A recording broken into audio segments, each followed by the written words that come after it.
नजदीक आ जाएंगे, आरती की थाल जला लेंगे। मुख्य यजमान आरती की थाली पकड़ लीजिएगा। सही बड़ी भाव से मंगलमय प्रातः कालीन की आरती।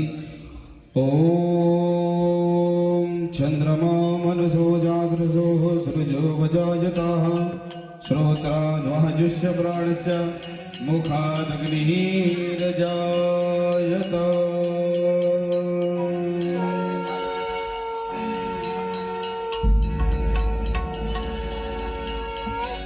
हे गोपाल कृष्ण करूं आरती तेरी, हे प्रियापति मैं करूं आरती तेरी। हे गोपाल कृष्ण करूं आरती तेरी, हे प्रियापति मैं करूं आरती तेरी। तुझी कान्हा गली बन जाऊं, गान सवेरे तेरे पड़ जाऊं। तुझी कान्हा गली बन जाऊं, गान सवेरे तेरे पड़ जाऊं। प्रेम में लगी मैं रही भक्ति में तेरी, हे प्रियापति मैं करूं आरती तेरी।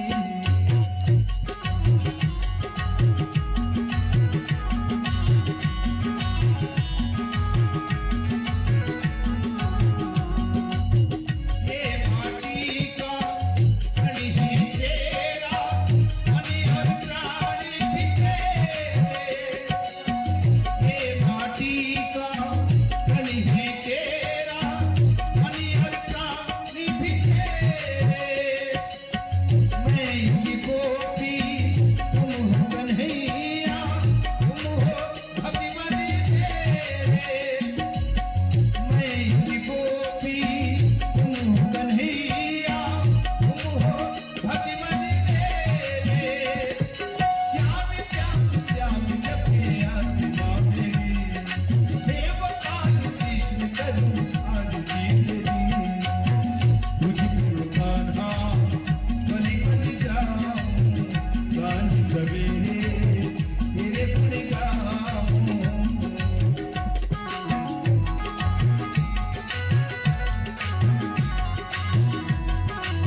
देहो जलेन शीतले गरुडं वसुवै देवाधिबंधनमारोग्यान्ते आत्माभिबंधनं वा सभी अपने स्थान पर घूम जाएंगे, परिक्रमा कर लीजिएगा।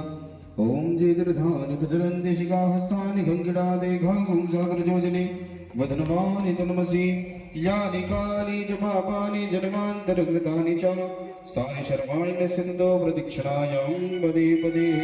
हस्ते अक्षत पुष्पाणि गृहीत्वा हाथ में चावल पुष्प लेकर के क्षमा कर जाते हैं। वह कथा आज महाराज जी आप सभी को श्रवण कराएंगे। तो इस कथा से आप चुके ना, आप सभी बैठ कर के इस स्थान पर बैठ कर के सुंदर भगवान की कथा को आप सभी श्रवण करें। बोले भागवत महापुराण की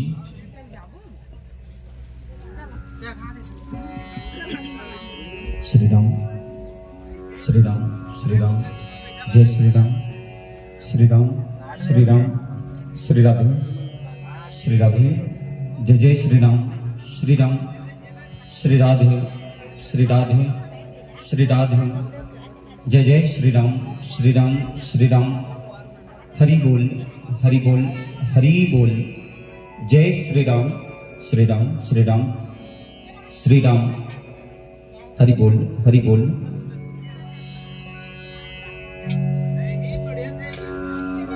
प्रेम से बोलिए श्री बांके बिहारी लाल की जय। श्री सच्चिदानंद भगवान की, श्री सांवरे सरकार की जय। उमापति महादेव की जय।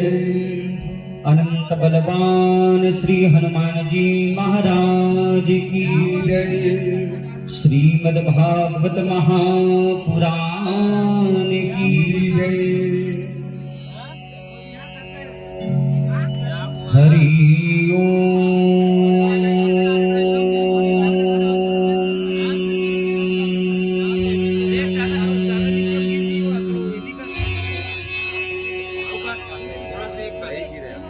वक्रतुंड महाकाय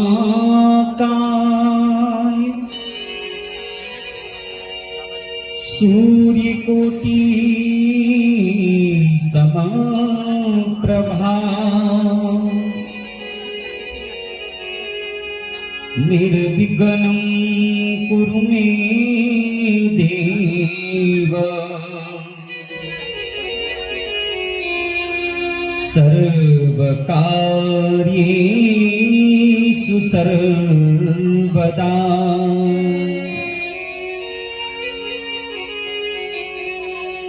हे अम्बे मां शारदे तेरी ज्योति अखंड महान है। तू है मां वीणा वादनी, निराली तेरी शान है।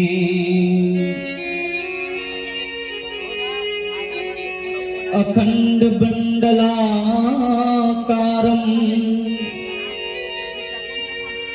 व्याप्तं येन चराचरं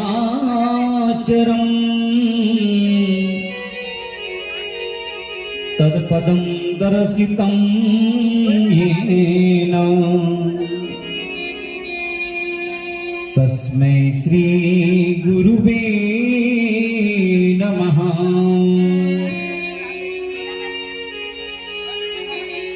अज्ञानतिमिरान्धश्च ज्ञानाञ्जनशलाकया चक्षुरुन्मीलितं येन तस्मै श्री गुरुवे नमः।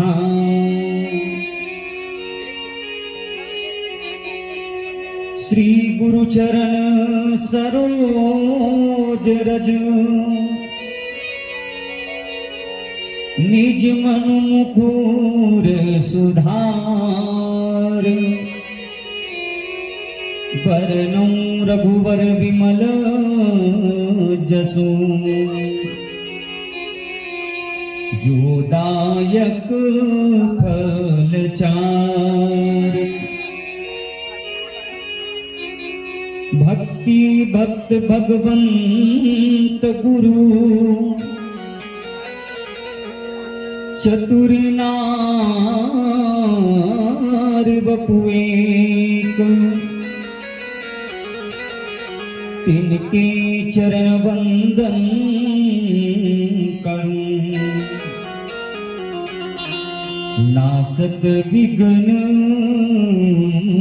कलेश सीताराम चरण रति मोरे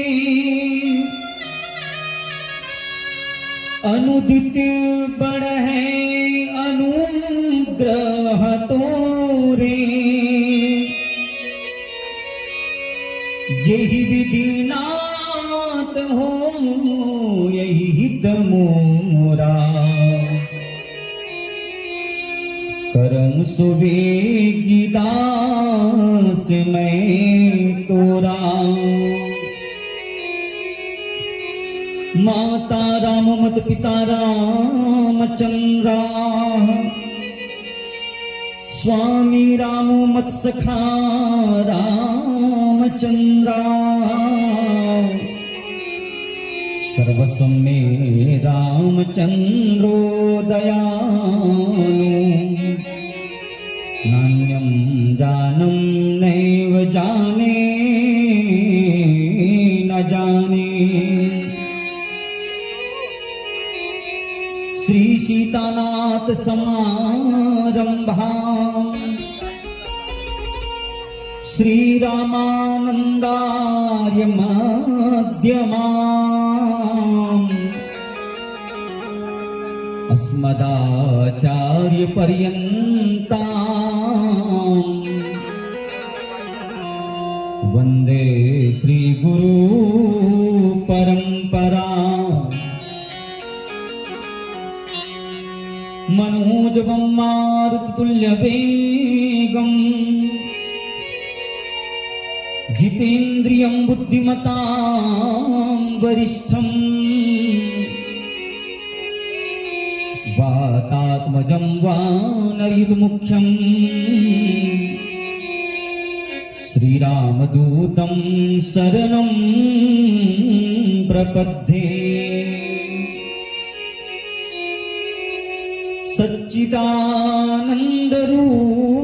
सच्चिदानन्दरूपाय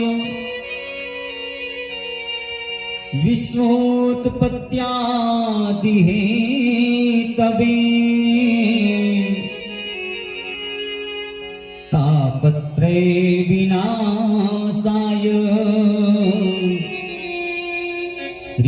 श्रीकृष्णाय वयं नुमः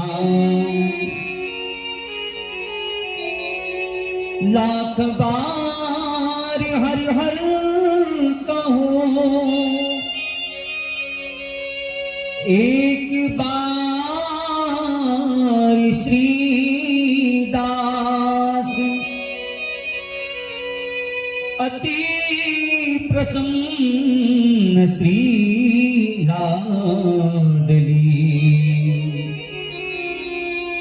सदा विपिन को वास राधा मेरी स्वामनी मैं राधा जुको दास जन्म जन्म मोहि दीजियो श्री चरणन को वास बरसाने की राधिका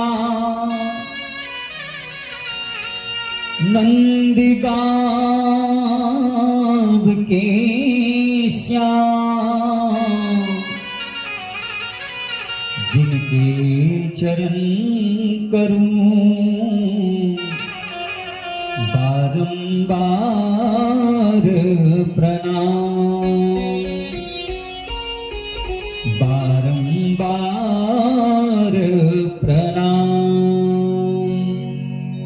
बोलिए श्री बांके बिहारी लाल की, श्री सच्चिदानंद भगवान की, श्रीमद् भागवत महापुराण की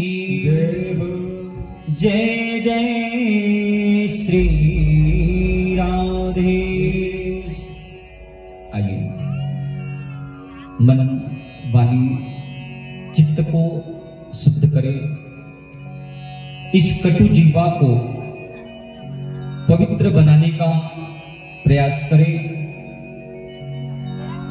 भजन के माध्यम से, संकीर्तन के माध्यम से, और फिर आज की पावन प्रसंग की ओर प्रवेश करेंगे। सभी बड़े भाव से तालियों की सेवा करते हुए हे बांके बिहारी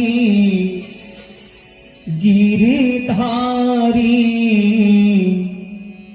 हो प्यार तुम्हारे चरणों में, नटवर मधुसूदन बनवारी, हो प्यार तुम्हारे चरणों में। क्योंकि हर जीव की एक ही तो आशा होती है, एक ही तो प्रार्थना होती है कि हमारा मन प्रभु आपके चरणों में लग जाए, है ना। और इसी भावना को लेकर के आइए बड़े भाव के साथ तालियों की सेवा करते हुए भगवान नाम का संकीर्तन करेंगे। बोले बांके बिहारी लाल की जय।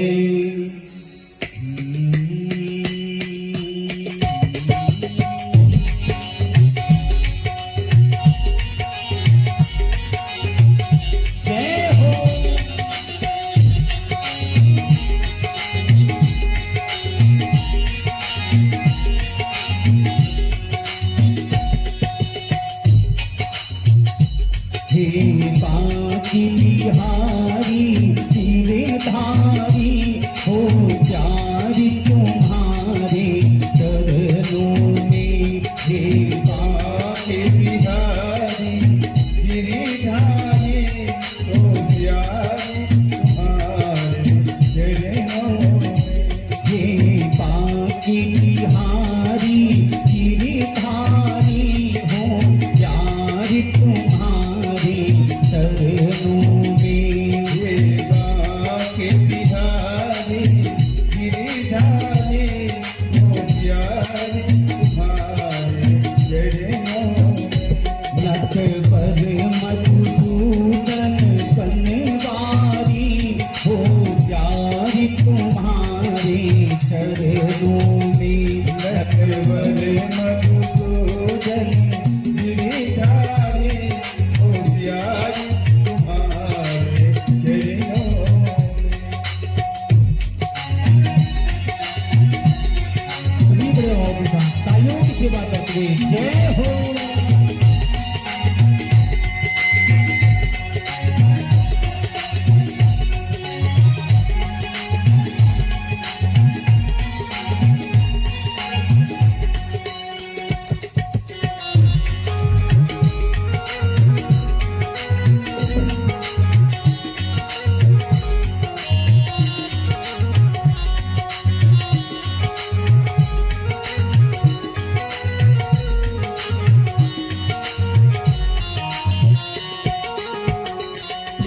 जग से ऊप चुका मोहन, सब जग तो परख चुका सोहन। जग से ऊप चुका मोहन, सब जग को परख चुका सोहन। जग से ऊप चुका को परख चुका सोहन वही जगी पे चुका मोहन कभी जगी को परख चुका सोहन अब शरण तिहारी गिरिधारी अब शरण तिहारी गिरिधारी हो प्यार तुम्हारे चरणों में हे बाप बिहारी गिरिधारी हो प्यार तुम्हारे चरणों में जय हो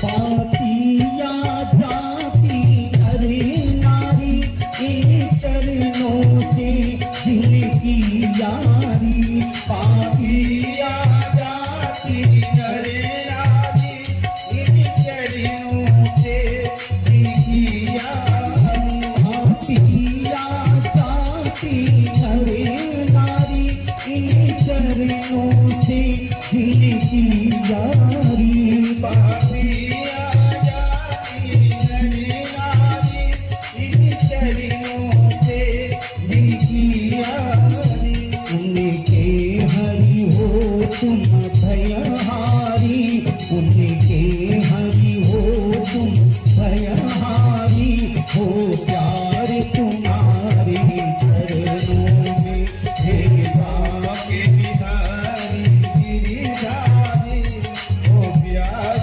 तुम्हारे चरणों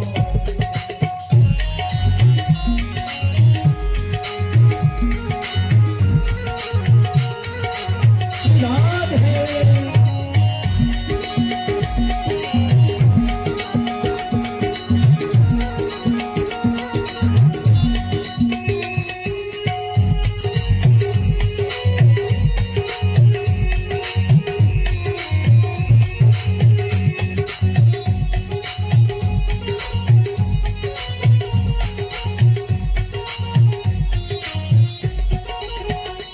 भाई सुखदार कुटुंबी जन मैं मेरे के सिगरे बंधन भाई सुखदार कुटुंबी जन मैं मेरे सिगरे बंधन भाई सुखदार कुटुंबी जन मैं मेरे के सिगरे बंधन भाई सुखदारी कुटुंबी जन मैं मेरे बंधन सब स्वार्थ के संसारी हैं सब स्वार्थ के संसारी हो प्यार तुम्हारे चरणों में हे बाप बिहारी गिरिधारी हो प्यार तुम्हारे चरणों में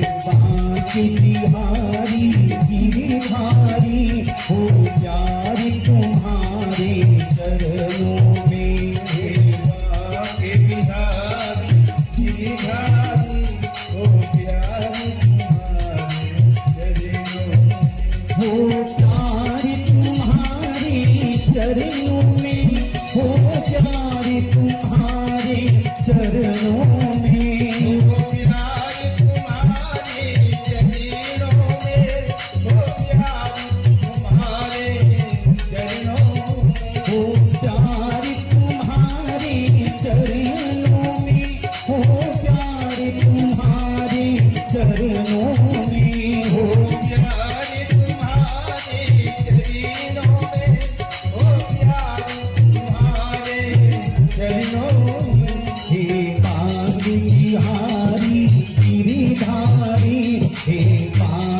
बिहारी गिरधारी हो प्यार तुम्हारे चरणों में हे बांके बिहारी गिरधारी हो प्यार तुम्हारे चरणों में हे बांके बिहारी गिरधारी हो प्यार तुम्हारे चरणों में हो प्यार तुम्हारे चरणों में हो प्यार तुम्हारे चरणों में हो प्यार तुम्हारे चरणों में हे बांके बिहारी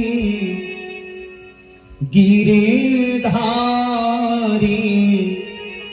हो प्यारे तुम्हारे चरणों में। परम मंगलमय अकारण करुणा वरुणालय भक्तवांछा कल्पतरु तड़ित विनिंदित पीतांबरधारी भगवान कृष्णचंद्र जी की वांगमयी प्रतिमूर्ति, शब्दमयी प्रतिमूर्ति, भावमयी प्रतिमूर्ति श्रीमद् भागवत महापुराण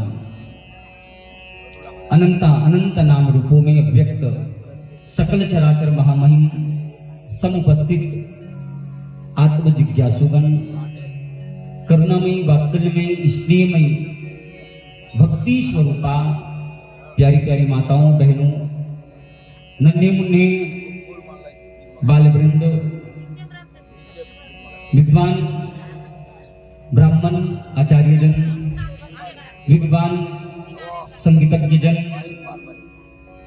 एवं माइक के माध्यम से आप जहां कहीं भी बैठ करके भगवान की कथा रसस्वादन कर रहे हैं, भगवान के प्रति अपना प्रेम अपना अनुराग समर्पित कर रहे हैं, आप सभी को व्यासपीठ से मैं बहुत बहुत साधुवाद धन्यवाद ज्ञापित करता हूं। इस कथा के मुख्य संकल्पक जगन जिनके संकल्प से ऐसे पवित्र अनुष्ठान की अनुभूति संभव हो रही है, जिनका माध्यम यहां पर बना स्वर्गीय श्री प्रतीक साहू की स्मृति में इनके परिवार द्वारा श्रीमद् भागवत ज्ञान यज्ञ का ऐसा दिव्यतम ज्ञान गंगा प्रवाहित हो रही है। श्रीमान जगन्नाथ, श्रीमती चंपा साहू, श्रीमान मूलचंद, श्रीमती शशिकला साहू, श्रीमती खुशबू साहू, दयाराम, पीड़ित, लवतम, नारद, भारत, रमेश्वर, ईश्वर, छन्नू, हीरावन, खिलावन, दुमन, उमेश, टीकाराम, त्रिभुवन, दिलीप, जानकी, गोपाल, गंगोत्री, बिहारी, कुंती, देवराम, हेम कुमारी, खिलावन, पूनम, शिवशंकर, लक्ष्मण, कुलेश्वर साहू, सोहन, दुलारी साहू, छबीलाल, हेश्वरी, भूपेंद्र, रितु साहू, ठाकुर राम, डाकेश्वर, सीमा, मनीष, एकलव्य, देविका, माधुरी, हिमांशी, युवती, मेधा, यशु, रुद्र, सिद्धार्थ, हवनी, सिद्धा, श्रीनया, ऐसे ही समस्त साहू परिवार आप सबके श्री संकल्प श्री सहयोग से ऐसे दिव्यतम पवित्र अनुष्ठान की अनुभूति संभव हो रही है। अन्यथा जीवन की इस आपाधापी में वैचारिक प्रदूषण के इस महाकाल में कहां किसको समय मिलता है मेरे भाई बहन। ना जाने जीवन की किस गली में सांझ हो जाए और उसकी तैयारी हम अभी से नहीं करते हैं तो कालांतर में निश्चित रूप से इसका परिणाम हमें भुगतना पड़ेगा। तो क्यों ना हम इस भौतिकता के इस युग में, ग्लाइमर के इस युग में कुछ ऐसी संपदा इकट्ठी कर ले कि मृत्यु जैसी भयावह स्थिति आने पर उसमें भी विचार करने की हमारी मानसिकता बनी रहे। और उसकी तैयारी कैसे होगी? जब हम ऐसे ही भगवत भक्ति करेंगे, भजन करेंगे, सत्संग करेंगे, तब जाकर के ही संभव हो सकती है। मनुष्य का धर्म क्या है भैया? सबके प्रति सदधर्म होना, दूसरों के प्रति मन में दया भाव का होना, करुणा भाव का होना, वात्सल्य भाव का होना, है ना। इस भावना को लेकर के जब हम आगे बढ़ेंगे तभी हम मनुष्य कहलाने के योग्य हैं मेरे भाई बहन। अगर हम अपने मन में दूसरों के प्रति केवल ईर्ष्या का भाव रखें, द्वेष का भाव रखें और 24 घंटा भगवान का नाम भी लेते रहे तो कोई मतलब नहीं है, है ना। इसलिए सबसे पहले आवश्यक है कि हम अपने मन को शुद्ध बनाने का प्रयास करें। जहां भी जाए हमारी सुगंधी लोगों में पहुंचे कि अरे भैया वो व्यक्ति कितना सज्जन है, वो व्यक्ति भले रुपया ना हो, भले पैसा ना हो, धन ना हो, जायदाद ना हो, चलेगा, लेकिन व्यक्ति अगर उनका जीवन आदर्शमय है, व्यवहार के आचरण के धनी है, तो उनका पूजा हर जगह होता है मेरे भाई बहन। एक बहुत ही गरीब ब्राह्मण था, नित्य प्रतिदिन भिक्षाटन किया करता था, भीख मांगा करता था और भिक्षा मांग करके ही अपने परिवार का पालन पोषण किया करता था। एक दिन भिक्षा मांग रहे थे, इतने में भगवान कृष्ण और अर्जुन रास्ते से गुजर रहे थे। तो अर्जुन ने भगवान केशव की ओर देखा और कहा, प्रभु कन्हैया, आपने ये इतना सुंदर सृष्टि, ये संसार तो बनाया, लेकिन यहाँ इस संसार में कोई दुखी है, कोई सुखी है, कोई छोटा है, कोई बड़ा है, कोई धनवान है, कोई गरीब है। भगवान ने कहा, अर्जुन कहना क्या चाहते हो?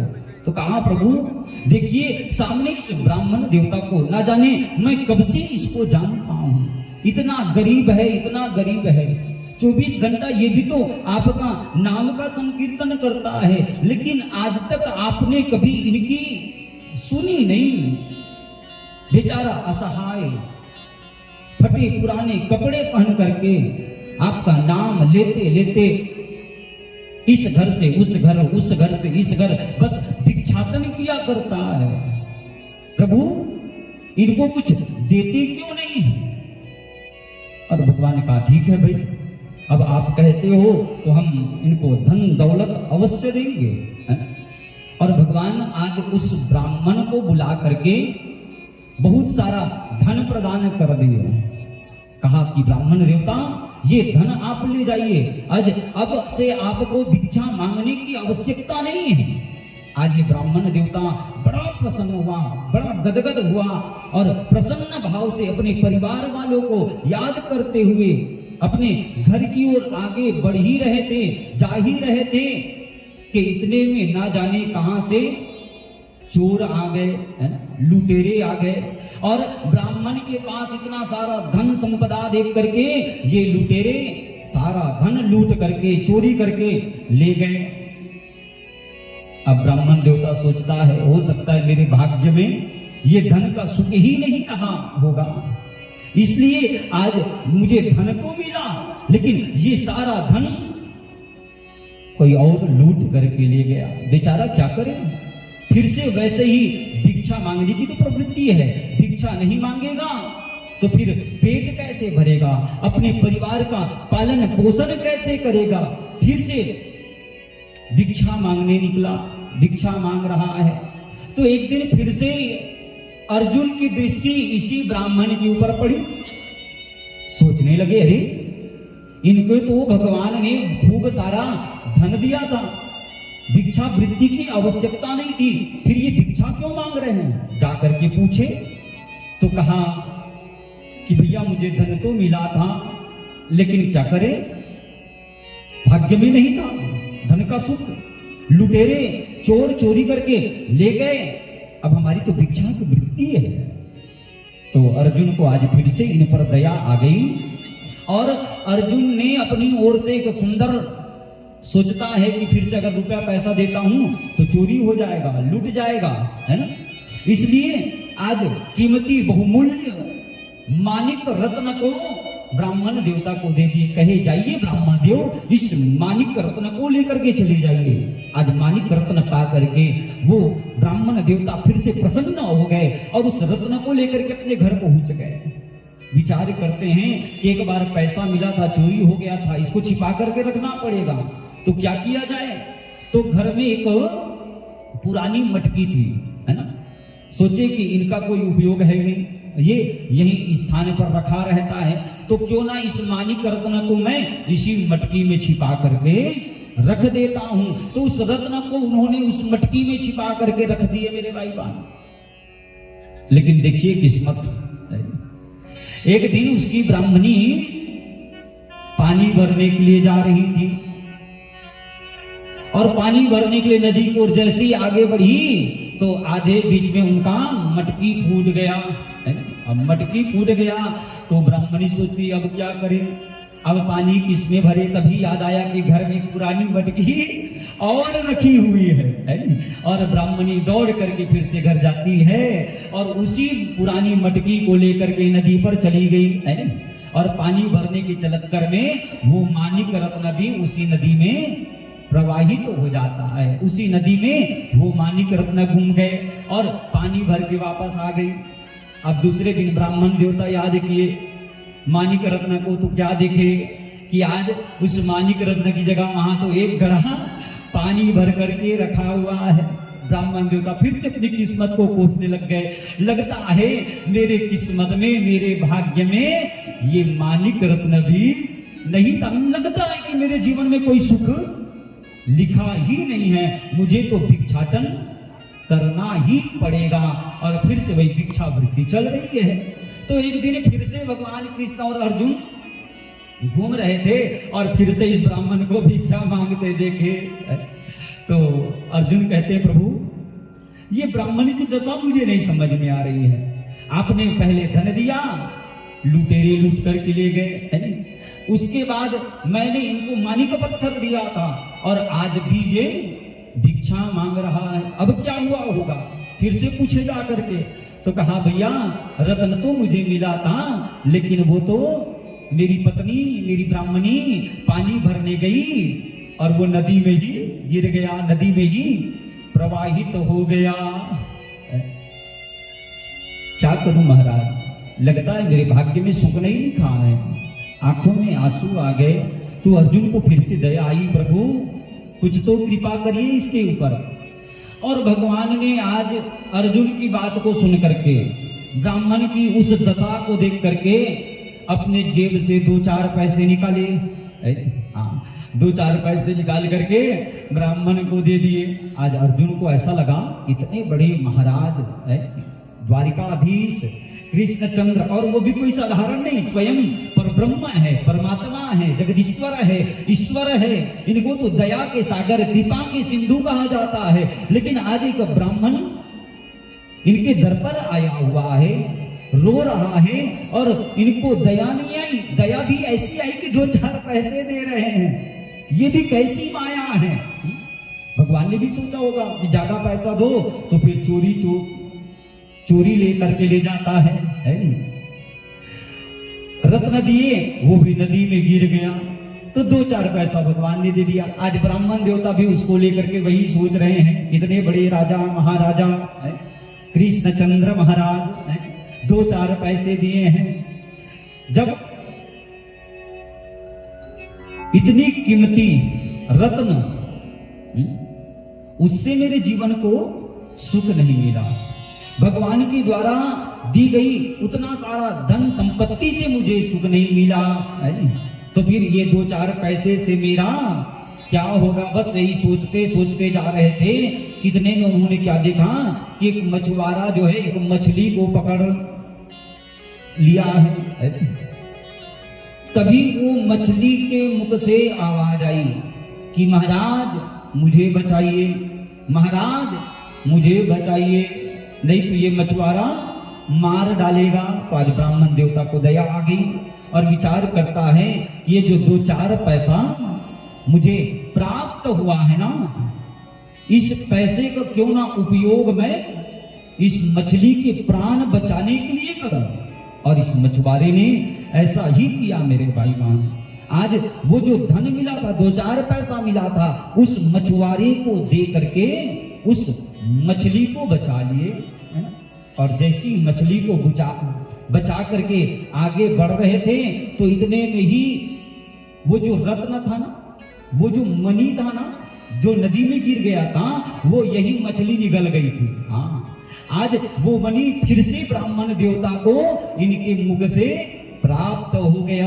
अब तो महाराज बड़े प्रसन्न हो गए, अरे ये मणि मुझे फिर से मिल गया। और ब्राह्मण देवता नाचने लग गए, कूदने लग गए, वो तो चिल्लाने लग गए, मिल गया मिल गया मिल गया कहे।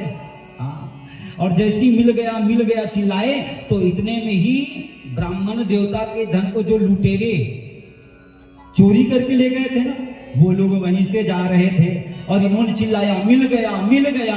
तो ये लुटेरे बेचारे घबरा गए, अरे ये महाराज तो हमको पहचान गए। हाँ, और इतना जोर से चिल्ला रहे, सब लोग इकट्ठे हो गए तो हमको खूब मार पड़ेगी। क्या करे? तो जितना धन महाराज से लूट करके ले गए थे, वो सारा धन जो है उस महाराज को वापस लौटा दिए मेरे भाई बहन, है ना? भगवान श्री कृष्ण अर्जुन से कहते हैं कि ये केवल दृष्टांत नहीं है मेरे भाई बहन, इसमें बहुत बड़ा तथ्य छिपा हुआ है, इसमें बहुत बड़ी बात छिपी हुई है। अर्जुन, ये अपनी सोच का अंतर है। जब तक तुमने उस निर्धन को थैली भर स्वर्ण की मुद्राएं दिए, मूल्यवान मानिक दिए, है ना, तब वो व्यक्ति केवल और केवल अपने हित के विषय में सोचता है, अपने पेट भरने के विषय में सोचता है ना। किंतु जैसे ही मैंने उसे 2-4 पैसे दिए तो देखो आज उन्होंने अपने बारे में नहीं बल्कि उन्होंने दूसरे के बारे में चिंतन किया। आज उन्होंने उस निर्दोष जीव को बचाया। सत्य तो यह है मेरे भाई बहन कि जब आप दूसरों के दुख से द्रवित हो जाते हैं, दूसरों के दुख के विषय में सोचते हैं, जब आप दूसरे किसी जीव का भला करते हैं, आप सच मानिए उस समय आप ईश्वर का कार्य करते रहते हैं, उस समय आप परमात्मा के कार्य को करते रहते हैं। क्योंकि मैंने पहले भी बताया, पर हित धर्म सरस नहीं भाई, है ना, पर पीड़ा सम नहीं अगमाई। इसलिए भैया हमारा जीवन भी परोपकार में बीतना चाहिए, परोपकारी हमारा जीवन होना चाहिए। क्योंकि ये जो हमको देह प्राप्त हुआ है, ये मनुष्य का शरीर प्राप्त हुआ है, क्यों मिला है? केवल इस संसार के बंधन में पड़े रहने के लिए नहीं मेरे भाई बहन, बल्कि परमात्मा की प्राप्ति के लिए ये सुंदर शरीर प्राप्त हुआ है। और इस शरीर को प्राप्त करके हम कितने अभिमानी हो जाते हैं, है ना।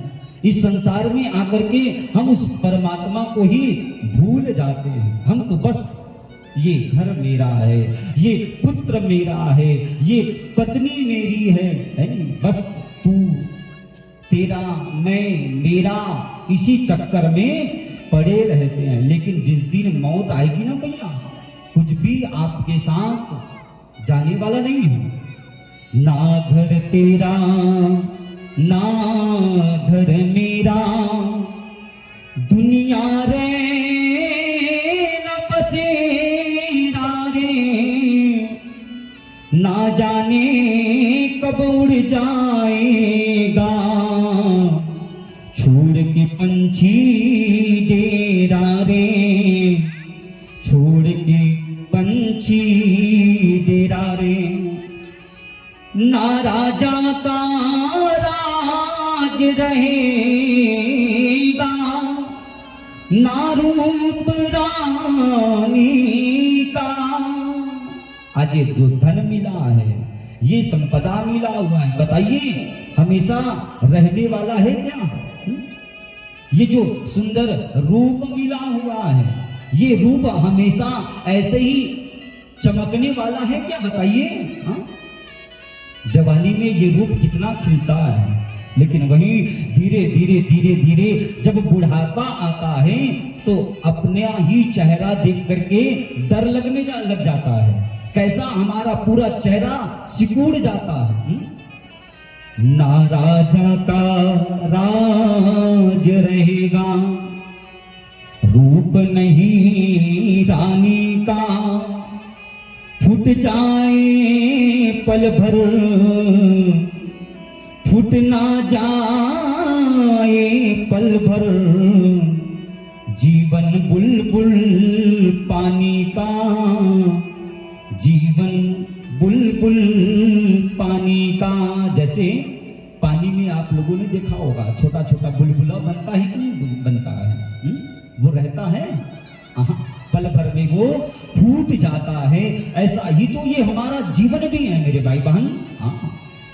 आज सुंदर शरीर मिला हुआ है, सांसें चल रही है, एक दूसरे को देख रहे हैं, रिश्ता निभा रहे हैं, बातें कर रहे हैं।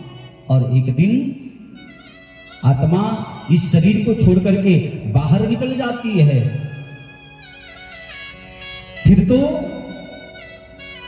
ये शरीर की तीन ही गति है मेरे भाई बहन, है और कोई चौथी गति नहीं है। चिता पर आग लगा करके जला दिया जाए, राख हो जाओगे। मिट्टी पर दफना दिया जाए, कीड़े मकोड़े भीतर ही भीतर आपको खा जाएंगे। आपके शरीर को जंगल में ले जाकर के फेंक दिया जाए तो वहां के वन्य जीव पशु पक्षी आपके शरीर को खा जाएंगे, है? लेकिन फिर भी इस शरीर को सजाने में हम अपना पूरा समय, अपना पूरा दिन निकाल देते हैं मेरे भाई बहन, है? हाड़ मास की इस काया से काहे प्रीत लगाया है, जला दिया जिसने जीते जी, वही राम को पाया है, वही राम को पाया है। मुझसे अलग नहीं हो सकता मेरा सृजनहार कभी, बंद नहीं है युगों युगों से उनका करुणा द्वार कभी, उनका करुणा द्वार कभी। क्योंकि वो तो करुणा की स्वरूप है मेरे भाई बहन, वात्सल्य के स्वरूप है मेरे भाई बहन। उनका दर हमेशा खुला है, लेकिन गलती हम ही कर देते हैं, है ना? क्योंकि हमारा जो सृजनहार है, जिन्होंने हमको जन्म दे करके इस धरा पर भेजे हैं, वो हमसे कहीं दूर नहीं है। बस उसको पाने के लिए पहले हम अपना कदम आगे बढ़ाए तो सही, लेकिन हम ही इस संसार में डोलते रहते हैं भैया। पत्नी, बच्चे, घर द्वार, इसी में सुख को ढूंढते रहते हैं। परमात्मा को भी इन्हीं में हम सब ढूंढते हैं, लेकिन परमात्मा कहीं बाहर नहीं है, बल्कि परमात्मा तो ठीक हमारे भीतर बैठे हुए हैं। एक बार भगवान सभा इकट्ठा किए हैं, जिसमें ब्रह्मा, शिव जी, नारद जी, इंद्रादि समस्त देवतागण, ऋषि मुनि, महात्मा, गणपति जी सब उपस्थित हुए हैं। और भगवान ने कहा, देखो भाई, आज ये सभा जो है मैंने इसलिए बुलाया है कि आज मैंने एक से अनेक हो जाने का संकल्प मेरे मन में हुआ और मैंने इतना बड़ा सृष्टि का विस्तार दे दिया है ना। आज मनुष्य को मैंने सब कुछ तो दिया, सबसे बड़ी बात तो ये है कि इतना दुर्लभ मानव का तन दे करके मैंने उनको भेजा, लेकिन फिर भी आज का मनुष्य सुखी नहीं है, बल्कि हर पल, हर क्षण, हर समय, जब देखो, जब पूछो तब क्या करे भैया, बड़ा परेशान हूं, बड़ा दुखी हूं। कभी कोई मनुष्य ये नहीं कहता कि हाँ हाँ सब बढ़िया बढ़िया है महाराज जी, परमात्मा की असीम कृपा है, सब कुछ है, धन है, दौलत है, ऐश्वर्य है। कभी नहीं सुनोगे उनको, जब पूछो तब बस परेशान, दुखी हूं, कष्ट है, हे भगवान, हे भगवान, हे भगवान, 24 घंटा है पुकारते ही रहते हैं। मैं बड़ा परेशान हो गया हूं, कहे जाऊं तो जाऊं कहां। तो किसी ने कहा होगा कि प्रभु आप एक काम करिए ना, आकाश के उच्च श्रृंखला में आप बैठ जाइए, आकाश तक मनुष्य नहीं पहुंच पाएगा। तो भगवान कहते भैया वो भी मैंने करके देख लिया, आकाश ब्रह्मांड में छिप करके देख लिया, लेकिन आज का मनुष्य जो है हवाई जहाज, हेलीकॉप्टर है ना, हाँ, इनके माध्यम से वो तो आकाश को भी नहीं छोड़ते, अंतरिक्ष को तक नहीं छोड़ते, वहां भी चैन नहीं है, क्या करें। किसी ने कहा महाराज जी आप समुद्र की खोह में जाकर के, सबसे नीचे गहराई में जाकर के क्यों नहीं छिप जाते। कहा भैया वहां भी जाकर के मैंने देख लिया, वहां भी मनुष्य ना आज पनडुब्बियों के माध्यम से समुद्र की नीचे गहराई से गहराई, गहरे गहरे स्थल में जाकर के ना जाने क्या ढूंढते रहते हैं। तो वहां भी ये मनुष्य पहुंच ही जाता है, क्या करूं, कहां जाऊं, समझ में नहीं आता है। किसी ने तो कहा कि प्रभु आप हिमालय की वो उच्च श्रृंखला में जाकर के क्यों नहीं बैठ जाते। तो कहा आज वो हिमालय भी सुरक्षित नहीं रहा है, आज तो लोग हिमालय पर भी चढ़ने लग गए हैं, क्या करूं। तो भगवान गणेश जी ने कहा बड़ी सुंदर बात, प्रभु एक ऐसा स्थान है जहां जाकर के आप बैठ जाएंगे ना तो इंसान वहां पर कभी भी आपको ढूंढेगा नहीं, ढूंढ ही नहीं पाएगा। बोले कौन सा स्थान। कहा प्रभु जिस सृष्टि में, जिस संसार में आपने मनुष्य को बनाया है और मनुष्य के भीतर आपने हृदय बनाया है, दिल बनाया है, प्रभु आप ऐसा क्यों नहीं करते, आप उसी हृदय में जाकर के बैठ जाइए, क्योंकि मनुष्य सारा संसार में आपको ढूंढेंगे, सारे जगत में आपको ढूंढेंगे, लेकिन कभी भी आपको अंदर हृदय में ढूंढने वाले नहीं है। और कहते उसी दिन से परमात्मा हमारे हृदय में आकर के बैठ गए मेरे भाई बहन। लेकिन देखिए आज हमारी बेवकूफी कहे है या हमारे भाग्य को दोष कहे है, परमात्मा ने हमको सब कुछ तो दिया है, फिर भी हम दुखी रहते हैं और दुखी भाव में हम परमात्मा को इस संसार में ढूंढते हैं मेरे भाई बहन। कभी भी उस परमात्मा को अपने भीतर झांकने का प्रयास नहीं करते। परमात्मा कहीं बाहर नहीं है, बल्कि परमात्मा का द्वार हमेशा खुला हुआ है, बंद नहीं है युगों युगों से उनका करुणा द्वार कभी। और जैसी परमात्मा को पाने के लिए यदि आप एक कदम भी आगे बढ़ाते हैं मेरे भाई बहन, तो भगवान तो कहते हैं कि मैं तुम्हारे लिए 100 कदम चल करके आने के लिए तैयार हूं, लेकिन पहले तू तो आगे कदम बढ़ा। आज देखिए परीक्षित जी महाराज को जैसे ही श्राप लगा कि 7 दिवसों में तक्षक नाग के डसने से तुम्हारी मौत हो जाएगी, परीक्षित ने क्या किया, अपना राज द्वार, घर, पुत्र, परिवार सब कुछ त्याग करके मंदाकिनी सलील गंगा किनारे ज्ञान की घाट पर आकर के बैठ गए मेरे भाई भाई, है ना। सब कुछ त्याग दिया, और जब सब कुछ त्यागा तो आज देखिए उनके जीवन में संतों का उदय हुआ कि नहीं। आज बड़े बड़े संत ऋषि मुनि महात्मा सब मिल रहे हैं, यहाँ तक कि स्वयं सुखदेव जी महाराज का भी आगमन होता है। सुखदेव जी महाराज के चरणों की वंदना करते हैं, प्रणाम करते हैं, और सुखदेव जी महाराज से आज परीक्षित जी महाराज प्रश्न करते हैं कि महाराज, जिनकी मौत होने वाली हो, जिनके सर पर मौत मंडरा रही हो, उसे क्या करना चाहिए।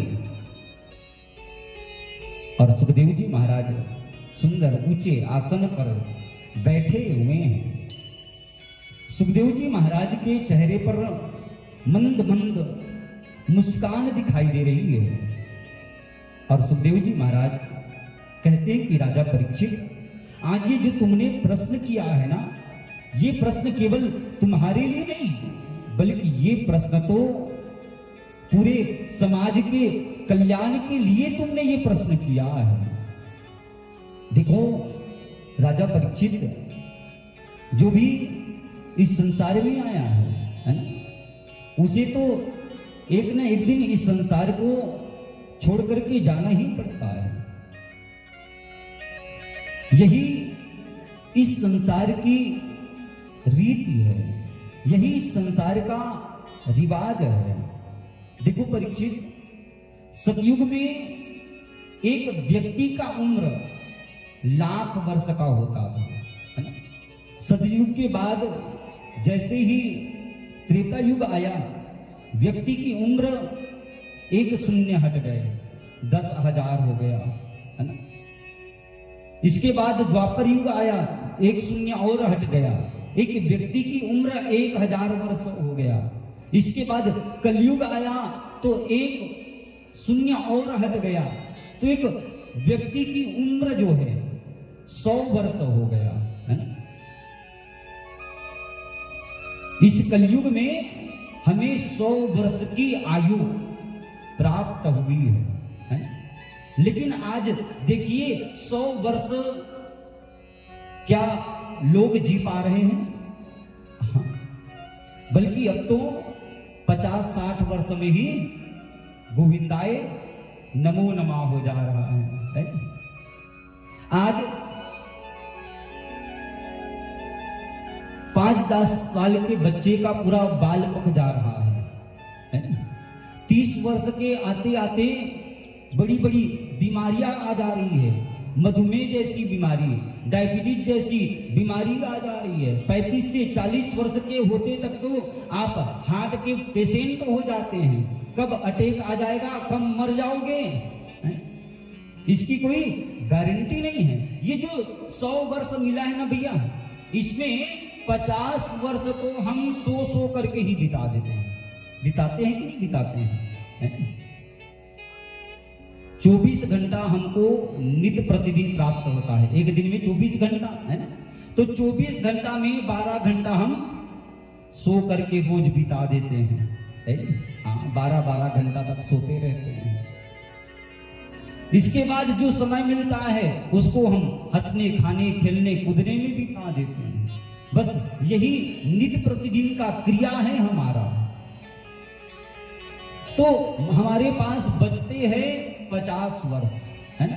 तो ये 50 वर्ष में 25 वर्ष हम जो है अपनी पत्नी के साथ, अपने बच्चों के साथ बिता देते हैं। हो गया 75 वर्ष, 25 वर्ष और भी बच गए।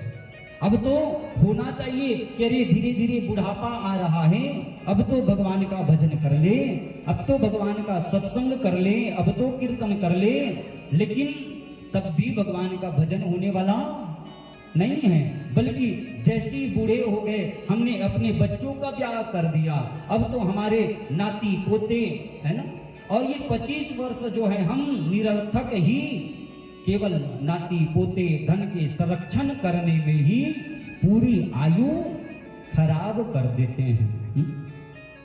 सुखदेव जी महाराज कहते हैं कि राजन, इतना सुंदर मनुष्य का देह तो हमको मिला है, लेकिन इसको व्यर्थ में ही हम बिगाड़ देते हैं, और इसी कारण से हमको ये जो बार बार 84 का चक्कर है ना, बार बार जन्म लेना, बार बार मर जाना, इस चक्कर से कभी भी हम मुक्त नहीं हो पाते हैं। पुनरपि जननम पुनरपि मरणम पुनरपि जननी जठरे शयनम, है ना।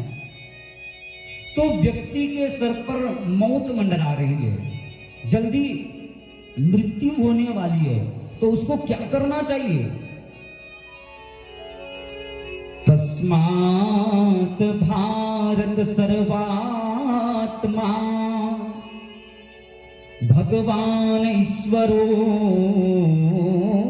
हरि श्रोतव्यः कीर्तितव्यश्च स्मर्तव्यश्चेच्छता भयम्। देखो महाराज परीक्षित, जो जल्दी मरने वाला है ना, लगता है कि मेरी मौत आने वाली है, तो उनको क्या करना चाहिए? श्वास श्वास हरि भजन करी, वृथा श्वास ना जनि खोय, ना जाने या श्वास की आवन होय न होय। श्वास श्वास में केवल हरि का, केवल परमात्मा का भजन करना चाहिए, क्योंकि ये जो हमको श्वास मिला है ना भैया, ये भी तो हमको गिनती की मिली है हाँ। इसलिए प्रत्येक श्वास श्वास में भगवान का भजन करना चाहिए। संत जन तो कहते हैं कि भैया, समय का एक क्षण और अन्न का एक कण कभी भी बर्बाद नहीं करना चाहिए। आपने भोजन नहीं किया, आपने पत्नी से बात नहीं किया, आपके बच्चे आपसे नाराज है ना, इसके बारे में सोचो ना सोचो कोई बात नहीं, लेकिन एक पल भी भगवान के नाम के बगैर अगर आपका बीत जाता है तो इसके लिए निश्चित रूप से आपके जीवन में पश्चाताप होना चाहिए कि आज मैंने भगवान का नाम नहीं लिया। इसलिए कभी भी समय का एक क्षण है ना, क्योंकि ये बड़ा कीमती है, इस क्षण को कभी बर्बाद मत करिए मेरे भाई बहन। उठते गाते नाचते कूदते, चाहे आप कैसी भी स्थिति में हो, है ना, जो भी कर रहे हो, हर समय भगवान का भजन मुख से होना चाहिए। जब भोजन बनाते बनाते है फिल्मी गानों को गा सकते हो, हाँ, कई लोग बढ़िया भोजन बना रहे हैं और गाना गाते रहते हैं, परदेसी परदेसी जाना नहीं, हाँ। तो जब फिल्मी गानों को गुनगुना सकते हो तो क्या श्री कृष्ण गोविंद हरे मुरारी, हे नाथ नारायण वासुदेवा, इसको भी तो गुनगुनाया जा सकता है। बुहारी लगाते समय, बर्तन धोते समय, कपड़ा धोते समय, नहाते समय, हाँ, कई लोग तो नहाते समय खूब जोर जोर से चिल्ला चिल्ला के गाते रहते हैं। तो भैया फिल्मी गानों को नहीं, बल्कि भगवान नाम का संकीर्तन, है ना। कर से कर्म करहूं विधि नाना, मन राखहूं जहां कृपा निधाना। चाहे जो भी काम करते रहो भैया, लेकिन हर पल हर क्षण केवल और केवल भगवान नाम का संकीर्तन हमारे जीवन में होना चाहिए। भगवान नाम का संकीर्तन, है ना, क्योंकि यही तो भक्ति है मेरे भाई बहन। भोजन करने बैठे हो, है? उस समय भी भगवान के नाम का स्मरण करना चाहिए। आज कितने लोग हैं जिनके सामने भोजन आए और भोजन के आते ही बस दूध पड़ते हैं, ऐसा नहीं करना है। बल्कि जब भोजन मिल जाए तो पहले उस परमात्मा को याद कर लीजिए कि प्रभु ये भोजन मुझे आपकी कृपा से ही तो प्राप्त हुआ है। पहले भगवान को भोजन भोग लगाइए। पहले जमाने में हमारी माताएं जब भोजन बनाती थी तो सबसे पहले क्या करती थी, थोड़ा सा भोजन निकाल करके चूल्हे में डाल दिया करती थी। करते थे कि नहीं करते थे? और अब का करबे महाराज, अब तो चूल्हा चली जलान है नहीं, अब तो गैस आ गए है नहीं। हाँ गैस मारा था टेस है नहीं, और वो में डाल दे सब बिगड़ गई महाराज, इसे कहते हैं। तो सबसे पहले भोजन अग्नि में डालिए, भोजन बन के तैयार हो जाए, परमात्मा को भोग लगाइए। भोजन करने बैठते हैं तो जल का आचमन करके परमात्मा से निवेदन करिए कि प्रभु ये भोजन आज मुझे मिला है, ये आपकी कृपा से ही तो मुझको प्राप्त हुआ है। प्रभु पहले आप प्राप्त करिए, है ना, डरिए मत, चिंता मत करिए। आप सोच रहे होंगे कि आंख बंद किए, हाथ जोड़े और हाथ जोड़ करके जैसी परमात्मा से कहा कि प्रभु भोजन स्वीकार करिए, भगवान आ जाएंगे, सबको खा जाएंगे, हमारे लिए बचेगा कुछ नहीं, है नहीं। हाँ डरिए मत, आपका भोजन जैसा है वैसा ही रखा रहेगा। लेकिन मेरे भाई बहन, जैसे ही हम परमात्मा को याद करते हैं, भोग लगाते हैं, तो वो भोजन भोजन नहीं रह जाता, बल्कि वो भोजन प्रसाद बन जाता है। इसलिए परमात्मा को भोग लगाइए। तुम्हें निवेदित भोजन करही, प्रभु प्रसाद पर भूषण धरही। पहले भगवान को भोजन लगा कराइए, है ना, फिर प्राप्त करिए। कहीं जाने का मन हो रहा है ना? खाली पीली जैसे ही होते हैं तो मन में आता है कि नहीं, अरे आज कोई काम नहीं है, आज छुट्टी का दिन है, तो आज क्या करें, कहाँ जाए? तो हम लोग कहाँ जाते हैं? गार्डन घूमने चले जाते हैं, है ना? हाँ मॉल चले जाते हैं, हाट बाजार मड़ई मेला चले जाते हैं, है ना?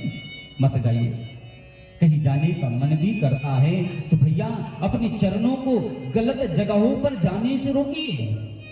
पिक्चर हॉल में क्या मिलेगा? कुछ नहीं मिलने वाला है। हाँ चरण को रोकिए। कहीं जाने का मन करता है तो चरण सदा तीरथ चली जाई, चरण को सदैव तीरथ की ओर ले जाइए। कहीं जाने का मन करता है अयोध्या चले जाइए, काशी चले जाइए, वृंदावन चले जाइए। अगर ज्यादा दूर बाहर नहीं जा सकते तो आपके गांव के आसपास भी तो न जाने कितने सारे मंदिर बने हुए हैं। उन मंदिरों का चक्कर क्यों नहीं लगाते? अरे चलो हमारे गांव से लगा हुआ ही गांव है जहां 5-5 प्राचीन मंदिर है, कभी जाते हो? आहा, मंदिर जाने की फुर्सत नहीं है। और वही कोई कह दे चलना भैया आज खाली पीली है जी, चलना टाकीज चले, मूवी देखने चले, नया मॉल बन गया है, चलो मॉल देखने चले, तो आप सहसा एक बार में तैयार होकर के वहां घूमने चले जाते हैं, है ना भैया? ये केवल और केवल समय की बर्बादी है, मत जाइए वहां। स्नान करते समय भगवान को अगर हम याद करते हैं तो जिस जल में हम नहा रहे हैं वो जल तीर्थ बन जाता है। भोजन करते समय यदि भगवान को याद करते हैं, भोग लगाते हैं, तो वह भोग प्रसाद बन जाता है। चलते समय अगर हम भगवान के नाम को लेते हैं और भगवान के नाम को लेते लेते आगे बढ़ते हैं तो वो जाना हमारा तीर्थ बन जाता है। खाना खाते समय यदि हम भगवान को याद करते हैं तो वो भोजन महाप्रसाद बन जाता है। यदि सोते समय भगवान को हम याद करते हैं तो मेरे भाई बहन वह ध्यान निद्रा कहलाती है ना? इसलिए सोते समय भी पहले भगवान को याद कर लीजिए। कल ही हमारी दीदी बता रही थी कि महाराज जी हमारे घर जो हमारे बच्चे हैं ना, जब सो करके उठते ना महाराज जी, तो सबसे पहले श्री कृष्णाय नमः, श्री गोविंदाय नमः, श्रीमन नारायणाय नमः का जाप करते हैं। देखो ये कितना सुंदर शिक्षा, ये कितना सुंदर संस्कार अपने बच्चों को दे रही है ना।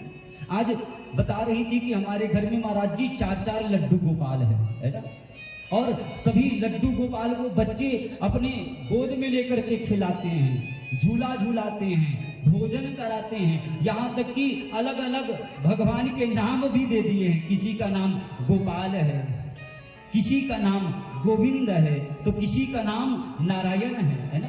आज बचपन से ही जब ऐसे संस्कार मिले हैं तो बताइए उनके भविष्य में उज्जवल होगा कि नहीं होगा।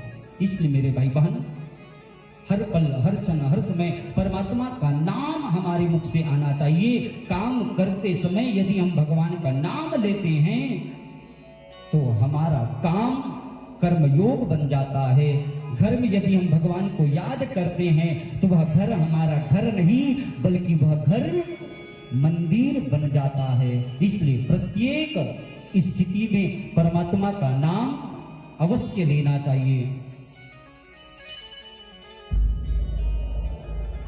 जिस देश में परिवेश में रहो राधा रमन राधा रमन राधा रमन कहो, राधा रमन राधा रमन राधा रमन कहो। जिस देश में परिवेश में रहो राधा रमन राधा रमन राधा रमन कहो, राधा रमन राधा रमन राधा रमन कहो। जिस देश में परिवेश में रहो राधा रमन राधा रमन राधा रमन कहो। जिस देश में परिवेश में रहो राधा रमन राधा रमन राधा रमन कहो। जिस देश में परिवेश में रहो राधा रमन राधा रमन राधा रमन कहो।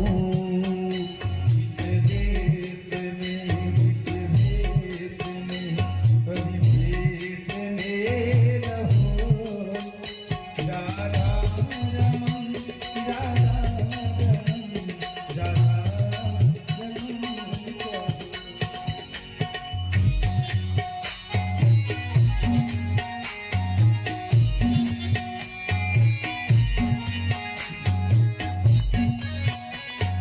सभी बड़े भाव से तालियों की सेवा करते हुए हरि बोल।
केवल और केवल भगवान नाम का संकीर्तन, भगवान में मन को लगाने का प्रयास करिए मेरे भाई बहन।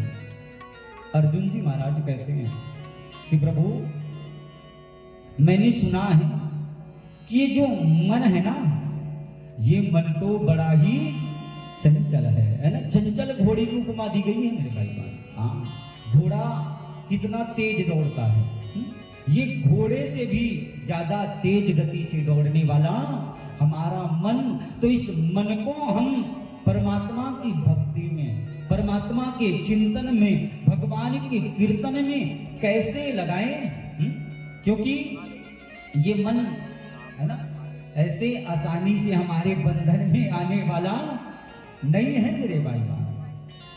शरीर यहाँ बैठा हुआ है, लेकिन मन पल भर में ना जाने कहां से कहां चला जाता है। मन यहां बैठा हुआ है, तब तक भगवान की कथा में आनंद आएगा। हाँ, और जब मन गायब हो गया, मन कहीं और चला गया, तब फिर आपको कुछ भी समझ में आने वाला नहीं है। इसलिए केवल शरीर को यहाँ बैठा करके नहीं, बल्कि मन को भी लगाने का प्रयास करना चाहिए। हमारे परीक्षित जी महाराज, मूलचंद जी, कथा में ध्यान रखिएगा, है नी। हाँ, शरीर बैठा रहे, मन भटकता रहे, है नी। ओहो, कहाँ ये गलत समय में कथा होगी का, है नी। अभी तक बड़कन ये दे धान की बेचई हवाचे है, ये दे नवा फसल लगाए के बारी आगे है, और यहाँ कथा सुने बैठे हों, ऐसने मन अगर चला थे तो सब कुछ निरर्थक है नी। शरीर यहाँ बैठा हुआ है, घर में बहुल छोड़ के अकेला आगे हो, हाँ, कौन जन बहु घर में काय करत हुई, ऐसने मन चल दिसता।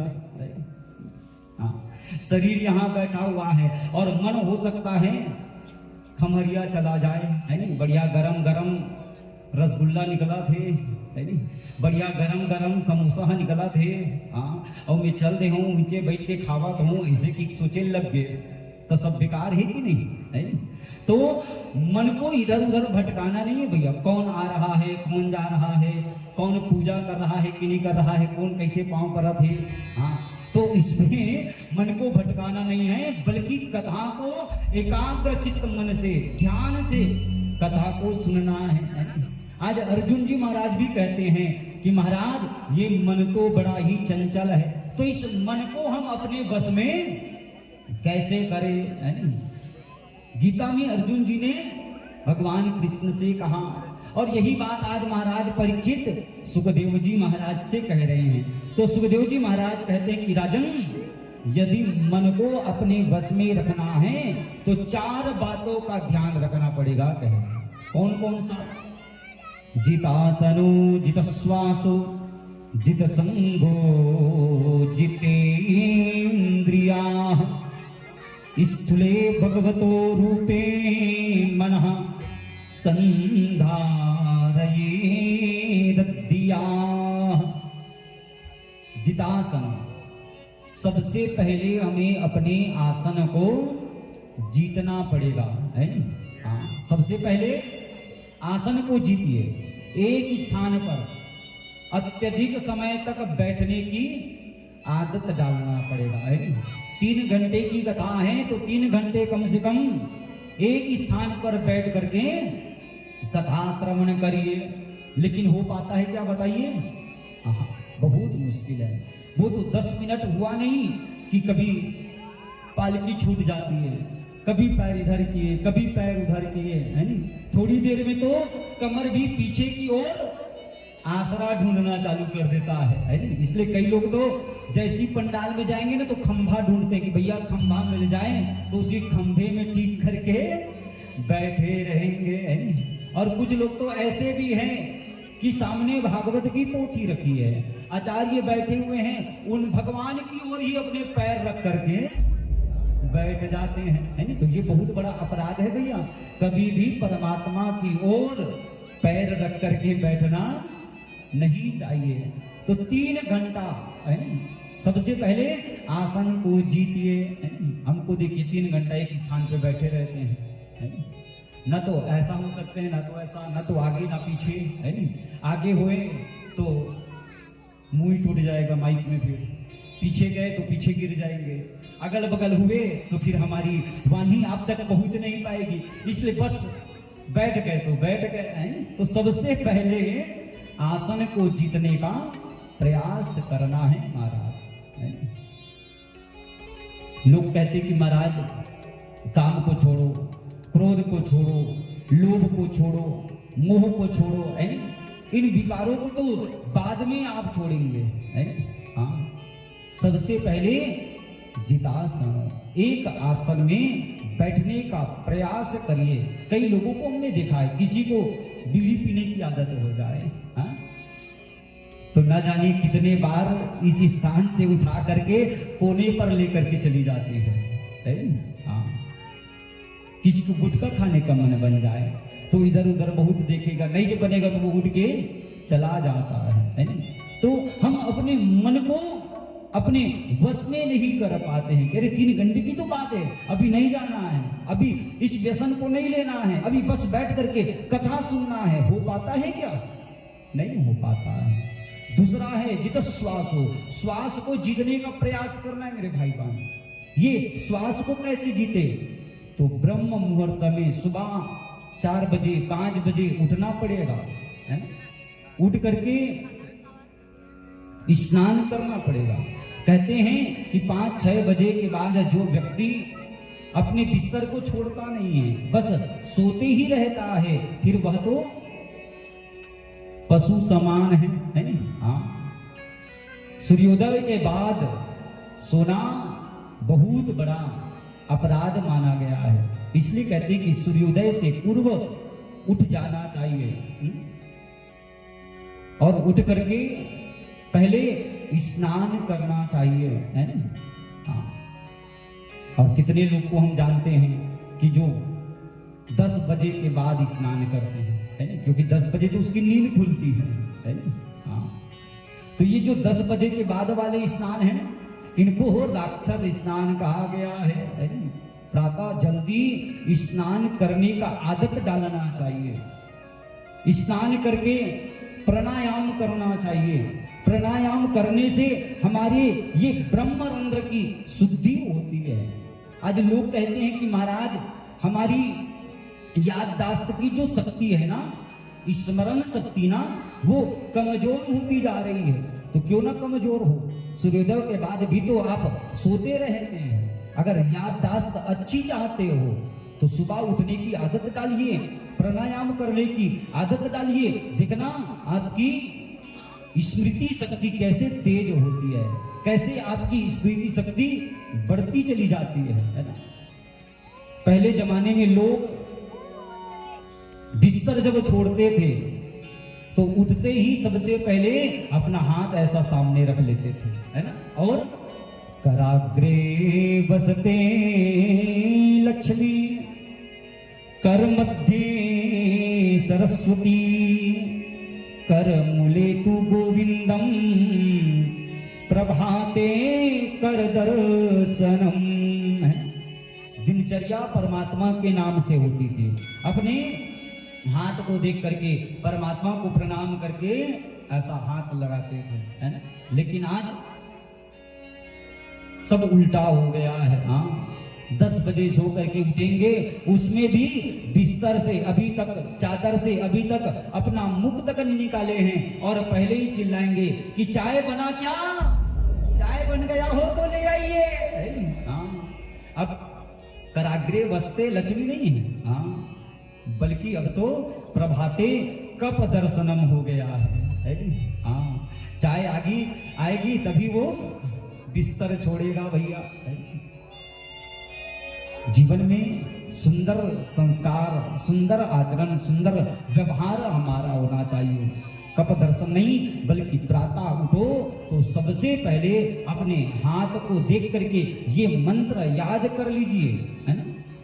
अच्छा बताइए, यहाँ पर कौन कौन है जो प्रभात में सुबह उठते हैं तो अपने हाथ का दर्शन करते हैं?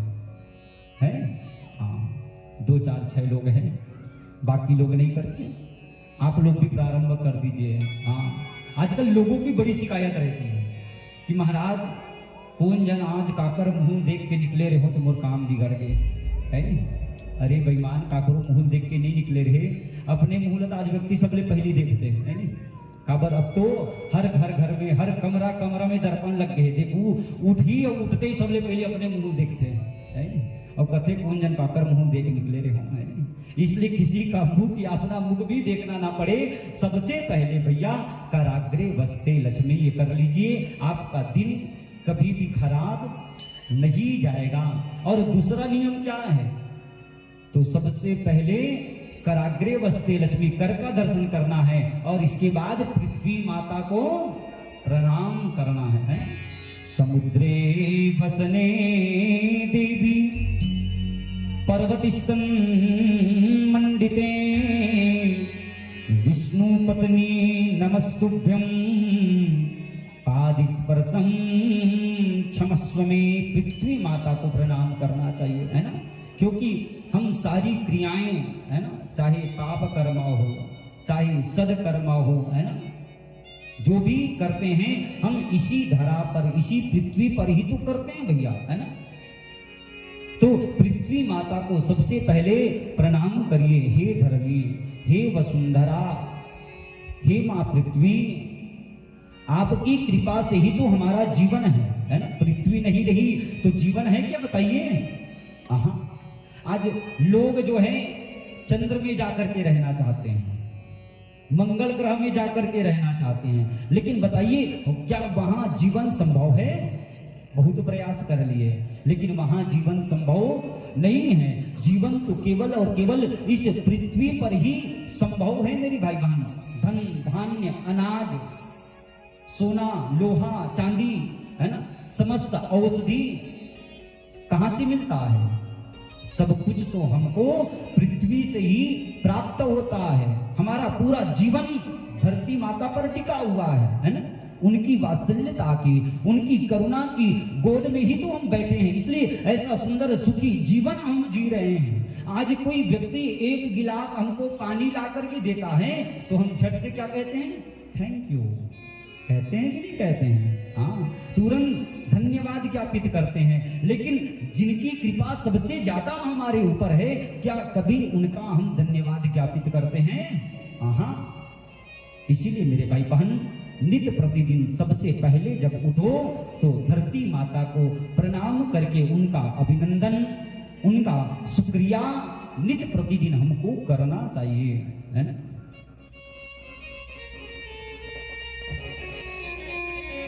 संतों की कथाओं का गुणानुवाद हमारे जीवन में होना चाहिए, है ना। सुबह उठ करके जब हम योग करेंगे, प्राणायाम करेंगे, है ना, अनुलोम विलोम करेंगे, तभी हम इस श्वास को जीत पाएंगे। जित श्वास हो, लेकिन उठना पड़ेगा सुबह 4 बजे। तीसरा है जीत संगो, संग को हमेशा जीतने का प्रयास करना चाहिए। संतों के, महात्माओं के जो सदचरित्र है उनका पठन पाठन करिए, उनके सदचरित्रों को जीवन में अपनाने का प्रयास करिए, तो आपका भी संग मधुर हो जाएगा। कभी भी गलत संग नहीं करना चाहिए भैया, है ना, क्योंकि हम जैसा संग करते हैं ना, उनका गुण स्वाभाविक रूप से हमें आना प्रारंभ हो जाता है। इसलिए अच्छे लोगों का संग जीवन में करिए। शराबी का आप संग करेंगे, आप कबाबी का संग करेंगे, तो धीरे धीरे आपके मन में भी विकृति आना प्रारंभ हो जाएगा। इसलिए सदैव संग जो है अच्छे व्यक्ति का ही करना चाहिए।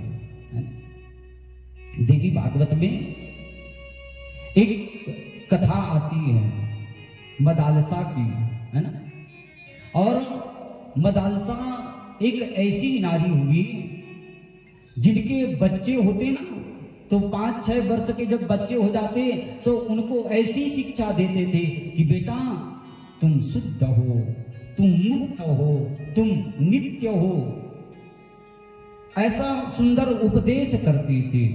और बालक जब 8-10 वर्ष के होते तो महल का त्याग करके, घर का त्याग करके वो तो वन में जाकर के संत बन गए मेरे भाई बहन। आज महाराज मदालसा के पास पहुंचे और कहा कि देवी, हमारे जितने भी बच्चे हुए उन्हें आपने ऐसा संस्कार दिया, ऐसी शिक्षा दिए, ऐसा ज्ञान दिए कि आज वो संत बन गए। अब ये चौथा बेटा, छोटा बेटा अलग का है ना, इनको ऐसी शिक्षा मत देना। अगर ये भी संत बन गए, महात्मा बन गए, तो फिर हमारे इस राज्य को संभालेगा कौन? और मदालसा कहती कि ठीक है स्वामी, ऐसा ही होगा। आज समय धीरे धीरे व्यतीत हुआ। अब तो चौथा वर्ष दिखाई दे रहा है ना, चौथी अवस्था दिखाई दे रही है, बाल पक गए हैं।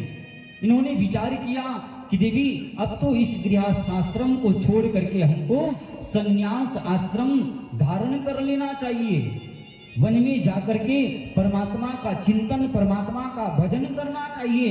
और मदालसा भी कहती है, हाँ स्वामी आप बिल्कुल ठीक कह रहे हैं। और आज देखिए जो छोटा बेटा अलर्क है ना, उसे राजगद्दी पर अभिषिक्त करके राजा रानी वन को चले गए।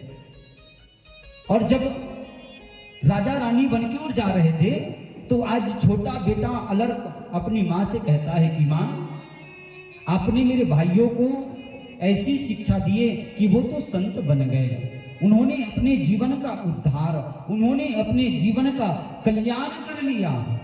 माँ, आपने मुझे ऐसी कोई शिक्षा नहीं दिए। हो सकता है कभी इस भरे समाज में, इस पूरे संसार में मेरा मन खिन्न हो जाए, इतनी भीड़ में भी मैं अपने आप को एकांत पाऊं, तो ऐसे समय में जब मेरा मन उथल पुथल हो जाए तो क्या करूं?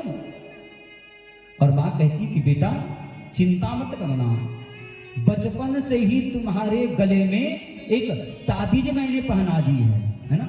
जब भी तुझे लगे कि मैं असहाय हो गया हूं, मैं अकेला हो गया हूं, इस जगत से हार गया हूं, उस समय बेटा उस ताबीज में एक पत्री है, उस पत्री को निकाल करके पढ़ लेना।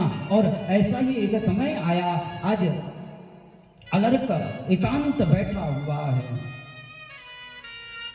मानसिक व्यथा बढ़ चुकी है, विचार कर रहा है क्या करूं। तभी मां की बात याद आई और उन्होंने उस ताबीज से उस पत्री को निकाल करके पढ़ा और उस पत्री पर लिखा गया था, संग सर्वात्मना परमात्मना त्यज्याः सहचित्युक्तं न शक्यते ससदिभाः सह कर्तव्या सतां संगो हि भेषजम् कामा सर्वात्मना हेयुहातुं ते शक्यते न सः मुमुक्षां प्रति तत्कार्यम् सेवं तस्यापि भेषजम्। उस पत्री में लिखा था कि बेटा संग को हमेशा त्यागने का प्रयास करो। जीवन में कभी भी बुरे आदमी का संग मत करना, ऐसा कभी प्रयास मत करना। सदैव विद्वानों का, सदैव संतों का संग करना, क्योंकि संत संग ही भवसागर से पार उतारने का एक नौका है, एक औषधि है। और अलर्क के जीवन में एक मंत्र ने ही, एक शिक्षा ने ही उनका पूरा जीवन बदल दिया मेरे भाई बहन। इसलिए सदैव अच्छे व्यक्ति का संग ही जीवन में होना चाहिए। और चौथी बात है जितेंद्रिया, है ना। हमें अपने इंद्रियों को जीतने का प्रयास करना है ना। 5 कर्मेंद्रिय और 5 ज्ञानेंद्रिय है ना। ये आंख, कान, नाक, मुंह, यही तो हमारी इंद्रिया है। और ये हमेशा अपनी अपनी ओर खींचने का प्रयास करती है। आंख हमेशा सुंदर सुंदर दृश्य देखना चाहता है ना। कान सदैव कोई हमारी तारीफ करे, कोई प्रशंसा करे तो सुनना चाहता है कि नहीं चाहता है। मुंह हमेशा अच्छा स्वाद लेना चाहता है। मीठा मीठा फल मिल गया, मीठा मीठा बढ़िया रसगुल्ला मिल गया, बढ़िया पकवान मिल गया, फिर क्या पूछे हो इस मुख की, क्या पूछे हो इस जीभ की। बड़ा मजा आ जाता है, बड़ा आनंद आ जाता है ना। तो ये जितनी भी इंद्रियां है ना, ये सभी अपनी अपनी ओर खींचते हैं। क्या करें महाराज? तो ये समस्त इंद्रियों को हमें अपने वश में करना है। कैसे वश में करे? तो भोजन भी करते हो तो भगवान को भोग लगाइए। आंखें सुंदर दृश्य देखना चाहती है, धारावाहिक नाटक देखना चाहता है, आह मत देखिए। अच्छी चीजें भी तो दिखाई जाती है, रामायण, श्री कृष्ण की कथा, है ना, महाभारत की कथा, ये भी तो टीवी में दिखाया जाता है। भागवत की कथाएं भी तो चलती रहती है, लेकिन जैसी भागवत की कथा है ना, रिमोट लेकर तुरंत बजाते हैं, बजा ले रहा, ऐसा मत करिए। सुंदर दृश्य देखने का मन करे तो इधर उधर की चीजों को नहीं, बल्कि सुंदर भगवान के जो सदचरित्र है, उन सदचरित्रों को जब हम देखेंगे तो धीरे धीरे उनका प्रभाव हमारे जीवन में अवश्य होगा मेरे भाई बहन। अकेले में हमारा मन ज्यादा बिगड़ता है। देखना, आप एकांत में रहोगे, शांत में रहोगे तो हमारा मन घर, पुत्र, परिवार की ओर दौड़ता है। तो अकेले में क्या करना है? अकेले में परमात्मा के नाम का चिंतन करना है। भगवान का विराट स्वरूप आप लोग देखे होंगे, है ना। विराट स्वरूप का फोटो जरूर देखे होंगे, है ना। हाँ, तो उसी भगवान के विराट स्वरूप को अपने मन मस्तिष्क में बैठा लीजिए। पाताल में तस्य ही पादमूलम पठन्ति पार्ष्णिप्रपदे रसातला। ये जो पूरा विश्व प्रपंच हम देख रहे हैं, ये सब परमात्मा की सत्ता है। परमात्मा ने ही तो बनाया है। ये सोच करके चिंतन करिए मेरे भाई बहन। राजर्षि परीक्षित से कहा कि चिंतन को बढ़ाओ और चिंता को घटाओ। चिंता संसार की होती है और चिंतन उस ब्रह्म की, उस परमात्मा की चिंतन होती है। इसलिए जीवन में चिंता को स्थान मत दीजिए, बल्कि जीवन में केवल और केवल परमात्मा के चिंतन को ही स्थान दीजिए। धीरे धीरे धीरे आपका मन देखना परमात्मा में अवश्य ही लग जाएगा। मन की चंचलता धीरे धीरे धीरे धीरे समाप्त हो जाएगी और धीरे धीरे देहाभ्यास की निवृत्ति अवश्य हो जाएगी। और सुखदेव जी महाराज परमात्मा का चिंतन किए, उनका दिव्य स्तवन किए और राजा ने कहा कि महाराज, परमात्मा ने इस सृष्टि को कैसे बनाया और ये जो उपदेश आप मुझे दे रहे हैं, ये कौन सा उपदेश है? इसको आपने भागवत धर्म कहा। भागवत धर्म का उपदेश सबसे पहले नारायण ने ब्रह्मा जी को किया। मुझे बताइए कि सुखदेव जी ने कहा कि देखो, सारी सृष्टि में सबसे पहले कुछ भी नहीं था, है ना, केवल और केवल एक अकेले पर ब्रह्म परमात्मा ही थे, है ना, कुछ भी नहीं था। स्थावर जंगम अंडज उद्भिजज स्वेदज जरायुज बिल्कुल कुछ भी नहीं था, केवल एक अकेले परमात्मा थे, है ना। और परमात्मा के मन में विचार आया कि एक से अनेक हो जाऊं, है ना। और एक से अनेक होने का विचार आते ही परमात्मा ने सबसे पहले नार अर्थात जल होता है, जल का निर्माण किया मेरे भाई बहन, है ना।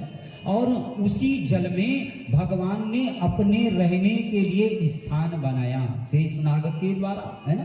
तो नार अर्थात जल, है ना, और रहने का स्थान अयन बनाया, तो इसलिए भगवान का नाम क्या पड़ गया? नारायण पड़ गया, है ना। और जैसी भगवान ने जल का निर्माण किया, रहने के लिए स्थान बनाया और विचार आया एक से अनेक होने का, तो उन्होंने अपने नाभि के द्वारा एक कमल खिला और उसी कमल पर ब्रह्मा की उत्पत्ति बताई गई है। और जैसी ब्रह्मा जी आंख खोले तो ब्रह्मा जी 4 मुख वाले हैं, हाँ, पीछे देखने के लिए उनको गला मोड़ करके देखना नहीं पड़ता है, हाँ, सिर घुमाना नहीं पड़ता है, बल्कि वो तो चारों ओर देख लेते हैं, है नहीं। तो ब्रह्मा जी चारों ओर देखने लग गए, मन में सोचते हैं कि मैं कौन हूं, मेरी उत्पत्ति कैसे हुई है। और इसी बात का पता लगाने के लिए आज उस कमल के तंतु में ही प्रवेश कर जाते हैं, है ना। और ब्रह्मा जी पता लगा रहे हैं, कहते कि पता लगाते लगाते लगाते 100 वर्ष बीत गए, लेकिन ब्रह्मा जी पता नहीं लगा पाए और थक हार करके फिर से कमल आसन पर बैठ जाते हैं, है ना। तभी आकाशवाणी हुई, 2 शब्द निकला मेरे भाई बहन, ता और पा। ब्रह्मा जी समझ गए कि मुझे तप करने के लिए कहा जा रहा है, और ब्रह्मा जी महाराज आंख बंद करके तप करते हैं। और जब ब्रह्मा जी का तप पूर्ण हुआ तो आज स्वयं परब्रह्म परमात्मा नारायण भगवान ब्रह्मा जी को दर्शन देते हैं और कहा कि बेटा जाओ, आज से मैं तुम्हें विधाता बना देता हूं, तुम सृष्टि को विस्तार दो, तुम सृष्टि का निर्माण करो। ब्रह्मा जी हाथ जोड़ लेते, कहते प्रभु आप मुझे इतना बड़ा पद दे रहे हैं, क्योंकि पद पा करके तो मन में घमंड आ जाता है, मन में तो अहंकार आ जाता है, मन में तो अभिमान आ जाता है। आता है कि नहीं आता है? किसी को छोटा सा पद भी मिल जाए तो दिखना अहंकार आ जाता है। हाँ, सरपंच बन जाए, सरपंच तो दूर की बात, पंच ही बन जाए। हाँ, कहीं भाषण बोलने की बारी आए ना, जो व्यक्ति आज तक छत्तीसगढ़ी बोलत रही हुई हाँ हिंदी बोले लग जाते हैं। हाँ हाँ, वो कल तक ऐसे चलता था, छोटा सा पद भी मिल जाए तो सीना फूल जाता है। यही तो है पद का अभिमान, है। हाँ, तो आज ब्रह्मा जी भी कहते हैं, हाथ जोड़ लिए, प्रभु इतना बड़ा पद मत मुझे मत दीजिए, अभिमान आ गया ना तो फिर यहाँ 2-4 माला आपकी हो रही है, वो माला भी फिर आपका होने वाला नहीं है। थोड़ा सा ऐश्वर्य पाने के बाद जीव अभिमानी हो जाता है, और आप तो मुझे दुनिया का मालिक बना रहे हैं।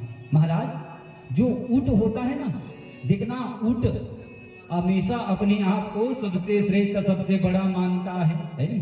हाँ, लेकिन जब पहाड़ के नीचे जाता है, पर्वत के नीचे, तब उनको पता चलता है अरे मैं तो बहुत छोटा हूं, मुझसे बड़ा तो ये पर्वत है ना? ऐसी किसी व्यक्ति को करोड़ों लाखों की संपत्ति मिल जाता है ना? तो अभिमान आ जाता है, अरे हम ही माल गुजार है, हाँ हमें सब कुछ है, हमारे पास धन है, सोना है, रुपया है, पैसा है, जायदाद है। धन का अभिमान जीवन में आ जाता है ना? और ये धन या सुंदरता का अभिमान या बल का अभिमान है ना? अभिमान बहुत प्रकार के हो सकते हैं, लेकिन ये अभिमान टिकने वाला नहीं है मेरे भाईवान। जिस दिन आपके मन में अभिमान आ गया, समझ लीजिए आप विनष्ट के कगार पर है ना? अब आप नष्ट होने वाले हैं, इसलिए जीवन में कभी भी अभिमान नहीं करना चाहिए, है ना? यदि परमात्मा के विषय में उसको ज्ञान हो तो वो समझता है कि मैं तो कुछ भी नहीं हूं। आज ये मुझे धन, आज मुझे ये दौलत, आज मुझे ये जायदाद, आज मुझे ये मानव का शरीर अगर प्राप्त हुआ है तो केवल और केवल उस परमात्मा की कृपा से, है ना? इस संसार में मैं तो कुछ भी नहीं, मैं तो तुच्छ हूं। सब कुछ अगर है तो केवल और केवल वो सर्व आत्मा, और वही मेरे इस जीवन का भी सूत्रधार है। ये ज्ञान व्यक्ति को हो जाए तो जीवन का सारा अहंकार समाप्त हो जाता है। प्रभु ने 4 मंत्रों में ब्रह्मा जी को सारी भागवत का उपदेश दिया मेरे भाई बहन। अहमेवासमेवाग्रे नानान्यद सदसत परम पश्चादहं यदेतच्च यो वशिष्येत सोऽस्म्यहं ऋते अर्थ यत् प्रतीयेत न प्रतीयेत चात्मनि तद्विद्यादात्मनो मायां यथा भासो यथा तमः यथा महन्ति भूतानि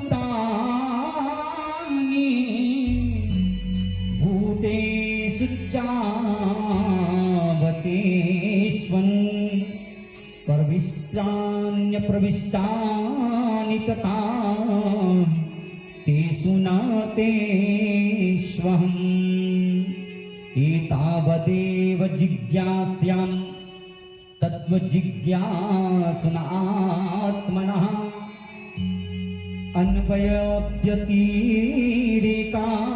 अन्वयव्यतिरेकाभ्याम् यदस्यात् सर्वत्र सर्वदा। परमात्मा, परब्रह्म परमात्मा नारायण कहते हैं कि सारी सृष्टि में केवल मैं ही मैं था। सृष्टि बनने के बाद भी मैं रहता हूं। सृष्टि के विनष्ट होने के बाद भी केवल और केवल मैं ही बचता हूं। इसे आप इस प्रकार से समझ सकते हैं, जैसे सोने का एक बिस्किट, एक टुकड़ा आपको प्राप्त हो जाता है ना? सोने का बिस्किट आप लेकर के आए और एक दिन भैया आपकी पत्नी कहती है कि देखो जी, क्यों ना आप इस सोने के बिस्किट से, सोने के टुकड़े से मेरे लिए हार क्यों नहीं बनवा देते, मेरे लिए मांग की मोती क्यों नहीं बनवा देते, मेरे लिए कानों की बाली, नाक की नथली क्यों नहीं बना देते, है ना? और आप पत्नी की बात मान करके आज सुनार के पास गए और सुनार गला करके उसको अलग अलग बना दिया, है ना? आज उसी सोने का नाम परिवर्तित हो गया, अब वही हार बन गया, रानी हार बन गया, वही कान की बाली बन गई, वही नाक की नथली बन जाती है, लेकिन है क्या? सोना है ना? पहले भी सोना था और अब भी वो सोना है। 2, 4, 6 साल पहले और एक दिन मन किया कि देखो ये डिजाइन तो पुराना हो गया है नहीं? नया नया डिजाइन आते रहता है, पहले पहले अस्कटा जाते हैं, है नहीं? बहुत हो गए, अब बड़ पहिंदर ले जना दूसरा बदल देते हैं ऐसे है। सब बोल कुड़ो देश।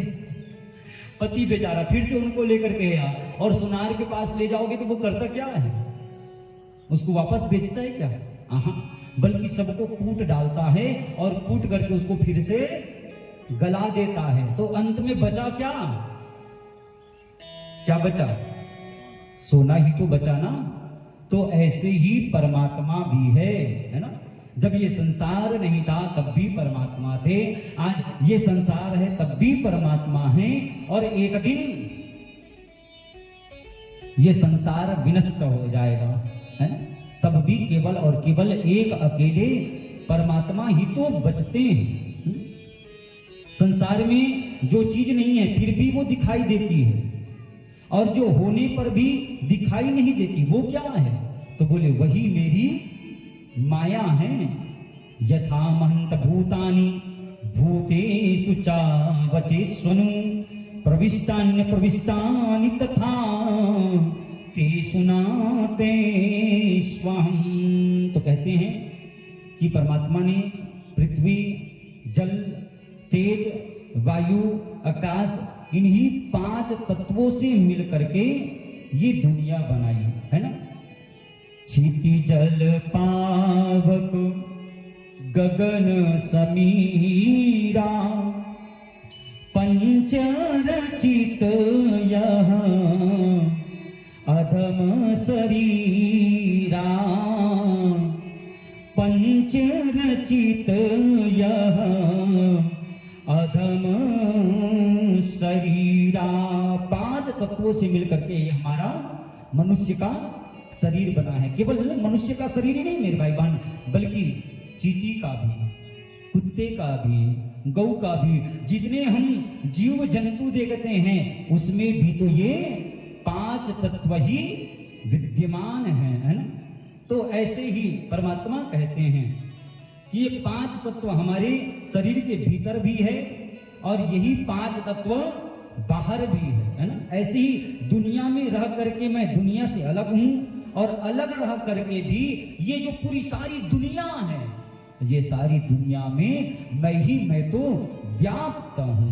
अनेक रूप में जो सर्व रूप से व्याप्त रहते हैं, विद्यमान रहते हैं, वही दिव्यात्मा है। और भगवान ने कहा कि ये जो मैंने तुम्हें उपदेश दिया है इसका नाम भागवत है। भगवान का जो भगवान का हो जाए वो भागवत है।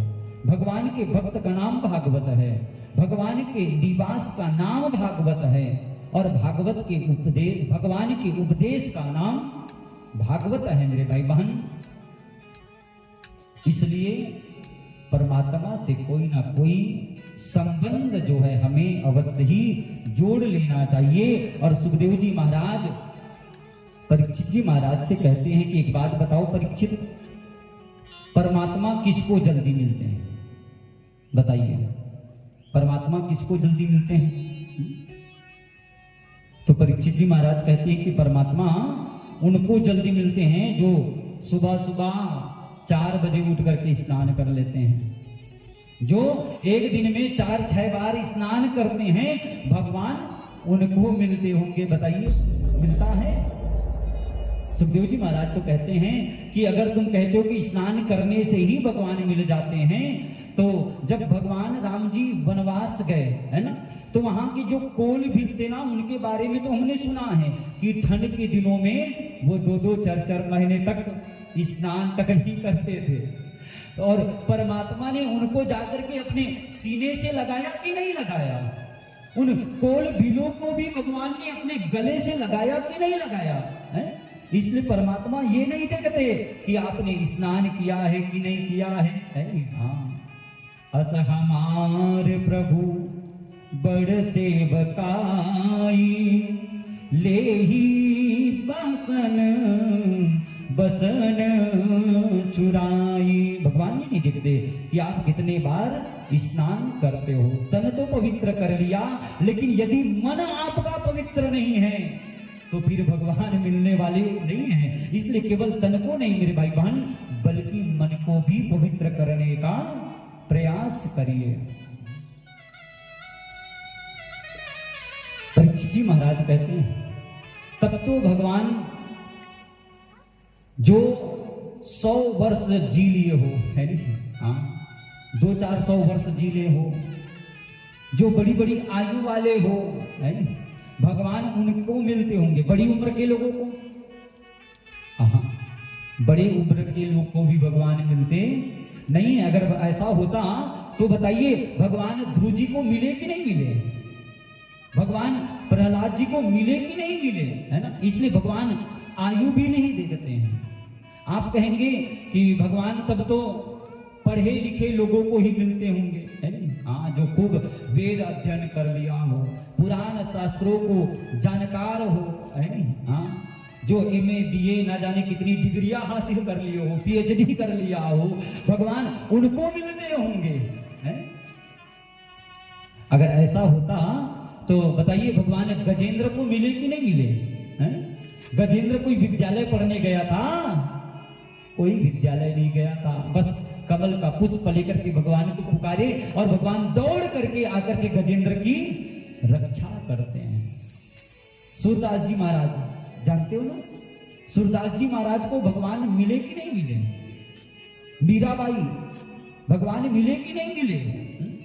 मीराबाई, सूरदास जी, आप लोगों ने कहीं पर पढ़ा है क्या कि सूरदास जी अमुक विद्यालय में जाकर के विद्या अध्ययन किए, मीराबाई अमुक विद्यालय में जाकर के अध्ययन किए, पढ़ाई किए, सुने हो? कोई विद्यालय, कोई स्कूल नहीं गए, है ना।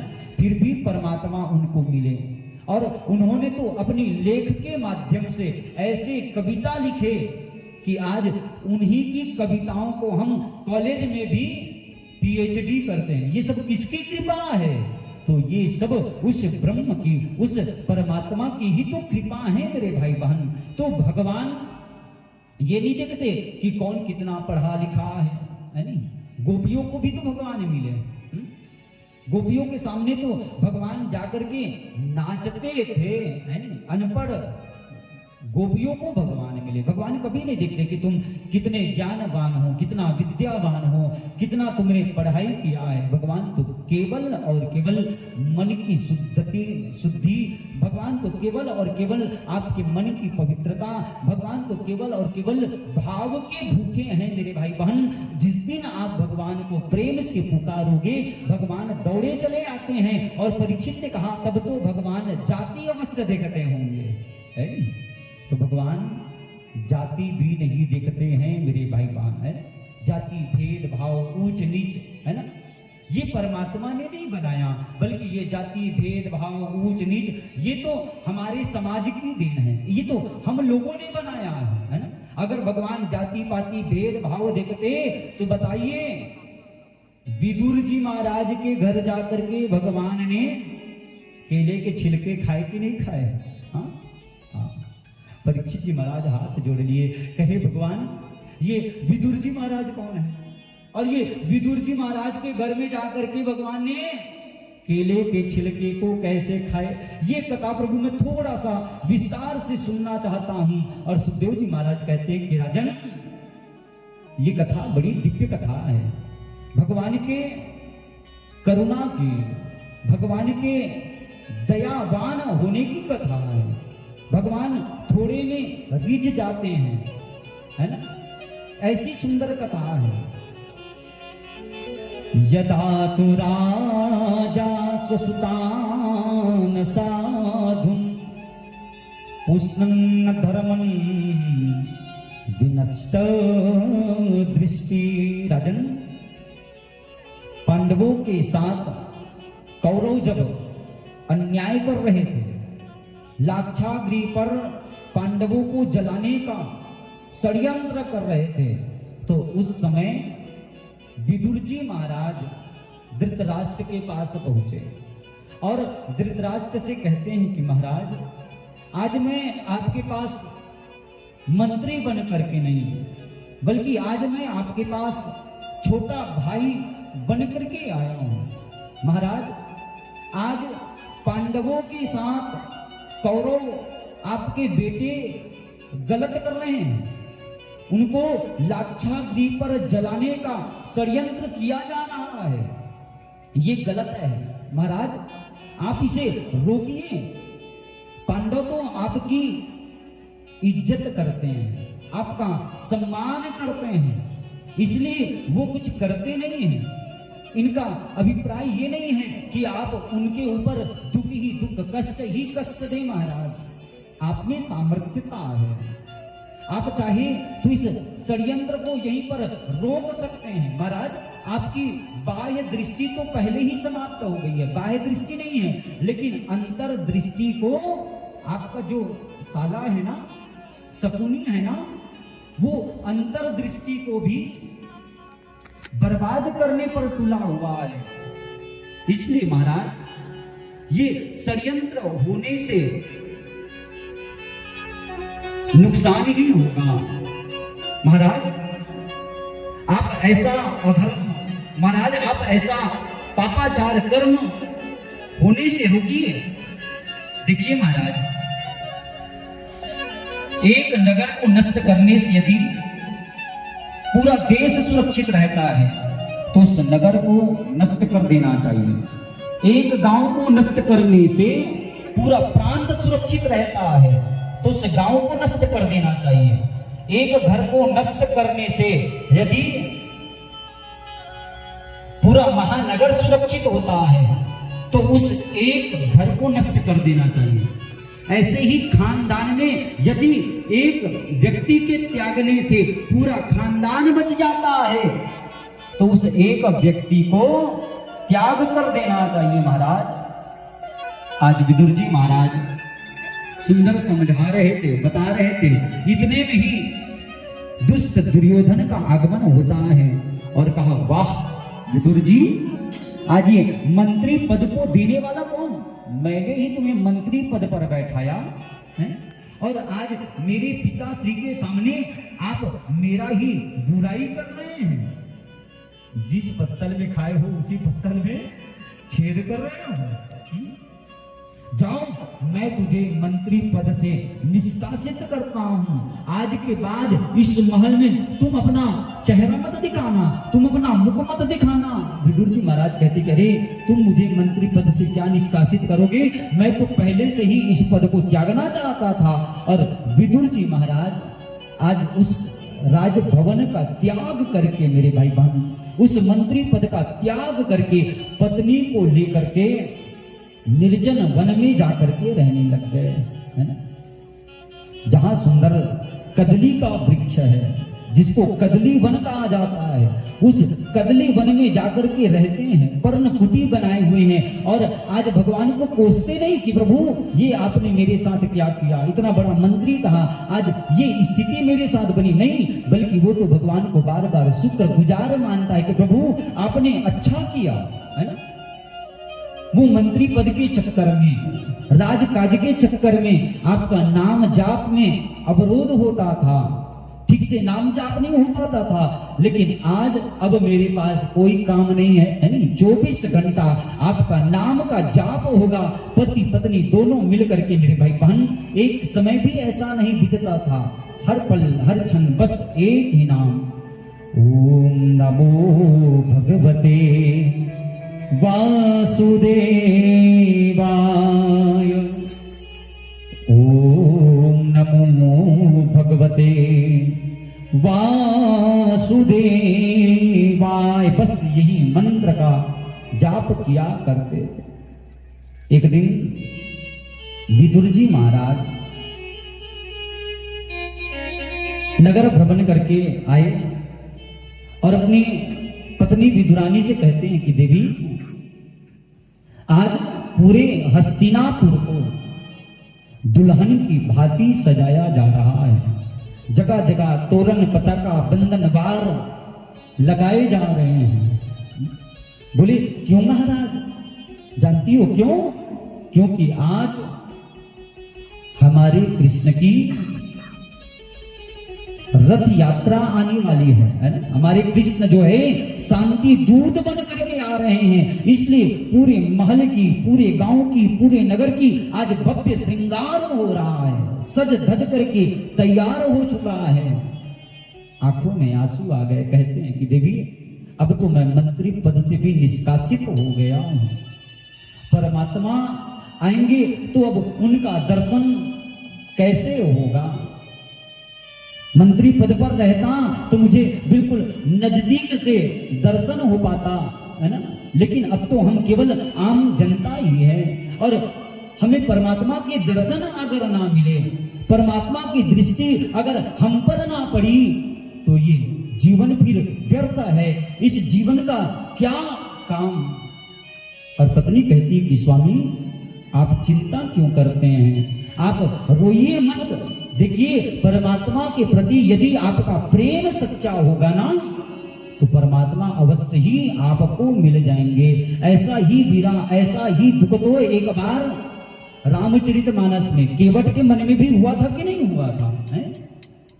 केवट ने देखा कि आज गंगा किनारे परमात्मा नाव में बैठ करके उस पार जाने वाले हैं और उन्होंने देखा यहाँ तो परमात्मा को पार लगाने के लिए बड़ी बड़ी नौकाएं सज रही हैं, लेकिन हमारी नाव तो टूटी फूटी है।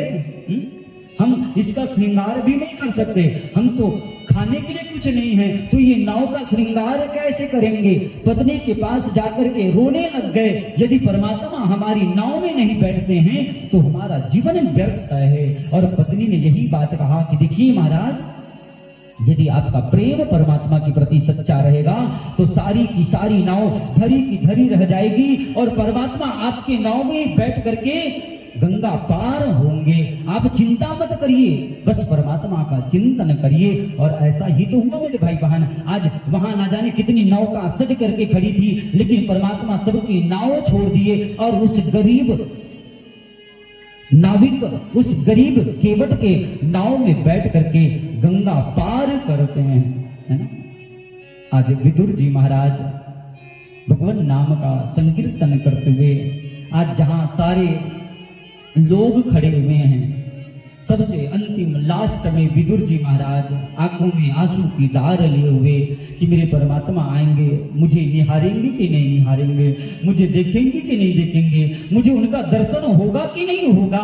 बस यही लालसा लिए हाथ जोड़े खड़ा हुआ है अपनी पत्नी के साथ। और तभी जय जयकार के साथ कृष्णचंद्र महाराज की जय जयकार के साथ रथ यात्रा, रथ प्रवेश होता है और वहां सुंदर फूलों की वर्षा होना प्रारंभ हो गया, जय जयकार होना प्रारंभ हो गया।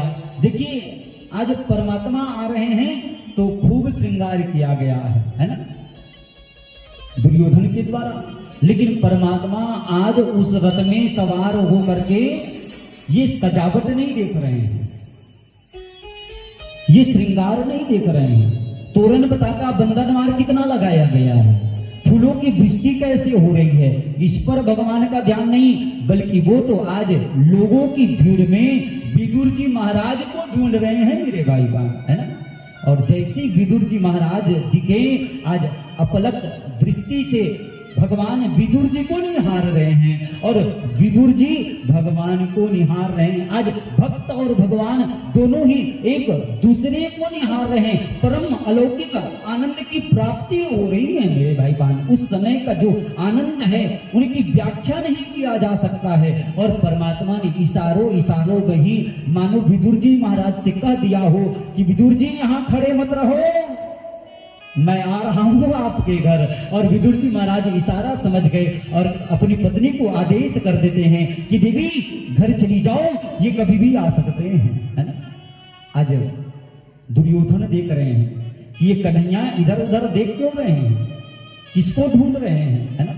आज एक बड़ा सा मंच बनाया गया है जहां हजारों सैकड़ों बड़े बड़े सिंहासन रखे गए हैं और मध्य में मणियों से रत्नों से जड़ित एक विशाल आसन बनाया गया है, सिंहासन बनाया गया है ना। और उसी आसन पर कहा आओ प्रभु आइए केशव विराजिए, भगवान को बैठाए, आपका आगमन हुआ, अहो भाग्य हमारे। आज मुझे बड़ी प्रसन्नता हुई, लेकिन आपका आगमन किस उद्देश्य से हुआ है ये मैं नहीं जानता। भगवान ने दुर्योधन से कहा कि दुर्योधन, मैंने तुम्हें कभी भी दुर्योधन नहीं कहा, बल्कि मैंने तो तुम्हें हमेशा सुयोधन ही कहा है ना। एक बात बताओ, पांडव तुम्हारे भाई है कि नहीं? बोले हाँ जी। तुम्हारे सगे काका के बेटे हैं ना? बोले हाँ जी। इस नाते तो वो तुम्हारे भाई हुए ना? हाँ जी। जब तुम्हारे भाई हैं तो फिर आधा संपत्ति के अधिकारी है कि नहीं? अरे हाँ। बोले नाजीक है। हाँ, बिल्कुल नहीं कहे। हाँ। आज तुरंत तमक करके खड़ा हो जाता है। आज उस सभा में भीष्म पितामह, द्रोणाचार्य, कृपाचार्य, धृतराष्ट्र सब बैठे हुए हैं और ये तमक करके खड़े हो गए और कहा सुचग्रेण वदास्यामि वीणा युद्धेन केशवः। क्या बोलते हो कन्हैया? सुई के नोक के बराबर भी बगैर युद्ध के मैं कुछ भी देने वाला नहीं हूं। भगवान ने तो कहा कि मैं ये आधा राज्य का अधिकार भी नहीं, बल्कि मैं तो केवल और केवल 5 गांव ही मांगता हूं। मैं 5 गांव में ही उनको संतुष्ट कर लूंगा, उनको प्रसन्न कर लूंगा, उनको मना लूंगा। लेकिन आज ये दुष्ट कहता है कि कन्हैया सुई के नोक के बराबर भी कुछ भी देने वाला नहीं हूं, है ना। भगवान कहते हैं कि यार देखो दुर्योधन, अभी तुमने युद्ध की भीषिका नहीं देखी है। तुमने अपने दादी नानी से ही युद्ध के बारे में सुना होगा। युद्ध में होता क्या है? सैकड़ों नारियां विधवा हो जाती हैं, सैकड़ों हजारों बच्चे अनाथ हो जाते हैं, कितनी धन संपदा सब नष्ट हो जाता है ना। लाखों बच्चे अनाथ। एक शांति दूत के साथ कैसा व्यवहार करना चाहिए या भी तुझे पता नहीं है। धृतराष्ट्र ने दुर्योधन का हाथ दबा दिया। अरे क्या बोल रहे हो? तब इनको होश आया और कहता है कि कन्हैया आप तो जानते हो मैं बचपन से ही बड़ा ही उद्दंड बालक रहा हूं, है ना। और उद्दंडता में आकर के, जल्दबाजी में आकर के मेरे मुख से कुछ भी निकल जाता है, लेकिन बाद में पश्चाताप, बाद में पछतावा अवश्य होता है। कन्हैया ये युद्ध, ये आधा हिस्सा, इससे आपको कोई लेना देना नहीं होना चाहिए। आप तो हमारे यहाँ मेहमान बन करके आए हैं, है ना। और आपके लिए मेरी माँ गंधारी ने सुंदर 56 भोग बना करके रखे हैं। आप आइए, अंदर प्रवेश करिए। और भगवान ने कहा देखो दुर्योधन, भोजन तो 2 शर्त में ही किया जाता है ना। या तो उस व्यक्ति को खूब भूख लगा हो, तो मुझे भूख नहीं लगा है, या तो भोजन कराने वाले के मन में बड़ी श्रद्धा हो और तुम्हारे मन में भोजन कराने के प्रति कोई श्रद्धा नहीं है, इसलिए भोजन करने का कोई प्रश्न यहाँ पर उठता ही नहीं है। और भगवान ने एक बात और कह दी कि देखो वैसे भी हमें तो भोजन का निमंत्रण विदुर जी महाराज के यहाँ से आया है नहीं, इसलिए हम भोजन तो विदुर जी महाराज के यहाँ करेंगे। और जैसे विदुर जी ने सुना कि भोजन का निमंत्रण, अरे हमने तो इनको निमंत्रण तक नहीं दिए हैं, और ये कहते कि हमारे घर का निमंत्रण लगता है, अब तो ये जरूर हमारे घर आ जाएंगे। विदुर जी महाराज सभा से भाग पड़े और सुंदर बाजार जाकर के आज लड्डू ले रहे हैं, माखन ले रहे हैं, मेवा ले रहे हैं, भगवान के स्वागत की तैयारी करने में जुट गए हैं। इधर दुर्योधन कहता है कि आप तो द्वारिका से सीधे हस्तिनापुर हमारे पास ही आए, तो फिर विदुर जी महाराज कब आपसे मिल गए, कब भोजन के लिए निमंत्रण दे दिए? तो कहा उनका पत्री आया था। दुर्योधन हंस के कहता है ओहो, जहां खुद के खाने के लाले पड़े हुए हैं, है नहीं, उसके बाद तो खुद भी कुछ नहीं है, तो फिर आपको क्या खिलाएंगे? और भगवान ने कहा कि भैया निमंत्रण दिए हैं तो फिर भोजन भी अवश्य ही खिलाएंगे। और भगवान आज उस सभा को छोड़ करके सीधे विदुर जी महाराज के पर्ण कुटी के पास पहुंच गए और ठीक द्वार पर खड़े होकर के भगवान पुकारते हैं, काकी द्वार खोलो, काकी। और जैसी विदुरानी भगवान की पुकार सुने स्नान कर रही थी मेरे भाई बहन, बस गीले कपड़ों में ही दौड़ करके सामने खड़ी हो जाती है, द्वार खोलती है तो भगवान को अपलक दृष्टि से बस निहार रही है। इतने में भगवान ने अपनी पीली पीतांबर सुलभा देवी के ऊपर, विदुरानी के ऊपर उड़ा देते हैं और कहा काकी बस ऐसे ही देखती रहोगी कि हमको भीतर भी बुलाओगी। तब उनको होश आया और कहा हाँ हाँ कन्हैया, हाँ हाँ केशव, आओ आओ आओ कहे, और आज भगवान को भीतर ले जा करके सुंदर आसन लगाई और कहा आओ आओ आओ कन्हैया, आओ बैठो। और जैसी परमात्मा बैठने वाले होते ना उस आसन को हटा देते हैं, कहे कन्हैया ये स्थान अच्छा नहीं है, यहाँ बैठो। फिर से जैसी बैठने वाले होते थे फिर से आसन उठा देती थी। आज पूरे आंगन के चक्कर लगा दी, यहाँ से वहां से यहाँ, यहाँ से वहां। तब तो परमात्मा ने स्वयं ही आसन को दबाए और दबा करके बैठ गए और कहा काकी बड़ी जोर की भूख लगी है। आज विदुरानी दिखती है कि घर में तो कुछ भी नहीं है ना? और अभी तक विदुर जी महाराज का कोई अता पता नहीं है, क्या करें? तो दौड़ करके कदली वन में जाती है और वहां से सुंदर सुंदर केले के फल तोड़ करके ले आती है मेरे भाई बहन। और भगवान कन्हैया के सामने बैठ गए हैं। भगवान कह रहे कि मैया जल्दी खिलाओ ना, काकी जल्दी खिलाओ ना, बड़ी जोर की भूख लगी है ना? और आज मैया सुंदर केले को छिलती है, गुदा गुदा बाहर फेंक जाती है और छिलके को ही भगवान को खिला रहे हैं। हाँ। और उस छिलके में भी इतना रस है, इतना माधुर्य है, इतना मिठास है, इतना आनंद है, परमात्मा को पता तक नहीं चला कि ये छिलका है कि गुदा है ना? परमात्मा तो छिलका को खा रहे हैं मेरे भाई बहन और कह रहे हैं कि काकी कितना मीठा ये फल है। और तभी विदुर जी महाराज का आगमन हुआ। द्वार से ही चिल्लाए कि ओ देवी, ओ विदुरानी, सुनती हो? दौड़ करके द्वार पर पहुंची। क्या हुआ? अरे जल्दी से चंदन चौका लगाओ, रंगोली बनाओ, दीपक जलाओ, थाली सजाओ। बोले क्यों? क्योंकि वो कन्हैया आने वाले हैं, जल्दी से पकवान बनाओ। देखो कन्हैया के लिए मैं माखन लेके आया हूँ, लड्डू लेके आया हूँ। और विदुरानी कहती कि कन्हैया तो कब के आ गए। अरे आ गए। और जैसे विदुर जी महाराज अंदर पहुंचे तो क्या देखते हैं? भगवान केले के छिलके को खा रहे हैं। आज विदुर जी महाराज की आंखों में आंसू बहने लग गए। वाह परमात्मा! विदुरानी को चिल्लाए, देवी ये तुम क्या कर रही हो? परमात्मा को छिलका खिला रहे हो। तब जाकर के आज होश आया, तब जाकर के भगवान भी जाने कि हम छिलका खा रहे हैं। भगवान को भी पता नहीं था कि छिलका ही खा रहे हैं। हाँ, और भगवान तो कहते कि ये छिलका में भी कितना मिठास है। आज विदुर जी महाराज झट से लड्डू ला करके दे दिए। आज झट से विदुर जी महाराज सुंदर सुंदर पकवान लेकर के आए थे। आज सुंदर माखन लेकर के आए थे। भगवान लड्डू को खाने लगे और कहे कि विदुर काका, जो स्वाद उस छिलके में था ना, ये स्वाद इस लड्डू में नहीं है मेरे भगवान, है ना? क्योंकि भगवान केवल और केवल प्रेम के भूखे हैं। इसीलिए तो गाते हैं, सबसे ऊंची प्रेम सगाई, प्रेम सगाई,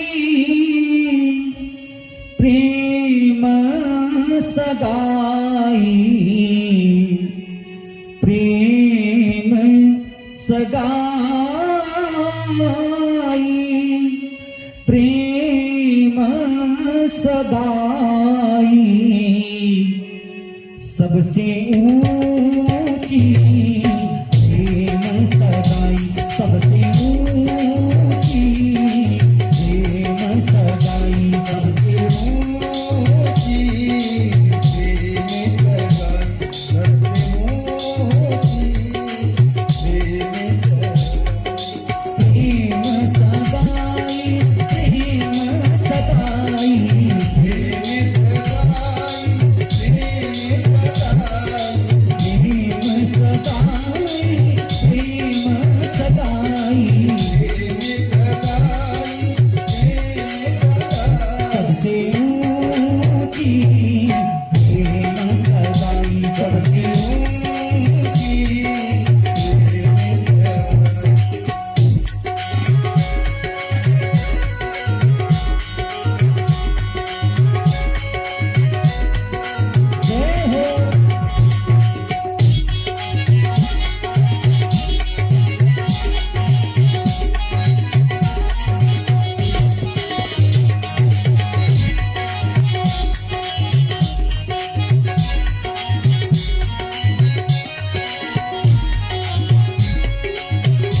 दुर्योधन के मेवा त्यागी, दुर्योधन के मेवा त्यागी, दुर्योधन के मेवा त्यागी, दुर्योधन के मेवा त्यागी, दुर्योधन के मेवा त्यागी, साग दूरी घर खाई सबसे ऊंची प्रेम सगाई, सबसे ऊंची प्रेम सगाई, सबसे ऊंची प्रेम सगाई, सबसे ऊंची प्रेम सगाई।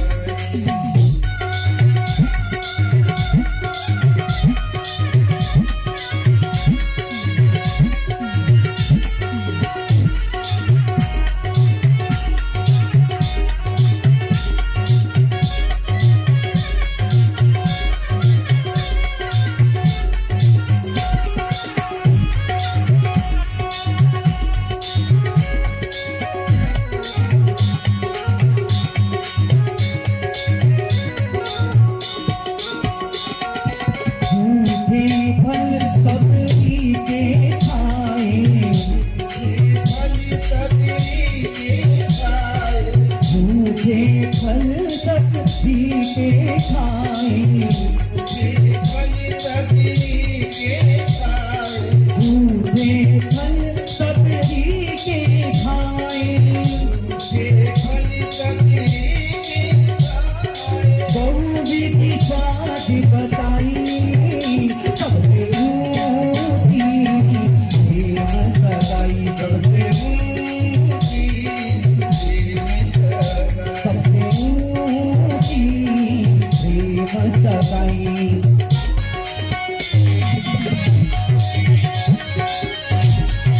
जय हो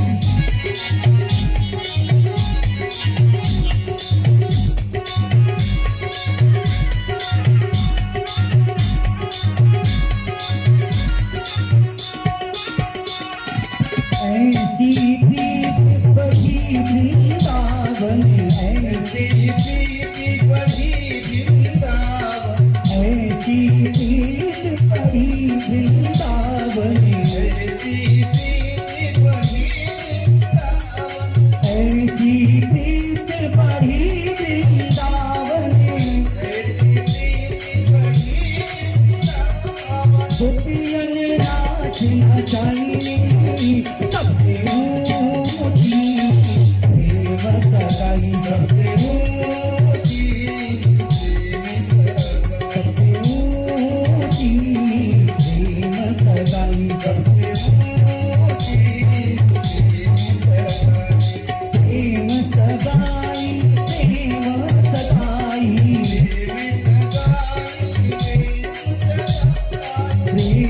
प्रेम सगाई, प्रेम सगाई, सबसे ऊंची प्रेम सगाई, सबसे ऊंची सबसे ऊंची प्रेम सगाई, सबसे ऊंची प्रेम सगाई, सबसे ऊंची प्रेम सगाई, सबसे ऊंची प्रेम सगाई। भगवान कहते हैं भाव का भूखा भाव ही एक सार है, जो भाव से भजता भव से बेड़ा पार है, भव से बेड़ा पार है। सुखदेव महाराज कहते कि राजन परमात्मा बिरादरी तक तो नहीं देखते हैं, है ना। आज मेरे गोविंद के नेत्र सजल हो गए मेरे भाई बहन। एक बार भगवान से किसी ने पूछा कि प्रभु वैसे तो आप ना जाने कितने आपके भक्त हैं, जहां जाकर के आप सुंदर सुंदर पकवान, सुंदर सुंदर प्रसादी, सुंदर सुंदर भोजन करते हैं, लेकिन उन सब भक्तों में ऐसा कोई तो होगा जिनका स्मरण आपको बार बार होता होगा। और भगवान कहते कि हाँ, ऐसे दो ही तो भक्त है ना। एक वो माँ सबरी है ना, जिनका ब्याह हो रहा था, और ब्याह में उनके यहाँ अतिथियों का, मेहमान का सम्मान स्वागत करने के लिए ना जाने कितने जीवों की हत्या करने के लिए कितने जीवों को बांध करके रखे थे। और ये मां सबरी देख ना पाई और मां सबरी निर्जन वन में चली जाती है मतंग मुनि के पास, है ना। और मतंग मुनि की सेवा करने लगी, भगवत भक्ति करने लग गई। और मुनि ने कहा था कि सबरी, इस स्थान को छोड़ करके कहीं जाने की आवश्यकता नहीं है, बस यहाँ रहना, परमात्मा का चिंतन करना, देखना एक दिन वो परमात्मा तुम्हें दर्शन देने के लिए अवश्य आएंगे। और भगवान राम जी पहुंचे कि नहीं पहुंचे सबरी के यहाँ, है ना। और आज सबरी भाव में इतना विहल्ल हो जाती है कि बेर को जूठा बेर को खिलाती है ना। खुद तो स्वाद लेती कि मीठा है कि नहीं मीठा है, और जूठे बेर भगवान राम जी को खिलाती है। भगवान आज उसी सबरी को याद करते हैं कि वो सबरी के बीटे बेर मुझे याद है, सबरी के वो जूठे बेर मुझे याद है। और ऐसा ही वो विदुर विदुरानी के केले के छिलके मुझे याद है। कहने का भाव बड़ा स्पष्ट है मेरे भाई बहन कि परमात्मा भाव के भूखे हैं। परमात्मा ने उद्धव को कहा कि आज मुझे विदुर की बहुत याद आ रही है। उद्धव जी से कहते कि विदुर से जाके तुम मिलना, है ना। और उद्धव जी और विदुर जी सरस्वती नदी के किनारे इनका मिलना होता है, सुंदर आपस में चर्चाएं होती है। उद्धव जी ने भगवान कृष्ण की बाल लीलाएं सुनाई और कहा कि यहाँ से अब आप सीधे मैत्रेय मुनि के पास चले जाइए।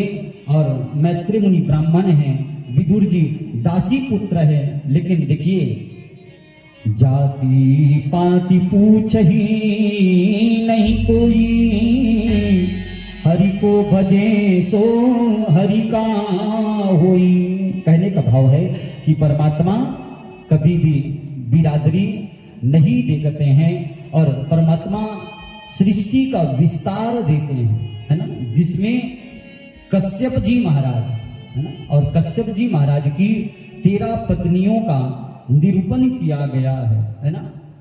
और इसी कश्यप जी महाराज की 2 पत्नी प्रमुख रूप से, जिनको दिति और अदिति कहते हैं, एक के बेटे राक्षस हुए और एक के देवता हुए, है ना। और यहीं पर हिरण्याक्ष और हिरण्यकश्यप की कथा आती है। और ऐसे सुंदर सृष्टि वर्णन की कथा को आगे हम विस्तार देंगे। मध्याह्न समय का विश्राम का समय हो चुका है। आइए यहीं पर विश्राम, आप अपने स्थान पर खड़े होकर के भगवान के वैदिक आरती के साथ में वाणी का विराम। पुनः ठीक 3 बजे से कथा प्रारंभ होगी। प्रेम से बोलिए श्री बाके बिहारी लाल की जय। श्री कृष्ण गोविंद हरे मुरारी, हे नाथ नारायण वासुदेवा। श्री कृष्ण गोविंद हरे मुरारी, हे नाथ नारायण वासुदेवा। श्री कृष्ण गोविंद हरे मुरारी, हे नाथ नारायण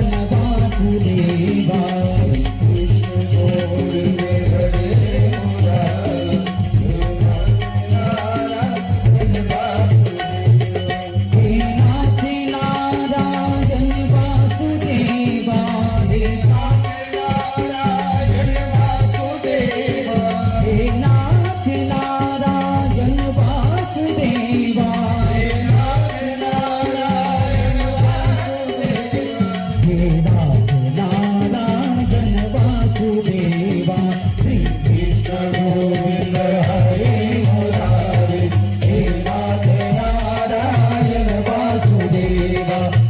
कृष्ण गोविंद हरे मुरारी, हे नाथ नारायण वासुदेवा, हे नाथ नारायण वासुदेवा, हे नाथ नारायण वासुदेवा, हे नाथ नारायण वासुदेवा, हे नाथ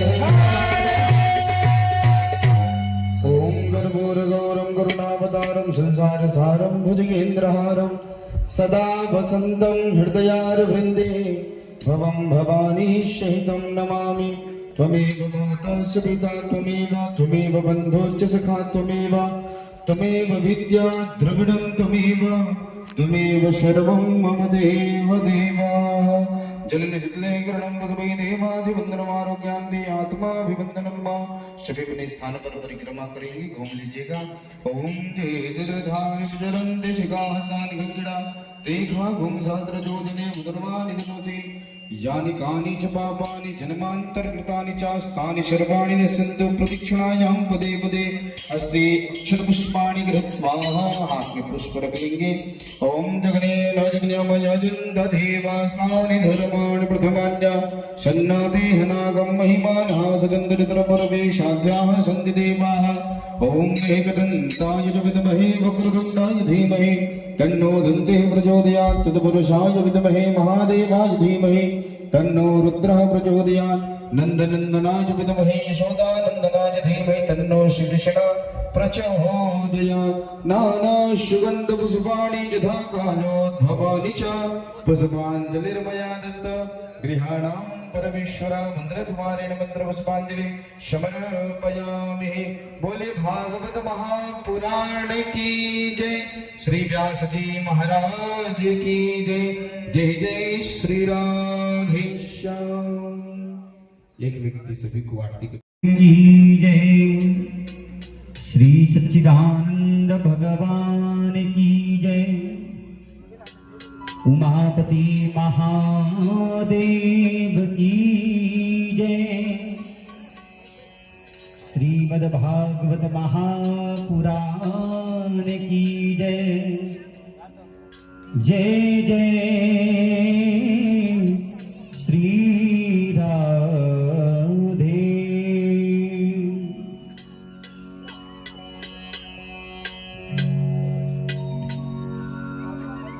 जय परमेश्वर परम प्रभु परम पुरुष प्रणमामि। आदि शक्ति आनंदमयी अखिलेश्वरी नमामि। कौशलेश मिथिलेश्वरी सिद्धि करेंगे काम। वाणी वर्णन के प्रथम बोल सियावर राम, बोल सियावर राम। श्याम सुंदर से जिसका संबंध है, मुरली वाले से जिसका संबंध है, उसे हर घड़ी आनंद ही आनंद है। आइए विधि भर की कथा प्रारंभ करें। उससे पूर्व मनवाणी को शुद्ध करने के लिए सुंदर भगवान नाम का संकीर्तन, क्योंकि श्याम सुंदर से जिसका संबंध एक बार बन जाए फिर तो उसके जीवन में आनंद ही आनंद मिलता है मेरे भाई बहन। इसलिए आप सभी भगवान के साथ कोई ना कोई संबंध बनाने का प्रयास करें और बड़े भाव के साथ तालियों की सेवा करते हुए। श्याम सुंदर से जिसका संबंध है, मुरली वाले से जिसका संबंध है, उसे हर घड़ी आनंद ही आनंद है।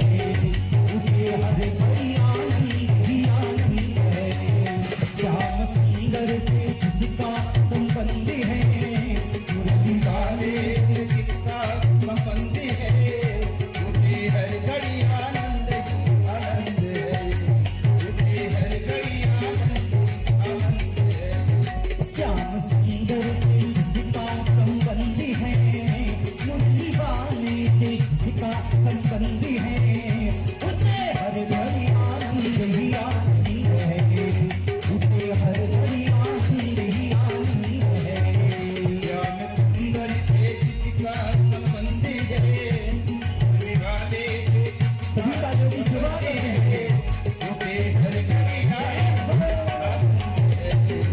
उठे हर घड़ी आनंद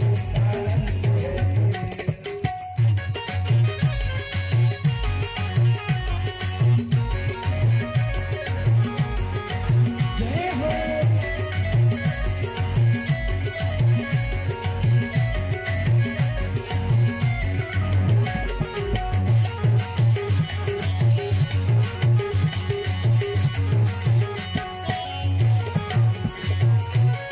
झूठी ममता से करके किनारा झूठी ममता से करके किनारा लेके सच्चे प्रभु का सहारा लेके सच्चे प्रभु का सहारा झूठी ममता से करके किनारा झूठी ममता से करके किनारा लेके सच्चे प्रभु का सहारा लेके सच्चे प्रभु का सहारा जो उसी की रजामंद है जो उसी की रजामंद है उसे हर घड़ी आनंद ही आनंद है उसे हर घड़ी आनंद ही आनंद है ज्ञान प्यारे जिसका संबंध है मुरली वाले थे गणपति वाले थे जिनका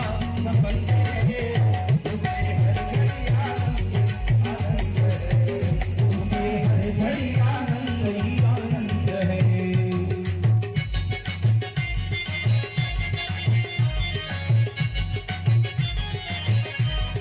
जय हो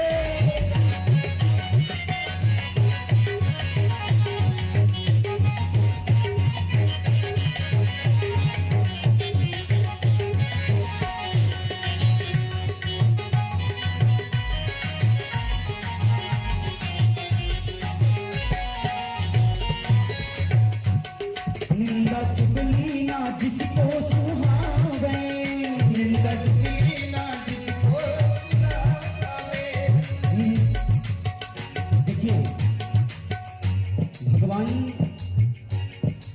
के साथ एक बार अगर किसी का संबंध बन जाए अगर भगवान के साथ प्रेम हो जाए तो फिर उसे ये जगत जो है ये संसार जो है वो अच्छा नहीं लगता है यहाँ की जो व्यवहारिक बातें हैं वो अच्छा नहीं लगता है फिर तो उनके हृदय में उनके दिलो दिमाग में 24 घंटा भगवान नाम का संकीर्तन ही घूमता रहता है उसको ये बाह्य जगत में आनंद नहीं आता है बल्कि उनको तो आनंद केवल और केवल भगवान के भक्ति में ही आता है मेरे भाई बहन निंदा चुगली ना जिसको सुहावे निंदा चुगली ना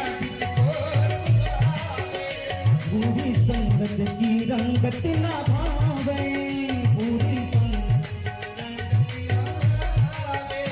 बुरी संगत की रंगत ना भावे बुरी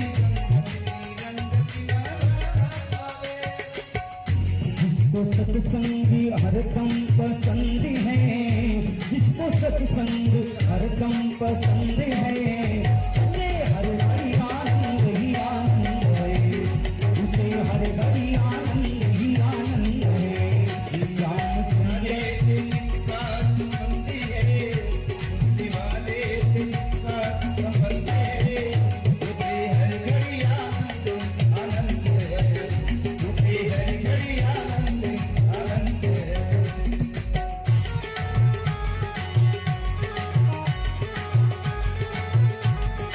जय हो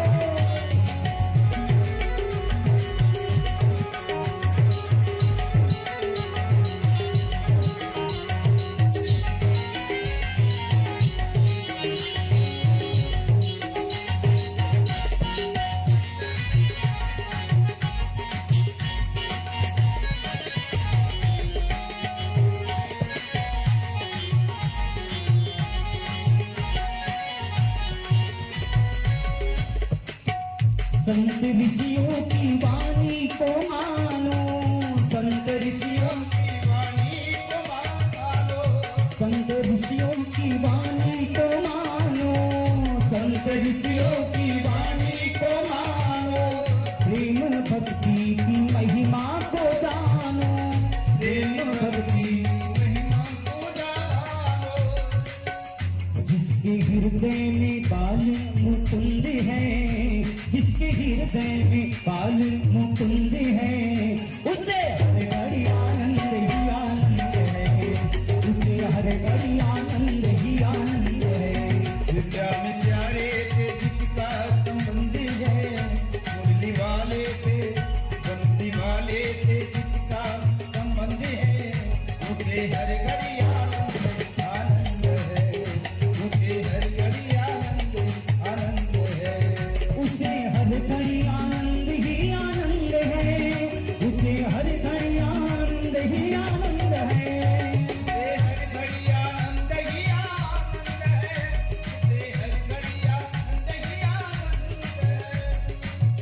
उसे हर घड़ी आनंद ही आनंद है, उसे हर घड़ी आनंद ही आनंद है। उसे हर घड़ी आनंद ही आनंद है, उसे हर घड़ी आनंद ही आनंद है। श्याम सुंदर से मुरली बाली से, श्याम प्यारी से जिसका संबंध है, उसे हर घड़ी आनंद ही आनंद है, उसे हर घड़ी आनंद ही आनंद है, उसे हर घड़ी आनंद ही आनंद है, उसे हर घड़ी आनंद ही आनंद है, उसे हर घड़ी आनंद ही आनंद है। मुरली वाले से जिसका संबंध है,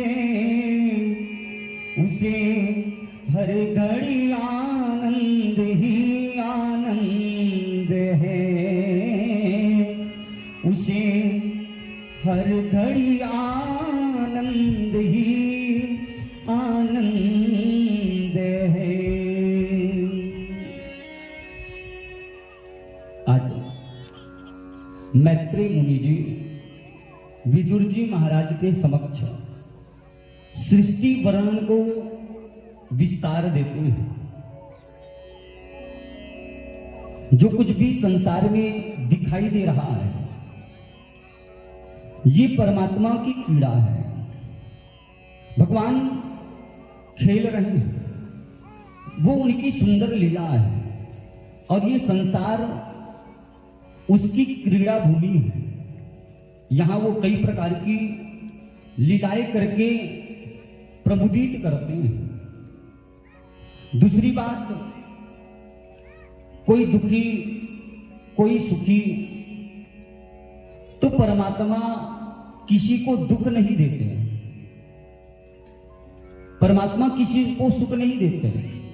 ये जो हमें सुख दुख मिलता है ना, ये तो हमारे कर्मों के कारण से ही हमको सुख दुख प्राप्त होता है। को न काहू सुख दुख करि दाता, निज कृत कर्म भोगू सब भ्राता। हम जैसा कर्म करते हैं, है ना, अच्छा कर्म करेंगे तो अच्छे फल की प्राप्ति होगी, और अगर हमारा कर्म ही बुरा है तो फिर दुख तो प्राप्त होगा ही, है। बोया पेड़ बबूल का, फिर आम कहां से हो।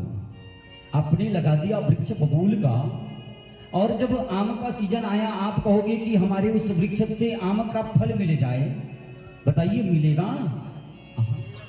वहां से तो फिर आपको काटे ही प्राप्त होगा। इसलिए भैया भविष्य में अगर आप सुख चाहते हैं, है, तो सबसे पहले अपने वर्तमान को सुधारना पड़ेगा, कर्म को सुधारना पड़ेगा। और जिस दिन आप सदधर्म के मार्ग पर सदकर्म पर चलते हैं तो देखना आपका जीवन सुखी हो जाएगा। तीसरी बात, व्यक्ति को बचाने के लिए परमात्मा अवतार क्यों लेते हैं? वेद के अनुसार जो व्यक्ति कर्म कर रहा है, वेद के आधार पर जो सत्कर्म कर रहा है, आचरण कर रहा है, उस सत्कर्म करने वाले व्यक्ति को कोई कष्ट पहुंचाता है तो ऐसे व्यक्ति की सुरक्षा करने के लिए परमात्मा अवतार धारण करके आते हैं। अवतारों में भगवान एक अवतार वराह का भी धारण करते हैं, है ना। वराह बन करके भगवान आते हैं। भगवान ने ऐसा अवतार धारण क्यों किया?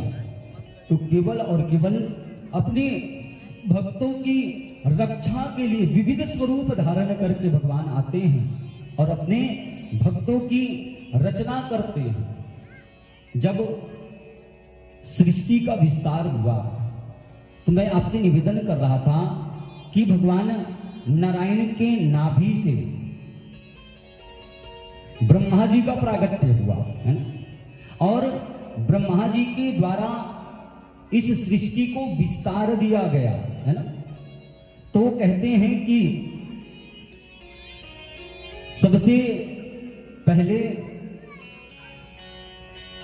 ब्रह्मा जी महाराज के मन से मरीचि हुए, नेत्र से अत्रि, मुख से अंगिरा, कान से पुलस्त, नाभि से पुला, हाथ से क्रतु, त्वचा से भृगु, प्राण से वशिष्ठ, अंगूठे से दक्ष, गोद से नारद जी महाराज मानस पुत्र के रूप में, है ना। और ब्रह्मा जी ने इन सबसे भी तो कहा कि आप लोग इस सृष्टि को विस्तार दीजिए, सृष्टि को आगे बढ़ाइए। और इन ऋषियों ने, इन संतों ने तो कहा कि ब्रह्मा जी हम ये सृष्टि को बढ़ाने के लिए नहीं, माया में फंसने के लिए नहीं, बल्कि हमारा जन्म तो उस मायापति को प्राप्त करने के लिए हुआ है। और ये सारे के सारे तपस्या करने के लिए चले गए।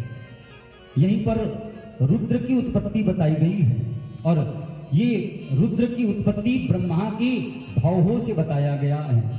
ये क्रोध के रूप माने जाते हैं और ब्रह्मा ने कहा कि आप इस सृष्टि को विस्तार दीजिए। और जब इनकी सृष्टि आगे बढ़ी तो यहाँ तो भूत प्रेत पिशाच उत्पन्न हो गए। अभी तक सृष्टि का विस्तार तक नहीं हुआ है और ये तो सृष्टि को समाप्त करने वाले पैदा हो गए। तो ब्रह्मा ने कहा देख भैया, तुम अपनी सृष्टि को यहीं पर विश्राम दे दीजिए, तुम अपनी सृष्टि को यहीं पर रोक दीजिए।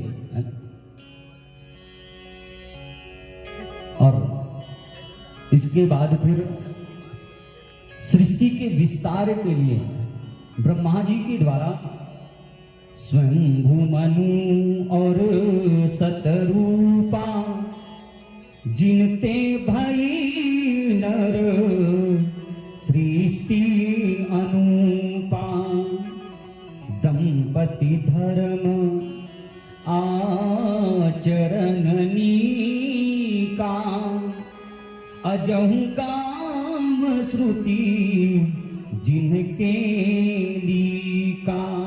स्वयंभू मनु और सतरूपा हो गए हैं और कहा कि आप लोग सृष्टि को आगे बढ़ाइए। अब मनु सतरूपा से ही कहते हैं कि मैथुनी सृष्टि का विस्तार हुआ है ना। तो अब इनके पास सबसे बड़ी समस्या क्या है कि महाराज सृष्टि का विस्तार तो दें, लेकिन कहाँ, क्योंकि पृथ्वी तो है नहीं, है बड़ी समस्या है। तो ये पृथ्वी है कहाँ?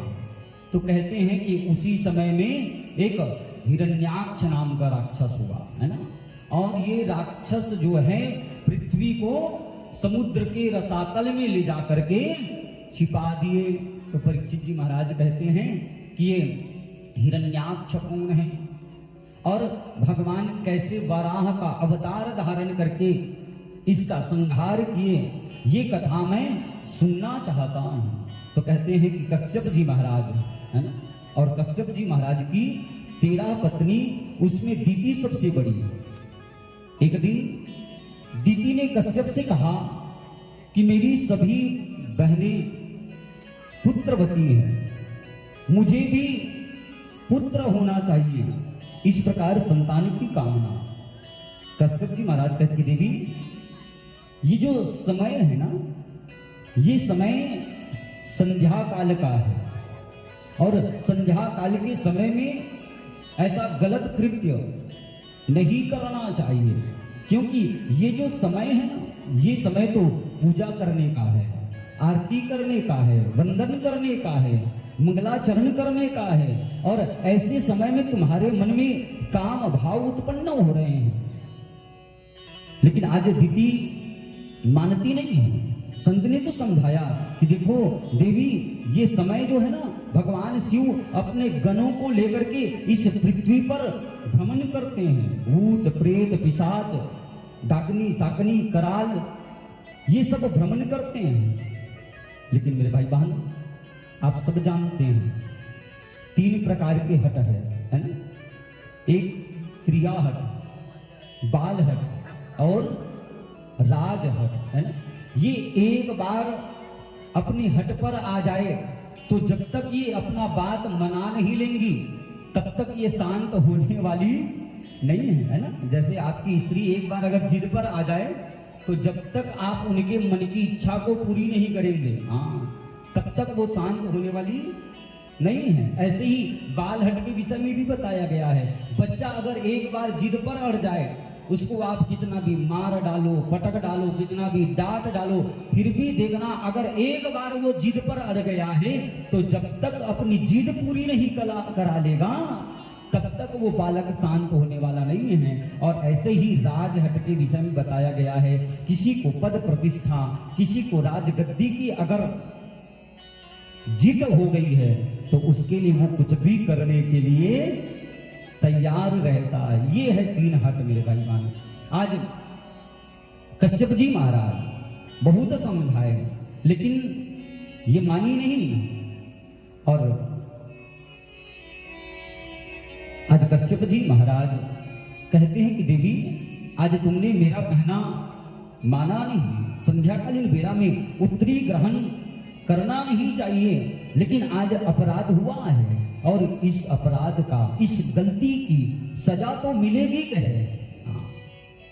अब तुम्हारे गर्भ से जो बालक होगा ना, वो बालक कोई साधारण बालक नहीं, बल्कि अब तो तुम्हारे गर्भ से राक्षस होंगे कहे। तब तो दीदी मैया कहती है कि अगर मेरे गर्भ से राक्षस ही पैदा होंगे तो मैं उसको जन्म तक नहीं दूंगी, गर्भ में ही ठहरा करके रख लूंगी। और महाराज कोई तो उपाय होगा। तो कश्यप जी महाराज कहते हैं कि देखो देवी, भले ही तुम्हारे पुत्र राक्षस होंगे, लेकिन जो तुम्हारे पौत्र होंगे ना, वो भगवान के बड़े भक्त होंगे। और यहाँ तक कि तुम्हारे पुत्र वैसे तो राक्षस होंगे, लेकिन उनके संहार करने के लिए, उनका उद्धार करने के लिए, उनके कल्याण करने के लिए स्वयं ब्रह्म को, स्वयं परमात्मा को आना होगा, तब जाकर के दीति मानी है। और कहते हैं कि जब से दीति गर्भवती हुई है, धीरे धीरे धीरे धीरे गर्भ का समय निकट आया, तो आज गर्भ का प्रभाव इतना है मेरे भाई बहन कि अनेक प्रकार के अवसर, अनेक प्रकार के उपद्रव वहां पर होना प्रारंभ हो गया है। कुत्ते सियार भौंक रहे हैं, कहीं पर तारा टूट करके गिर रहा है, कहीं भूकंप हो रहा है, कहीं ज्वालामुखी फट रही है, अनेक प्रकार के उपद्रव हो रहे हैं।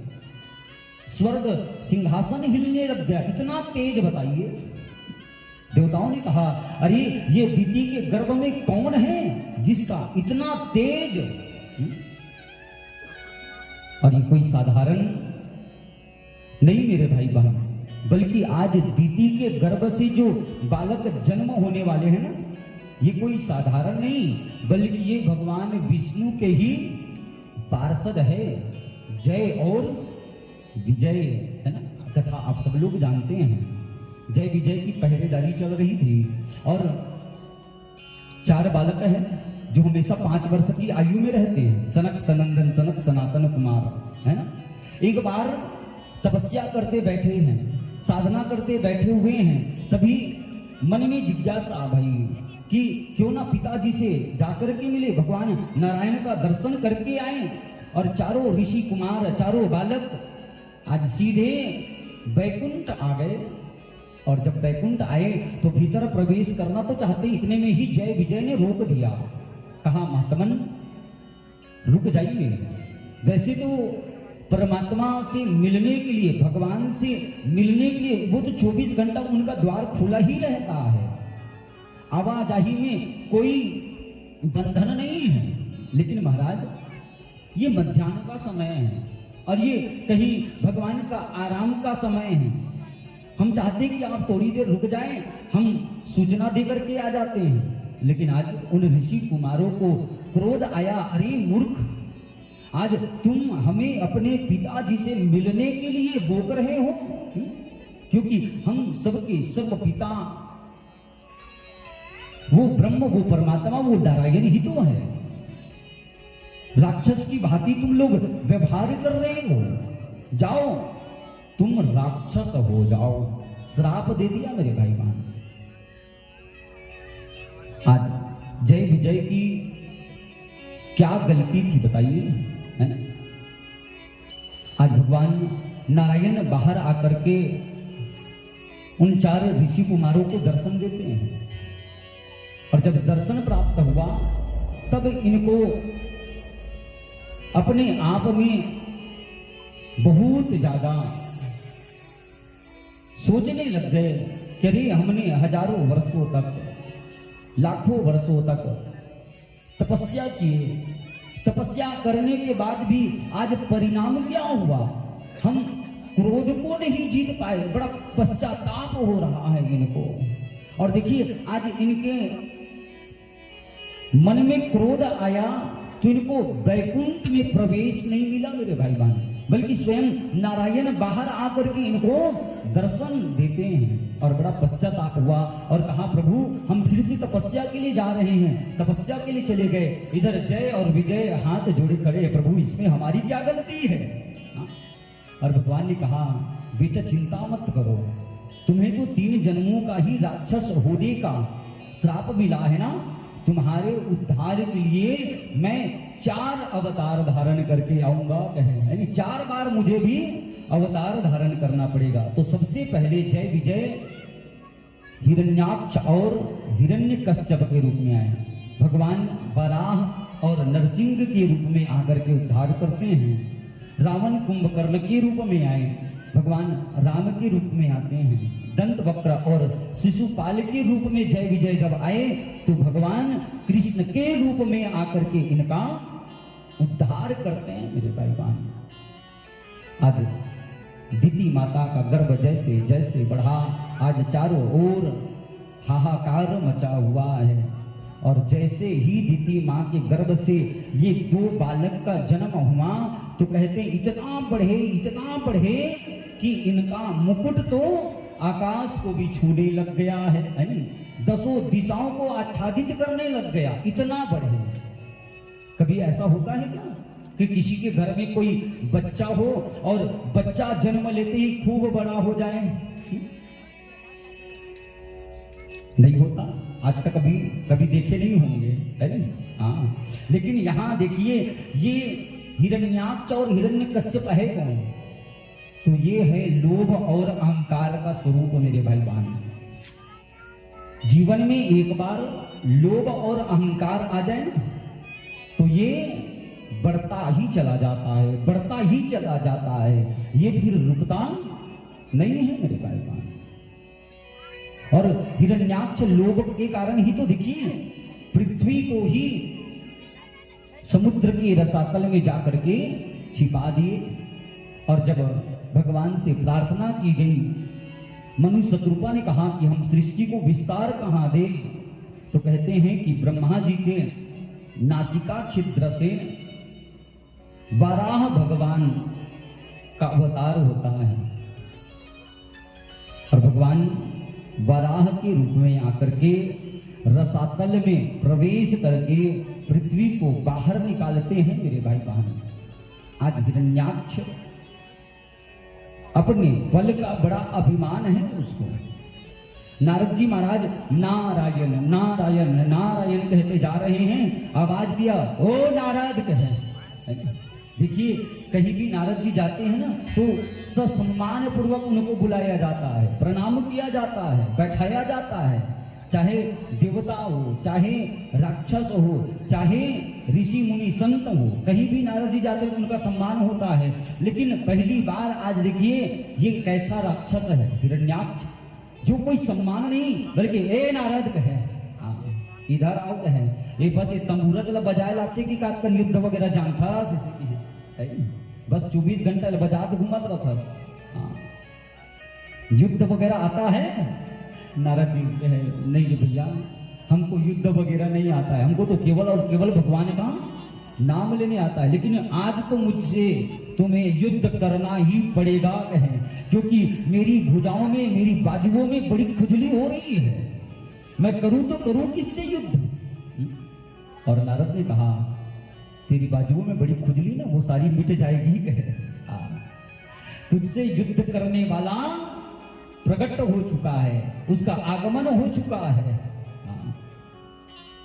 कहे जिस पृथ्वी को तूने रसातल में छिपा दिया था ना, उसी पृथ्वी को बाहर निकाल रहा है, जाओ उनसे युद्ध करना कहे।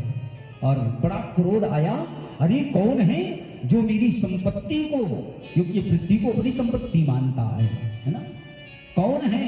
और जहां भगवान पृथ्वी माता को निकाल रहे थे, ठीक सामने पहुंच करके देखे तो हंसने लग गए भगवान को देख करके, और उन्होंने भगवान को संबोधित किया, अरे सुअर कहीं के कहे, ये मेरी संपदा है और तू मेरी संपत्ति को चोरी कर रहा है, तुझ में इतनी शक्ति आ गई है। और भगवान ने जब सुना कि अरे तू मुझे सुअर कहता है?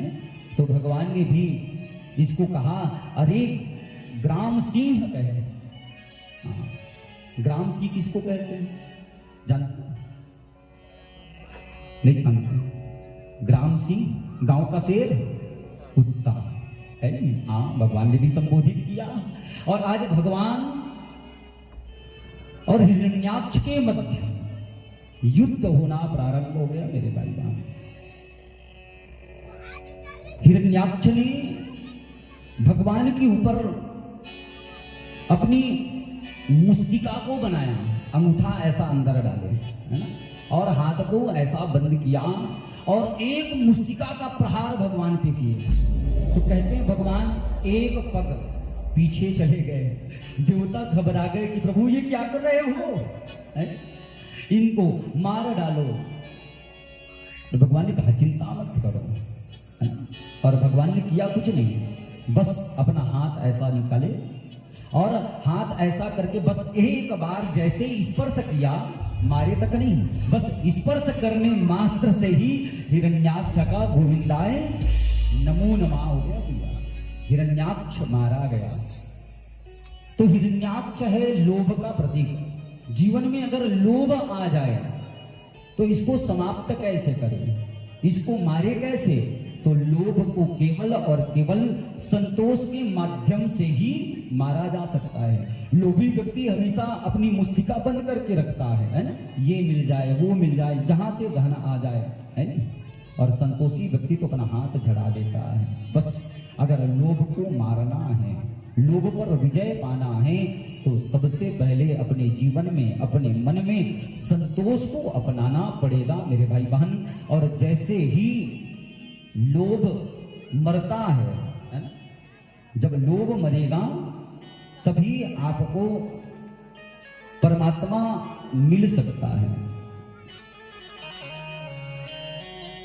देखिए, सद्गुण को हम लोग कश्यप कहते हैं, है ना। कश्यप कौन है? तो कश्यप है सद्गुण।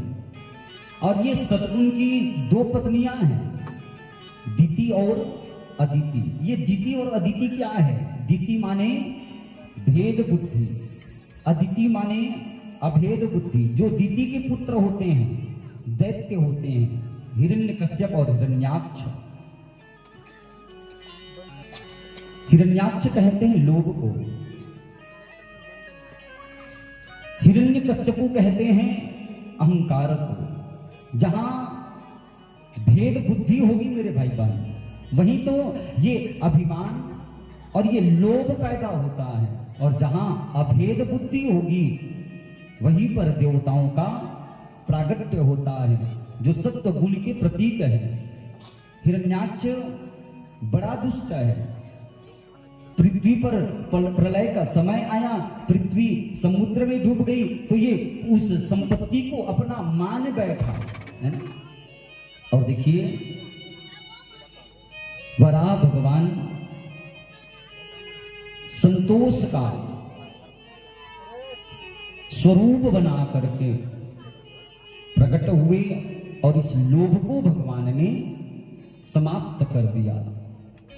लोभ को तो भगवान ने मार दिया, लेकिन जब पृथ्वी को बाहर निकाल रहे थे तो पृथ्वी के मन में भी तो अभिमान आ गया था। और भगवान अपने भक्तों के बीच में कभी भी अभिमान को रहने नहीं देते हैं, बल्कि उस अभिमान को भगवान दूर कर देते हैं।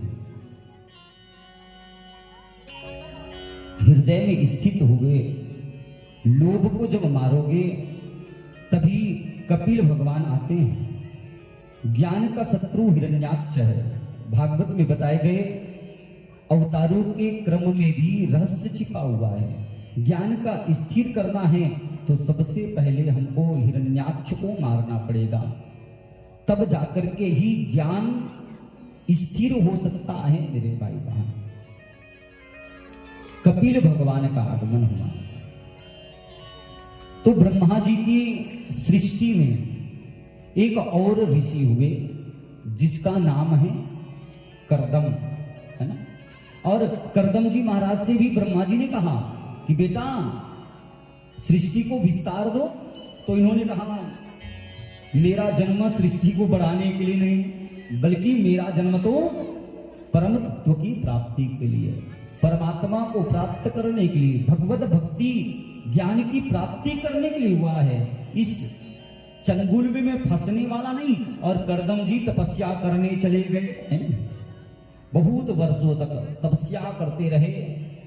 एक दिन मन में विचार आया कि अरे आज मैं अकेले इस निर्जन जंगल में वन में बैठ करके तपस्या कर रहा हूं, मुझसे ज्यादा सुखी तो गृहस्थी है ना। क्योंकि कितनी सुंदर बढ़िया उनका विवाह हो जाता है, विवाह के बाद में उनकी पत्नियां कितना सेवा करती है, सुंदर सुंदर बढ़िया बढ़िया पकवान खिलाती है, हाथ पैर दबाती है, खूब सेवा करती है।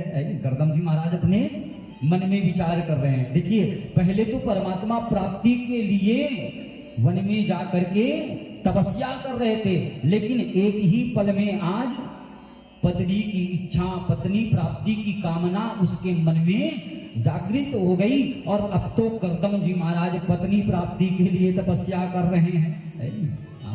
और इनका विवाह हुआ किनके साथ जानते हो? तो आपको मैं चर्चा कर रहा था मनु और शत्रुपा की, है ना।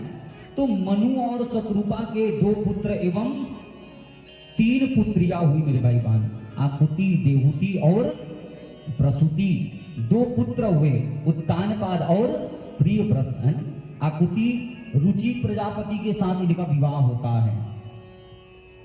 प्रसूति का विवाह दक्ष प्रजापति के साथ में होता है। और बच गई देवहूति, है ना। तो इनका ही विवाह जो है कर्दम जी महाराज के साथ होता है। आज कर्दम जी महाराज की तपस्या चल रही है और भगवान कर्दम जी महाराज की तपश्चर्या से प्रसन्न होकर के प्रकट हो जाते हैं और कहते कि बेटा आंखें खोलो। कर्दम जी महाराज आंख खोल के देखे तो सामने स्वयं परब्रह्म है, नारायण है, परमात्मा है। हाथ जोड़ लिए और भगवान ने कहा बेटा तुम्हारे मन की अभिलाषा को पूर्ण करने के लिए मैं आया हूं। तुम्हारे मन में क्या चल रहा है मैं जानता हूं, विवाह करना चाहते हो, तो मैंने तुम्हारे रिश्ते की बात महाराज मनु और शत्रुपा है ना, उनकी एक बेटी है, हाँ वहां बात करके आया हूं। अब तो कर्दम जी हाथ जोड़ लिए, सोचते हैं कि लोगों में कल मेरी जगह हसाई होगी, यदि पत्नी प्राप्ति के लिए अब क्या करें, हैं? तो ये कहते हैं नहीं प्रभु, भले मन में ये कामना आ गई, लेकिन आपके दर्शन के बाद में मेरे मन की सारी अभिलाषाएं, मेरी सारी कामनाएं समाप्त हो गई है। अब तो मैं केवल और केवल आपका भक्ति चाहता हूँ, आपका प्रेम चाहता हूँ, आपके प्रति मेरी जो ये निष्ठा है, मेरा विश्वास है, बस इसमें और प्रगाढ़ता आए और सदैव आपका सत्संग, आपका भजन, आपका दर्शन लाभ मुझे प्राप्त होता रहे। इसके अलावा मैं कुछ चाहता नहीं हूँ। भगवान ने कहा, कैसे बात करते हो? हमने वहां आपका रिश्ता फिट कर दिया है और तुम कहते हो कि अब हमको शादी नहीं करना है, ब्याह नहीं करना है। हमारे वचन जो है निरर्थक चले जाएंगे। तो करदम जी महाराज कहते कि प्रभु ठीक है, यदि आपने वचन दे दिया है तो हम ब्याह करने के लिए तैयार तो हैं, लेकिन हमारा भी एक बात आपको माननी पड़ेगी। बोले कौन सा? हम विवाह तभी करेंगे, हाँ इसमें भी शर्त रख दिए, देखो है नहीं, हमारी एक शर्त है कि जब आप हमारे घर में बेटा बन करके आओगे, पुत्र बन करके आओगे, तभी हम ब्याह करेंगे। अब तो भगवान फंस गए। भगवान ने कहा ठीक है भैया, आप जैसा कहते हो हम आपके बेटा बन करके आएंगे, है। और देखो जैसे आज नाटक किए ना, कल महाराज मनु और शत्रुपा आएंगे, फिर से कोई नया नाटक मत करना, चुपचाप ब्याह कर लेना कहे। और भगवान वहां से अंतर ध्यान हो गए मेरे भाई बहन। आज करदम जी महाराज के पास मनु शत्रुपा अपनी बेटी देवती को लेकर के आई, तो करदम जी महाराज 3 आसन लगाए हैं, है ना। एक आसन पर महाराज मनु बैठे, एक आसन पर शत्रुपा बैठी है। अब व्यक्ति है, 2 आसन है, एक क्या करना चाहिए? शत्रुपा को बैठ जाना चाहिए या क्या करे? विचार कर रही है कि ये भविष्य में मेरे होने वाले पति है ना, और कभी भी पति के दिए आसन पर या उनसे उच्च आसन पर बैठना अपराध है, नहीं बैठना चाहिए। क्या करूं? सोच रही है। अगर आज की कोई स्त्री होती है तो उनको तो बोलना तक नहीं पड़ता है, हाँ वो दिखती और चुपचाप आकर के बैठ जाती है, क्योंकि आजकल यही तो चल रहा है। पति बेचारा नीचे पत्नी के पैरों के पास बैठा हुआ है, पत्नी महारानी की तरह राजगद्दी पर बैठी रहती है। हाँ, पहले जब तक पत्नी अपने पति को भोजन नहीं करा लेती तब तक भोजन नहीं करती थी, और अब हाँ पति बेचारा खाएगा मत खाए, हमको तो भूख लगी है, हाँ पहले तो हम ही खा लेते हैं। पहले जमाने में जब कोई पिता अपनी बेटी से विवाह के लिए चर्चा करते थे तो लज्जित होकर के शर्मा करके भीतर चली जाती थी, और आज हाँ अब वो शर्म हो गया, वो लज्जा बची नहीं है। अब की बेटी तो टेप लेकर के बैठी होती है, हाँ हम 5.5 फीट के हैं तो हमारा पति 6 फीट का तो होना ही चाहिए। हम इतना पढ़े हैं तो हमारा पति हमसे ज्यादा पढ़ा लिखा होना चाहिए। हम शिक्षक अगर वर्ग 1 में हैं तो कम से कम हमारा पति सरकारी नौकरी, और नहीं तो कम से कम वर्ग 1 में तो हो, तभी हम ब्याह करेंगे। आज देवती मैया विचार कर रही क्या करे। देखिए कोई घर में मेहमान आ जाए, अतिथि आ जाए, तो अतिथि के लिए हम बैठने के लिए आसन देते हैं, है ना। तो उस आसन का कभी भी निरादर नहीं करना चाहिए। बैठना चाहिए नहीं बैठना चाहिए? बैठना चाहिए। एक बार एक तरफ अतिथि का सम्मान है और दूसरी तरफ भविष्य में होने वाले पति है, क्या करें? क्या करना चाहिए बताइए? देवती ने क्या किया बताऊं? देवती जहां पर करदम जी महाराज आसन लगाए हुए थे ठीक बगल में बैठ जाती है और अपने हाथ को उस आसन पर रख देती है ना। इससे अतिथि के लिए जो सम्मान दिया गया था उसका अनादर भी नहीं रहा, उसका भी मान रख लेती है। आज गर्दन जी महाराज जब देवती की ये समझदारी देखते हैं तो सोचते हैं कि हाँ ये पत्नी बनाने के योग्य है, और सामने एक बात और रख देते हैं कि महाराज मैं आपकी पुत्री से, आपकी कन्या से, आपकी बेटी से विवाह करने के लिए तैयार हूँ, लेकिन एक पुत्र के बाद मैं संन्यास व्रत को ग्रहण कर लूंगा। आपके घर में कोई आए और ऐसा ही कहे तो आप अपनी बेटी को दोगे? हाँ, जारे भैया तो सन्यासी बनना है, तो साधु जो बनना है, तो बाबा जो बनना है, तो काबर भी हाव करेगा भगवान के। देवकी मैया कहती है कि मैं ऐसे ही पति की तो तलाश कर रही थी। और आज महारानी शत्रुपा महाराज, मनुजी महाराज करदम जी के हाथ में अपनी कन्या का हाथ सौंप करके कन्यादान कर दिए और वहां से चले जाते हैं। इधर करदम जी महाराज अपनी पत्नी को लेकर के जैसी कुटिया की ओर गए तो आज कुटिया का वो हाल देख करके देवती मैया तो अचंभित हो जाती है। छोटा सा कुटिया है और उस कुटिया के ऊपर जब दिखती है तो क्या देखे, कहीं पर सर्प चल रहे हैं, अनेकों घोंसले बने हुए, अनेकों चिड़िया उसी घर को अपना घर मान करके रहती है। कहे महाराज ये सब क्या है? नीचे देखी तो नीचे भी अनेकों सर्प के बिल है, अनेकों चूहे के बिल है, अनेकों कीड़े मकोड़े, अनेक जीव जंतु वहां पर चल रहे हैं। कहे महाराज ये सब क्या है?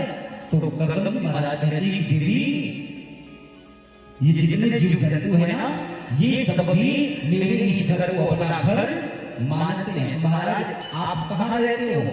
तो कहते देखो देवी को 2 फीट का जगह छूटा हुआ है जहाँ पर आसन लगा हुआ है, बस वही मेरा स्थान है। और देवती भीतर प्रवेश करती है और जैसे ही खिड़की से झांक करके देखती है क्या देखती है?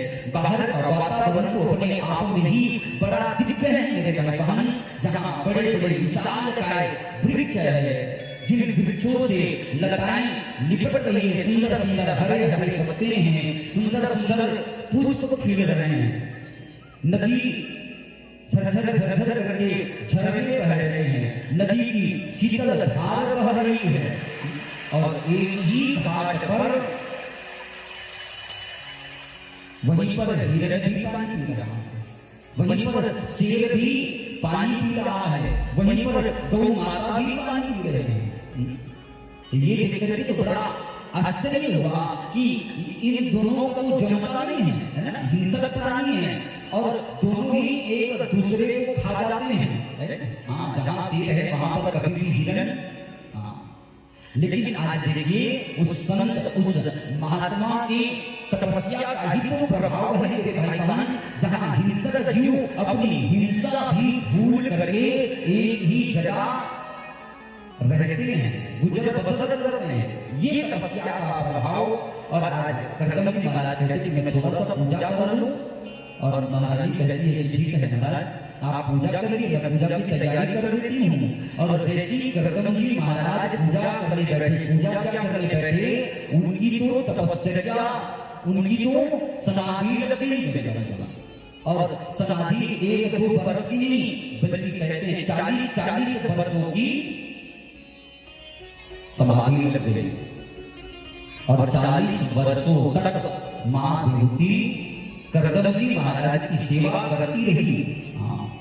दक्षिण प्रदेश में ऐसे ही एक वाचस्पति जी महाराज है जो शंकर भाष्य पर टीका लिख रहे थे, है ना। इनका भी विवाह हुआ था, लेकिन ये शंकर भाष्य की टीका को लिखने में इतने लीन हो गए कि इनको पता तक नहीं चला कि मेरा ब्याह हो गया है। कहते 36 वर्षों तक बस शंकर भाष्य पर टीका लिखते रहे। एक दिन दीप सामने जल रहा था, उनकी लौ थोड़ा सा कम हो गया था।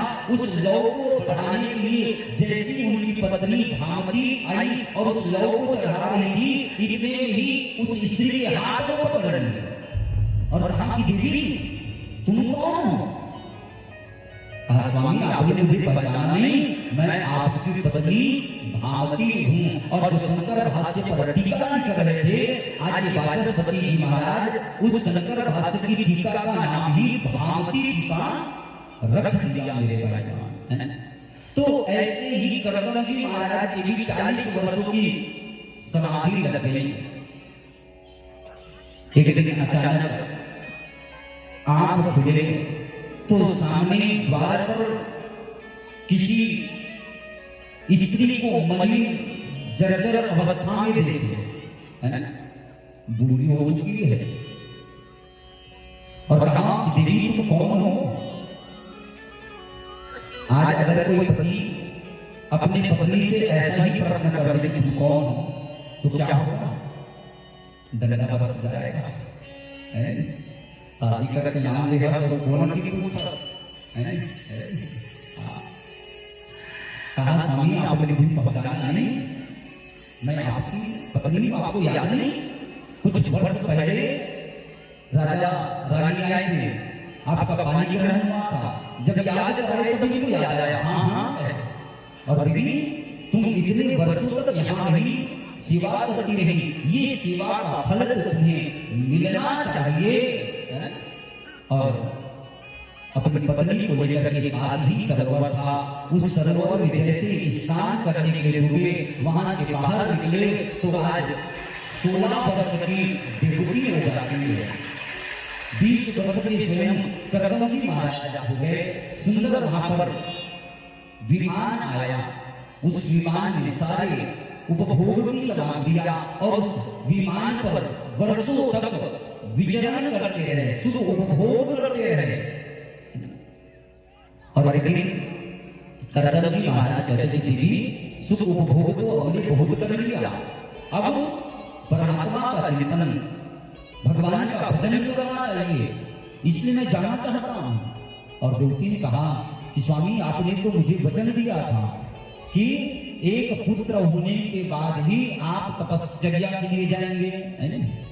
अभी तो कोई संतान हुए नहीं, अभी कोई संतान हुए नहीं।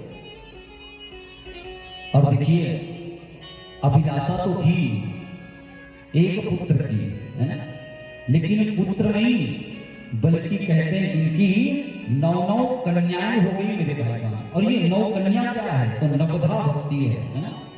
श्रवणम कीर्तनम स्मरणम पाद सेवनम अर्चनम वंदनम सत्यम आत्म निवेदनम। भगवान को मिलेंगे जब आपके जीवन में भी ये नवदा भक्ति का प्रादुर्भाव होगा मेरे भाई, तभी भगवान मिलेंगे। आज 9 कन्या कला, श्रद्धा, हविर्भू, गति, क्रिया, ख्याति, अरुंधति, शांति, इस तरह से ये 9 कन्या है ना। और इनका विवाह भी हुआ, कला का विवाह मर्जी के साथ, अनुसुईया का विवाह अत्रि के साथ, श्रद्धा का विवाह अंगिरा के साथ, हविर्भू का विवाह पुलस्त के साथ, गति का पुलह के साथ, क्रिया का ऋतु ऋषि के साथ, ख्याति का भृगु के साथ, अरुंधति का विवाह वशिष्ठ के साथ, शांति का विवाह अथर्वा के साथ। और एक दिन महाराज फिर से कहते हैं कि अब तो चलना चाहिए।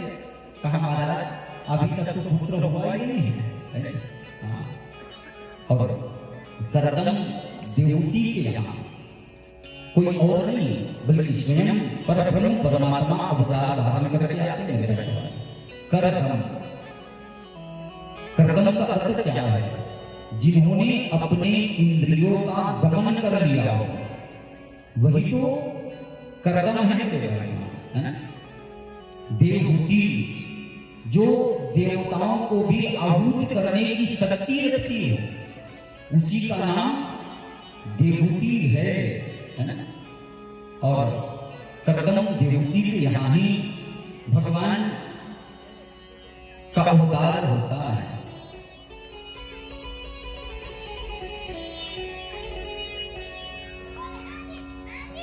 आज जैसे ही एक बालक का जन्म हुआ, कृतम जी महाराज कहते कि देवी अब परमात्मा की इसी झांकी को अपने मन में बसा करके मैं अपने जीवन का उत्थान, मैं अपने जीवन का कल्याण कर लूंगा, और चले गए।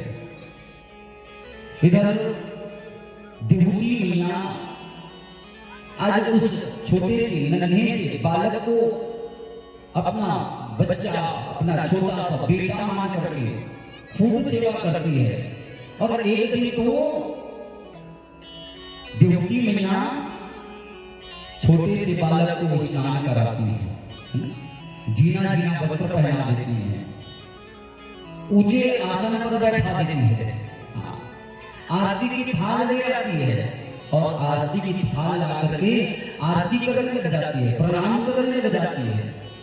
तो कपिल जी महाराज ने कहा, मैया ये आप क्या कर रही हैं?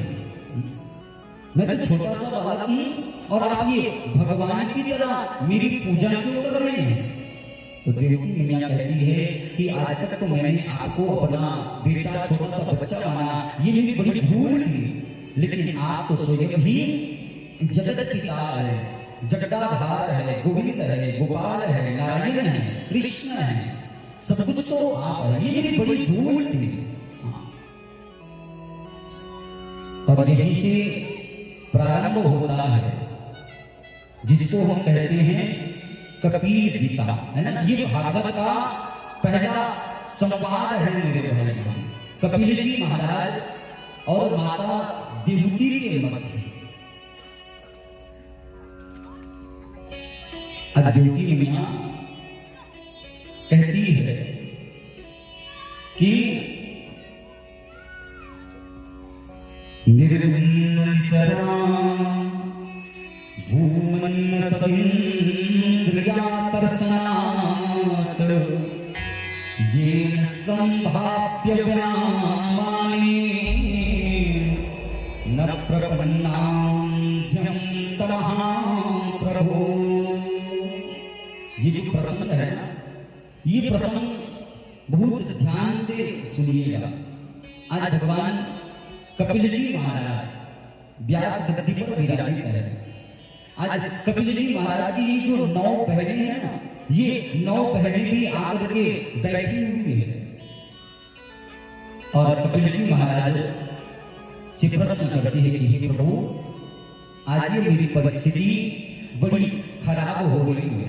ये जो 10 इंद्रियां हैं, 5 कर्मेंद्री, 5 ज्ञानेंद्री, है ना, ये सब मुझे अपनी अपनी ओर खींचने का प्रयास कर रहे हैं।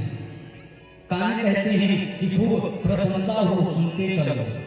आंख कहता है कि सुंदर सुंदर दृश्य देखते रहो। नाक चाहता है कि सुंदर सुगंधी आए तो बस सुगंध लेते रहो। मुख चाहता है कि बढ़िया बढ़िया स्वादिष्ट भोजन मिलता रहे, बस ऐसे ही खाते रहे। ये जो इंद्रियां हैं बड़ी खतरनाक इंद्रियां हैं। इंद्रियों को वश में कैसे करें, ये सबसे पहला प्रश्न कपिल जी महाराज को देवती मैया करती है। दूसरा प्रश्न करती है कि बंधन किसका होता है? बंधन शरीर का होता है, बंधन मन का होता है, या बंधन आत्मा का होता है? बताइए, और मन को वश में करने का उपाय बताइए। भगवान कपिल जी कहते हैं कि मां, आप तो स्वयं परम विदुषी है, परम साध्वी है, परम ज्ञानी है। आपसे मैं क्या कहूं, फिर भी मैंने अपने जीवन में जो जाना है ना मां, आज जरूर कहूंगा। प्रत्येक इंद्रिया हमें अपनी ओर खींचने का प्रयास करती है, तो इन इंद्रियों को भगवान के संकीर्तन में हमको लगाना चाहिए। भगवान के साथ कोई न कोई संबंध जोड़ना चाहिए। और दूसरी बात आपने कहा कि बंधन किसका होता है, तो मैं आपको साफ साफ मैं बता दूं कि आत्मा का कभी भी बंधन नहीं होता है ना। ये तो मन ही है, मन ही बंधन का कारण भी है और मन ही मुक्ति का भी कारण है। आत्मा किसी के बंधन में नहीं है। आत्मा को ना तो जलाया जा सकता है, आत्मा को ना तो भिगाया जा सकता है, आत्मा को ना तो उड़ाया जा सकता है ना? आत्मा को कभी कोई बंधन नहीं होता है। इसलिए माँ मन को विषयों से मुक्त बनाओ, अनासक्त बनाओ। मन को अनासक्त बनाने का तरीका क्या है? तो मन को अनासक्त बनाने का सबसे बड़ा तरीका है सत्संग, है ना? जहाँ पर सत्संग हो रहा है वहां हमें अवश्य जाना चाहिए, है ना? महापुरुषों के सामने बैठ करके परमात्मा की लीलाओं को जब हम श्रवण करते हैं, रसस्वादन करते हैं, तो धीरे धीरे भगवान के सदचरित्र जो है हमारे जीवन में मिलने लग जाता है, उतरने लग जाता है ना? जाने बिना नहीं होई प्रतीति, बिना प्रतीति होई नहीं प्रीति। जब तक हम किसी को जान नहीं लेते तब तक प्रीति नहीं होती। तो परमात्मा को जानेंगे कैसे भैया? कैसे पता चलेगा? हाट बाजार में, मड़ई मेला में, पिक्चर हॉल में?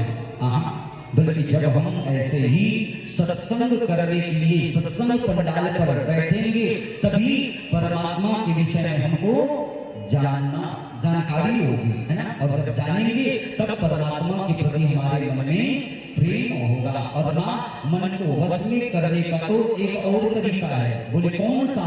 तो बोले अष्टांग योग, है ना? यम, नियम, आसन, प्राणायाम, प्रत्याहार, धारणा, ध्यान और समाधि। मन को वश में करना है ना, तो सबसे पहले हमें अहिंसक बनना पड़ेगा। सबसे पहले हमको शाकाहारी बनना पड़ेगा, सात्विक बनना पड़ेगा। ये जो हिंसा हम करते हैं, ये जो हम मांस का भक्षण करते हैं, तो सबसे पहले इन सब चीजों को त्यागना पड़ेगा, है ना? परमात्मा के चरण को आपने देखा होगा, है ना? जिसमें वज्र, अंकुश, ध्वजा आदि का चिन्ह है। ये परमात्मा के चरण है। परमात्मा के चरण के चिन्हों का हमें चिंतन करना चाहिए। इससे क्या होगा? तो हमारे मन के भीतर जितने विकार है, काम है, क्रोध है, लोभ है, मोह है, मद है, मत्सर है, ये सारे विकारों को परमात्मा समाप्त कर देंगे। इसलिए परमात्मा के हंसते हुए, मुस्कुराते हुए चेहरे का चिंतन करिए। हंसते हुए भगवान का चिंतन, जितने भी परमात्मा के चरित्र है, देखना परमात्मा हमेशा आपको मुस्कुराते हुए दिखाई देंगे। भगवान कृष्ण की फोटो देखते हो तो एक आध फोटो आप लोगों ने देखा है जहां पर भगवान चिंतित बैठे हो या ऐसे गाल पर हाथ रख कर सोच रहे हो, देखते हो? एक भी ऐसा फोटो नहीं मिलेगा, है ना? भगवान का जीवन आप लोग देखिए। जन्म कहाँ हुआ भगवान का जन्म? नहीं जानते? कैद खाने में, है? हाँ, जन्म कहीं और हुआ, लालन पालन कहीं और हुआ, है? हाँ, भगवान को जब मथुरा से गोकुल की ओर ले जा रहे थे तो यमुना में बाढ़ आ गई थी, जानते हो, है ना? भगवान 2-4 दिन के भी नहीं हुए, देखिए कंस कितने सारे राक्षसों को मारने के लिए भेजे, हैं? कभी पूतना आ जाती है, कभी सक्तासुर आ जाता है, कभी और कोई सूर आ जाता है। बस एक के बाद एक आते गए। हाँ, उनके स्वयं के मामा कंस उनको मार डालना चाहते हैं, चांद मुष्टि, कुबुलिया, फिर हाथी के द्वारा भी कितने सारे वहां पर भगवान के ऊपर एक के बाद एक, लेकिन भगवान कभी घबराए क्या या भगवान कभी चिंतित दिखे क्या? इसके बाद भी देखिए जरासंध ने 17 बार आक्रमण किए, पांडवों की रक्षा किए, लेकिन भगवान कहीं पर भी आपको व्याकुल या भगवान कहीं पर भी आपको चिंतित नहीं दिखाई देंगे। तो हमको भी परमात्मा की तरह ही एक रस में जीवन जीने की आदत डालनी चाहिए, है ना। जीवन में चाहे सुख हो चाहे दुख हो, घबराइए मत, बल्कि प्रत्येक परिस्थिति में एक रस रहने की आदत डालिए। और ये शक्ति हमको कब मिलेगी? जब हम परमात्मा के उस मुस्कुराते हुए सुंदर चेहरे की, उस सुंदर झांकी का नित्य प्रतिदिन दर्शन करेंगे, नित्य प्रतिदिन चिंतन करेंगे। आपने सुना होगा, उल्लू जो होता है उसे दिन में दिखाई नहीं देता है, और जो गुम्मा होता है उसे रात में दिखाई नहीं देता है। तो उल्लू सोचता है कि हमेशा रात बनी रहे, है? और गुम्मा सोचता है कि सदैव दिन बना रहे। तो इसके सोचने से कुछ होने वाला है क्या? इनके सोचने से कुछ भी होने वाला नहीं है ना। वो तो परब्रह्म है, परमात्मा है। हमें तो भगवान से कहना चाहिए कि प्रभु जीवन में चाहे दुख आए चाहे सुख आए, है ना, दोनों परिस्थितियां, लेकिन हम उन दोनों परिस्थितियों को डट करके मुकाबला करेंगे। कभी भी विपरीत परिस्थिति में हमको घबराना नहीं चाहिए। और जो घबरा जाता है फिर वो मानव जीवन में कभी भी प्रगति नहीं कर पाता है भाई बहन। वो मानव जीवन में फिर कभी भी अपनी उन्नति नहीं कर पाता है। इसलिए सुख दुख को भोगते हुए भी, प्रत्येक परिस्थिति को भोगते हुए भी जो अपने लक्ष्य का भेदन करता है वही अपने मानव जीवन के उस परम लक्ष्य को प्राप्त कर पाता है। भगवान कहते हैं कि मां इसलिए रोज चिंतन करो, मुस्कुराते हुए प्रभु का, है ना। देखिए इस संसार को अगर देखें, यहाँ तो केवल और केवल दुख ही दुख है ना। और जीवों की गति कैसी है? तो बोले पुनरपि जन्म पुनरपि मरणम, है ना। बार बार जन्म लेना और बार बार मर जाना, है ना। जैसी मरा फिर से माँ के गर्भ में आना पड़ता है। देवकी मैया कहती है कि इस संसार में तो बड़ी भ्रांतता है ना। अच्छा हुआ कि माँ के गर्भ में चला गया जीव, कम से कम माँ के गर्भ में तो उस जीव को सुख मिलता होगा। बताइए माँ के गर्भ में कोई सुख है क्या? है गर्भवासम सम दुखम न भूतो न भविष्यति। इतना कष्ट होता है कि माँ के गर्भ में जब जीव रहता है ना तो छोटे छोटे कितने सारे कीटाणु विषाणु उसको काटते रहते हैं। जीव तड़पता है, चिल्लाता है। कभी माँ चटपटी वस्तुओं को खाए तो सारा चटपटा चीज उस जीव के ऊपर जाकर के गिरता है, वो बिलख पड़ता है, रो पड़ता है। और सातवें की बारी जब आती है, सातवां महीना जब आता है, तब तो कहते हैं कि जन्म जन्मांतर के कर्म उसको याद आते हैं और तब वो भगवान को पुकारता है कि प्रभु तस्योपसन्नमभितुं जगदिच्छायातना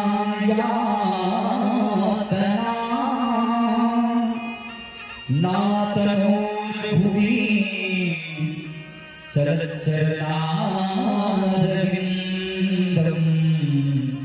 चलच्चरणारविन्दं। आज वो जीव परमात्मा को याद करता है। परमात्मा हे भगवान, हे दीनबंधु, हे करुणा सागर, हे पतित पावन, मुझे बचाइए। इस गर्भ में बड़ा कष्ट है प्रभु, एक बार तो मुझे गर्भ से बाहर निकाल दीजिए, एक बार बाहर निकाल दीजिए। अब की बार आपके नाम को, आपके सुमिरन को, आपके भजन को, आपके जप को, आपके ध्यान को नहीं भूलूंगा। इतना ध्यान इतना जप करूंगा, ये जो बार बार जन्म लेने का चक्कर है ना, मर जाने का चक्कर है ना, इस जन्म मरण के चक्कर से मैं मुक्त हो जाऊंगा। प्रभु दया करिए, एक बार तो इस गर्भ से बाहर निकाल दीजिए। और परमात्मा कृपा करके उस जीव को बाहर निकालते हैं, है ना। माँ कहती है गर्भ में बड़ा दुख था, कम से कम अब माँ के गर्भ से बाहर आ गया है, अब तो यहाँ उसको शांति नहीं मिलेगी। लेकिन कपिल जी महाराज कहते हैं कि माँ के गर्भ से बाहर आने के बाद भी उस जीव को शांति नहीं मिलती, बल्कि यहाँ तो और बड़ा प्रपंच है। छोटा सा जीव है, छोटा सा बालक जब बाहर आता है, आप लोगों ने देखा होगा, न तो वो बोल पाता है, न तो ठीक से खा पाता है, न तो हंस पाता है। कोई पीड़ा है तो उस पीड़ा को वो जीव बता पाता है, बताइए। बस रोते रहता है, बस रोते रहता है। जीव मां के गर्भ से जैसे ही बाहर आता है चिल्ला चिल्ला करके रोता है। कैसे रोता है? काय काय कहाँ है कौन कहाँ है? तो जे परमात्मा हाँ मोला गर्भ में जेकर स्तुति कर रहे हो, जेकर ध्यान कर रहे हो, वो परमात्मा कहाँ है इसे करो थे। और हम काय काय काय कहा जाए वो। हाँ तो जैसी बालक आता है बाहर तो यहाँ भी सुख नहीं है भैया। कभी पानी पेशाब सब बिस्तर में ही कर डालता है और उसी गीले में ही सोया रहता है। वहां भी देखिए अगर खटमल हो गया है बिस्तर में तो खटमल काटता रहता है, मच्छर काटते रहता है। अब आप रहोगे तो ऐसे मच्छर को भगा सकते हो और छोटा सा जीव भगा पाएगा क्या? बस वो तो रोते ही रहता है। माँ की दृष्टि चली गई तब तो उसको सूखे में सुला दिए और नहीं तो बस वो गीले में ही पड़ा हुआ है, पेट में दर्द हो रहा है, रो रहा है। आपको बताना तो चाहता है कि पेट में दर्द है, लेकिन बता नहीं पाता है। बाहर आने के बाद भी कोई सुख नहीं है माता है। तो ये सुख कहाँ है? हमने कई बड़े बड़े अरबपतियों को देखा है ना। हम लोग कई बार सोचते हैं अरे भैया हमारे पास तो कुछ भी नहीं है, इसलिए बड़ा तकलीफ है, इसलिए बड़ा दुख है। सुखी तो वो अरबपति करोड़पति लोग है, खूब धन है, उसको किस बात की चिंता होगी? वो भी सुखी नहीं है। आज अरबों करोड़ों की संपत्ति तो है भाई बाबा, लेकिन पूरा शरीर बीमारियों का घर बन चुका है, बीमारियों का अड्डा बन चुका है। हाँ आंखों के सामने काजू किशमिश बादाम नाना प्रकार के पकवान दिख रहे हैं, मन में लालसा भी है खाने का। ओहो बढ़िया बढ़िया मीठा मीठा रसगुल्ला है, जलेबी है, लेकिन खा नहीं सकता। आप कभी उनको परोस के दे देना, खाइए ना आज, कहेंगे नहीं भैया नहीं खा सकता जी। क्यों?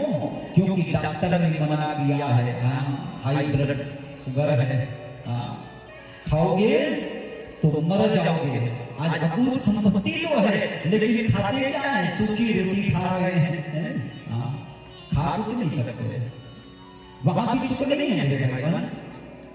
दीन कही धनवान सुखी, धनवान कहे सुख राजा को भारी, राजा कहे महाराजा सुखी, महाराजा कहे सुख इंद्र को भारी, इंद्र कहे चतुरानन को सुख। इंद्र कहता है कि वो चतुरानन सुखी है। इंद्र कहे चतुरानन को सुख, ब्रह्मा कहे सुख इंद्र को भारी। लेकिन सुख कहाँ दिया? तुलसीदास विचार कहे हरि भजन बिन सब जीव दुखारी, हरि भजन बिन सब जीव दुखारी। एक राजा कहता है महाराजा सुखी है, महाराजा कहता है कि इंद्र को सुख है, इंद्र कहता है कि ब्रह्मा सुखी है, ब्रह्मा कहते हैं विष्णु सुखी है। लेकिन सुख कहीं नहीं है भैया, बल्कि सुख तो केवल और केवल जहां भगवान का नाम लिया जाता है ना। हाँ भगवान के नाम में जो सुख है उससे बढ़ करके और सुख कहीं पर भी मिलने वाला नहीं है। ये संसार की जो धन है, संपदा है, ऐश्वर्य है, वो तो एक दिन समाप्त हो जाता है मेरे भगवान। लेकिन जीवन में अगर राम नाम रूपी धन आ जाए ना, संतोष रूपी धन आ जाए ना, तो वो धन कभी समाप्त होता नहीं है, बल्कि वो धन तो और बढ़ता चला जाता है, बढ़ता चला जाता है। उसको कितना भी खर्च कर डालो, हाँ, खर्च करने पर और बढ़ता है। ये मत सोचना कि राम नाम धन तो हमको मिल गया, ये समाप्त हो जाएगा। हाँ, समाप्त होने वाला नहीं है भैया। नहीं तो खर्च करके देख लेना, हाँ, खर्च करके देख लेना। कोई व्यक्ति मिले, उसको राम राम कहना, राम राम भैया, तो सामने वाला भी आपको राम राम कहता है कि नहीं कहता है? आपने 2 बार कहा, उन्होंने भी 2 बार कहा, तो राम राम 4 बार हो गया। 10-15 लोग बैठे हैं, आपने उनको राम राम कहा, तो सारे जितने लोग बैठे हैं सब राम राम में। बताओ ये धन बढ़ता है कि घटता है? राम नाम रूपी धन ऐसा है भैया, ये तो बढ़ता ही चला जाता है। भगवान कबीर ने कहा, माता बाहर भी कोई सुख नहीं है। थोड़ा सा बच्चा बड़ा हो जाता है ना, तो माँ पिता और भाई इन रिश्तों में उस बच्चे को बांट दिया जाता है ना। आज थोड़ा सा बालक बड़ा क्या हुआ, माता पिता अपने बच्चों को शिक्षा देते हैं। माता पिता बालकन बुलावे, उदर भरे सोही धर्म सिखावे, उदर भरे सोही धर्म सिखावे। पेट भरने की कला, पेट भरने की विद्या उस बच्चे को सिखाया जाता है। पढ़ लिख कर डिग्रियां लेकर के आए, माता पिता ने उनकी शादी कर दी, और जब माता पिता की ममता थी, पिता में अनुराग था, आज सारी ममता सारा अनुराग की जो डोरी है ना, उस डोरी को उनके श्रीमती के हाथ में सौंप दिया जाता है। अब तो जो पत्नी आई है, हाँ, अब तो उनकी डोर उनके हाथ में, बस जैसा चाहती है इधर से उधर, उधर से इधर, ए जी ऐसा करो, ओ जी आज हमको यहाँ जाना है, यहाँ पत्नी का गुलाम बन कर फिर इधर से उधर, उधर से इधर नाचता रहता है मेरे भगवान, है। और इसी चक्कर में अपने परम लक्ष्य को भूल जाता है, परमात्मा की प्राप्ति को, है ना। इसी कारण तो बार बार जन्म लेना पड़ता है, बार बार मरना पड़ जाता है। इस आवागमन से कभी भी छुटकारा नहीं मिल पाता है। इस संसार की विषम से विषम परिस्थिति में हमें शिक्षा लेनी चाहिए। कर्म सभी संसार का कहे, परमात्मा के प्रति प्रेम करने के 3 साधन है मेरे भगवान। भक्ति की 3 धारा है। भक्ति आरंभ होता है विश्वास से। सबसे पहले परमात्मा के प्रति हमारे मन में विश्वास होना चाहिए, है ना। दूसरी धारा है संबंध। परमात्मा के साथ कोई ना कोई संबंध बनाना चाहिए। और तीसरी धारा है समर्पण।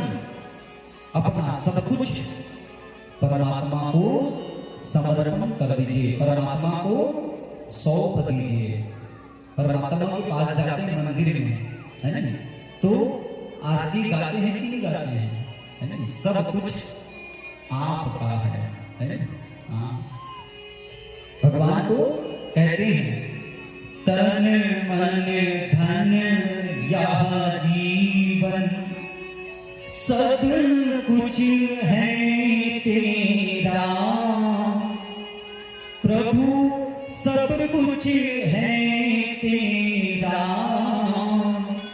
तेरा तुझको अर्पण, तेरा तुझको अर्पण, क्या लागे मेरा।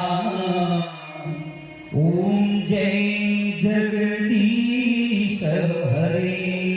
सब कुछ परमात्मा को सौंप देते। यही समर्पण भाव हमारे जीवन में होना चाहिए। लेकिन ये समर्पण भाव सच्चा हो तब तो ना, लेकिन हमारा समर्पण भाव तो केवल मंदिर तक का रहा है? जैसी मंदिर से घर में आए, घर में आते हमारा बच्चा कहीं खो गया है, और बच्चे को ढूंढने निकल गए, सुबह से शाम हो गई, पसीना निकल गया, बच्चा मिल नहीं रहा है, बड़ी मशक्कत करने के बाद बेटा मिल जाए तो उनको आप सीने से लगा लोगे, आंखों से आंसू बहने लग जाएगी और कहोगे वाले बेटा तू तो मेरा हीरा है रे, तू तो मेरा राजा है रे, तू तो राज दुलारा है, तू ही तो मेरी संपत्ति है, तू ही तो मेरा तन है, तू ही तो मन है, तू ही तो मेरा धन है, सब कुछ तू है बेटा, तू मुझे छोड़ करके कहां चला गया? अभी अभी आप अपना सब कुछ परमात्मा को सौंप करके आए थे और अभी अपने बेटे को सब कुछ दे पड़े। पत्नी नाराज हो जाए तो पत्नी को मनाने के लिए कह देते रे मैं तुमसे कितना प्रेम करता हूँ, मेरा तन मन धन सब कुछ तो तुम ही हो। तो ये मन हमारा क्या फुटबॉल है, जिसको इस पैर से उस पैर, उस पैर से इस पैर उछाल रहे हो। समर्पण का भाव जो है सात्विक एवं सही होना चाहिए मेरे भाई, है ना? सौंप दिए तो सौंप दिए भगवान को, प्रभु मेरा तन मन धन सब कुछ आपका ही तो है।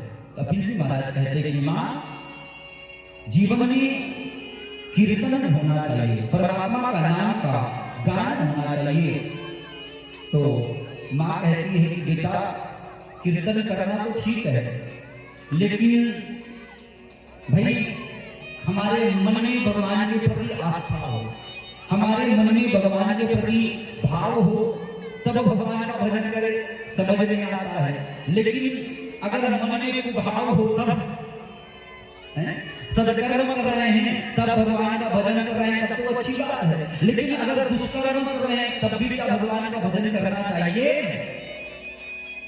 और बाबा तुलसीदास जी महाराज बड़ी सुंदर बात लिखते हैं मेरे भाई बहन, भाव कुभाव अनख आलसहु नाम जपत मंगल दस दिसहु। नाम जपत मंगल दस दिसहु।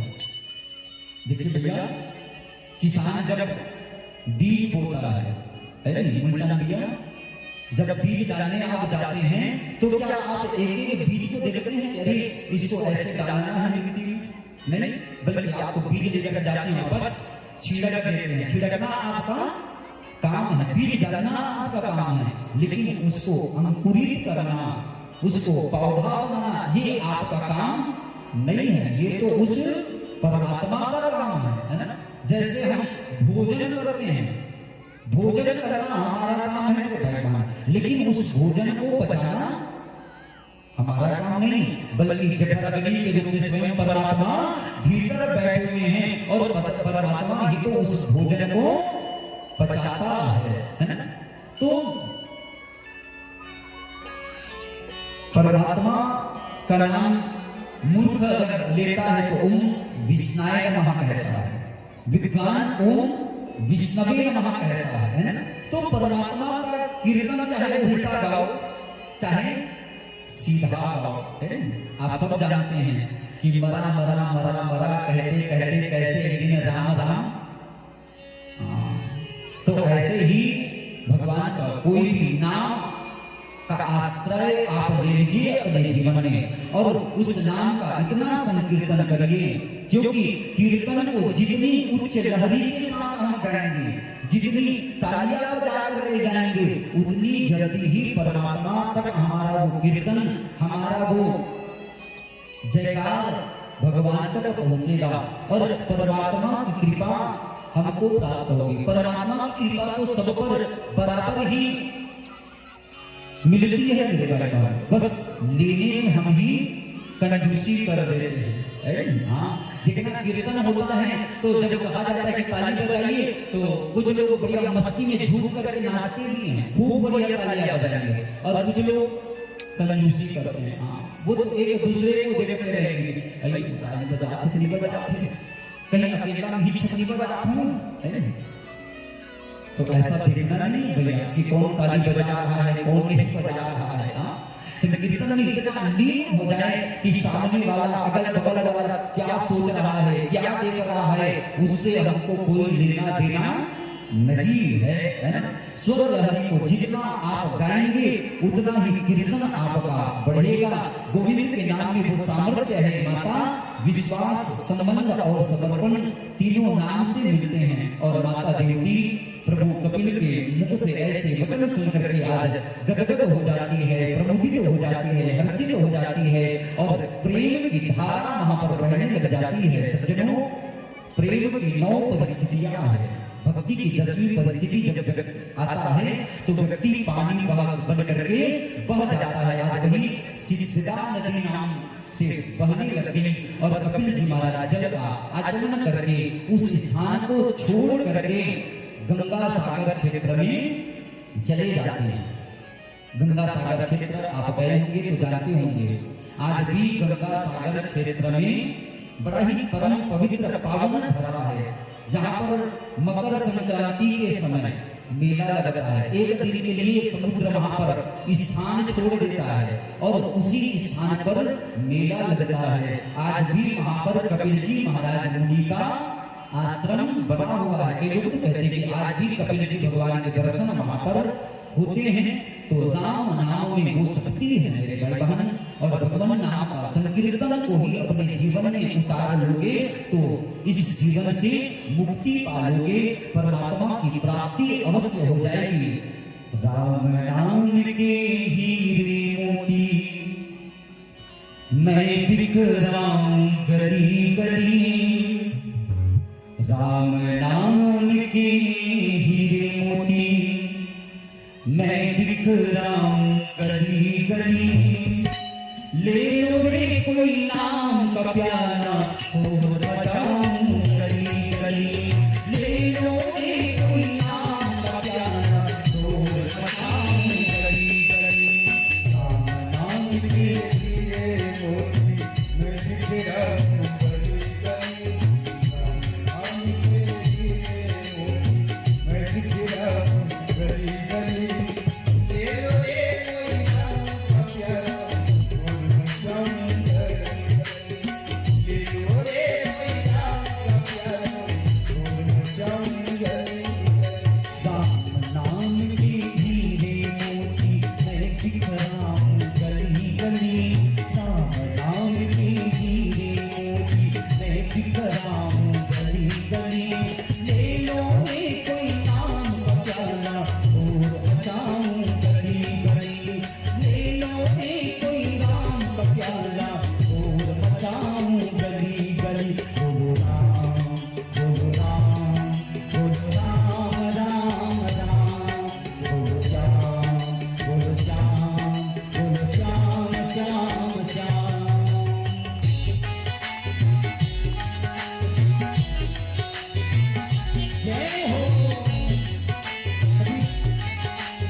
तक अपना जो कहते अगली पर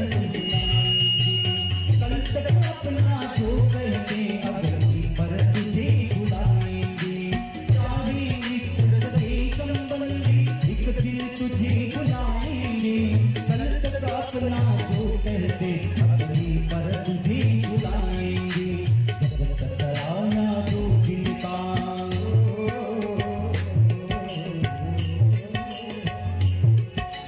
जगत सराहना जो जिनका है आखिर होगी चला चली। जगत सराहना जो जिनकी है आखिर होगी चला चली। ले लो एक कोई आम का प्याला और मचाऊं गली गली। ले लो एक कोई आम का प्याला और मचाऊं गली गली। बोलो राम बोलो राम बोलो राम राम राम। बोलो श्याम बोलो श्याम बोलो श्याम श्याम श्याम। बोलो राम बोलो राम बोलो राम राम राम। बोलो श्याम बोलो श्याम बोलो श्याम श्याम। राम नाम के हीरे मोती मैं बिखराऊं गली गली। ले लो रे कोई नाम का प्यारा शोर मचाऊं गली गली। बोले बिहारी लाल की जय। श्री सांवरे सरकार की जय। जय जय श्री राधे। मेरे भगवान माता देवती का वंश आगे नहीं चला। देवती माता की तीन बहनें हैं ना, आकुति, देवती और प्रसूति। इन्हीं प्रसूति नाम की जो बहन है वो दक्ष प्रजापति के साथ ब्याही जाती है। आकुति का विवाह रुचि प्रजापति के साथ हुआ और उन्हीं के यहाँ भगवान यज्ञ देव का प्रादुर्भाव होता है। सती महारानी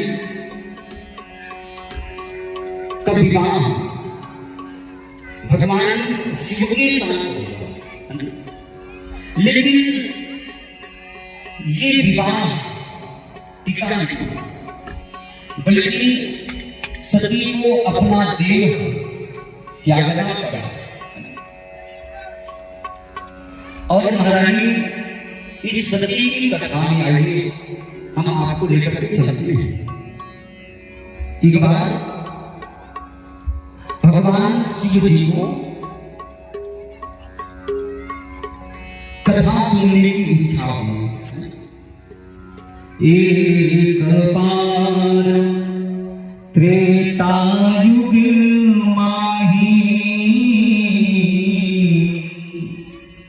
शंभु गए कुंभज सिपाही।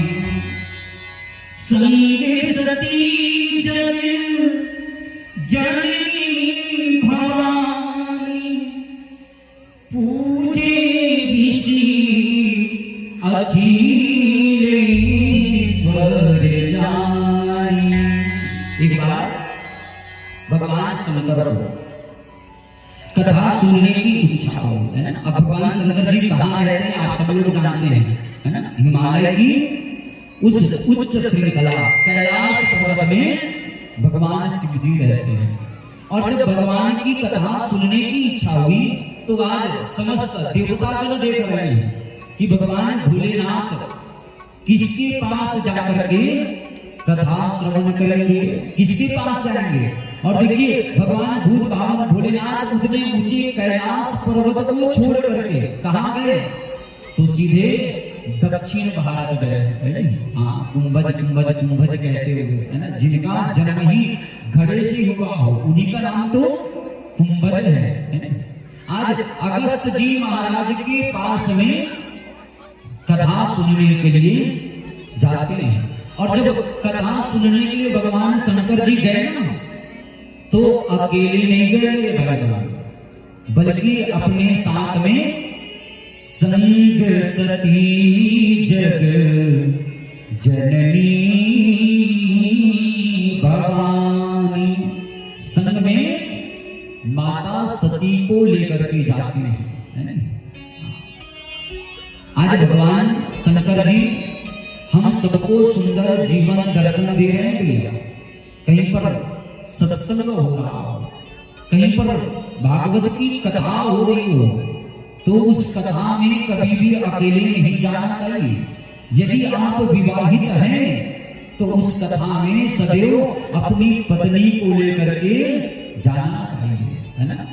संग सती जग जननी भवानी, हाँ, सुंदर जीवन दर्शन दिया कि कभी भी अकेले कथा मत सुनो, बल्कि अपनी पत्नी को साथ लेकर के जाना चाहिए। अगर बच्चे हो गए हैं तो बच्चों को भी कथा में जोड़ना चाहिए।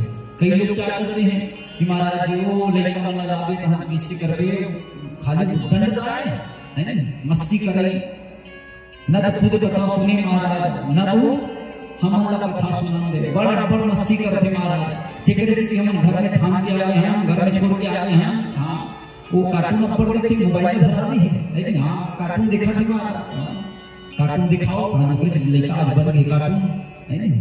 तान महाराज उनकर जा शिकायत करते, देख ना महाराज ये हमारे घर लड़का ऐसे हो गए वैसे हो गए, स्कूल भेज स्कूल नहीं जाए, पढ़े नहीं, समझे नहीं आए, तो मतलब पहले लोग मोबाइल में धराते हो, है नहीं, कार्टून दिखाओ बस के, है नहीं। हाँ, तो कहीं सत्संग हो रहा है तो ऐसे स्थान पर भी बच्चों को लेकर के जाना चाहिए, है ना, क्योंकि माता पिता ही बच्चे के प्रथम गुरु हैं मेरे भाई। हाँ, हम जैसी शिक्षा अपने बच्चे को देंगे, है ना, वैसे ही हमारा बच्चा मिलेगा।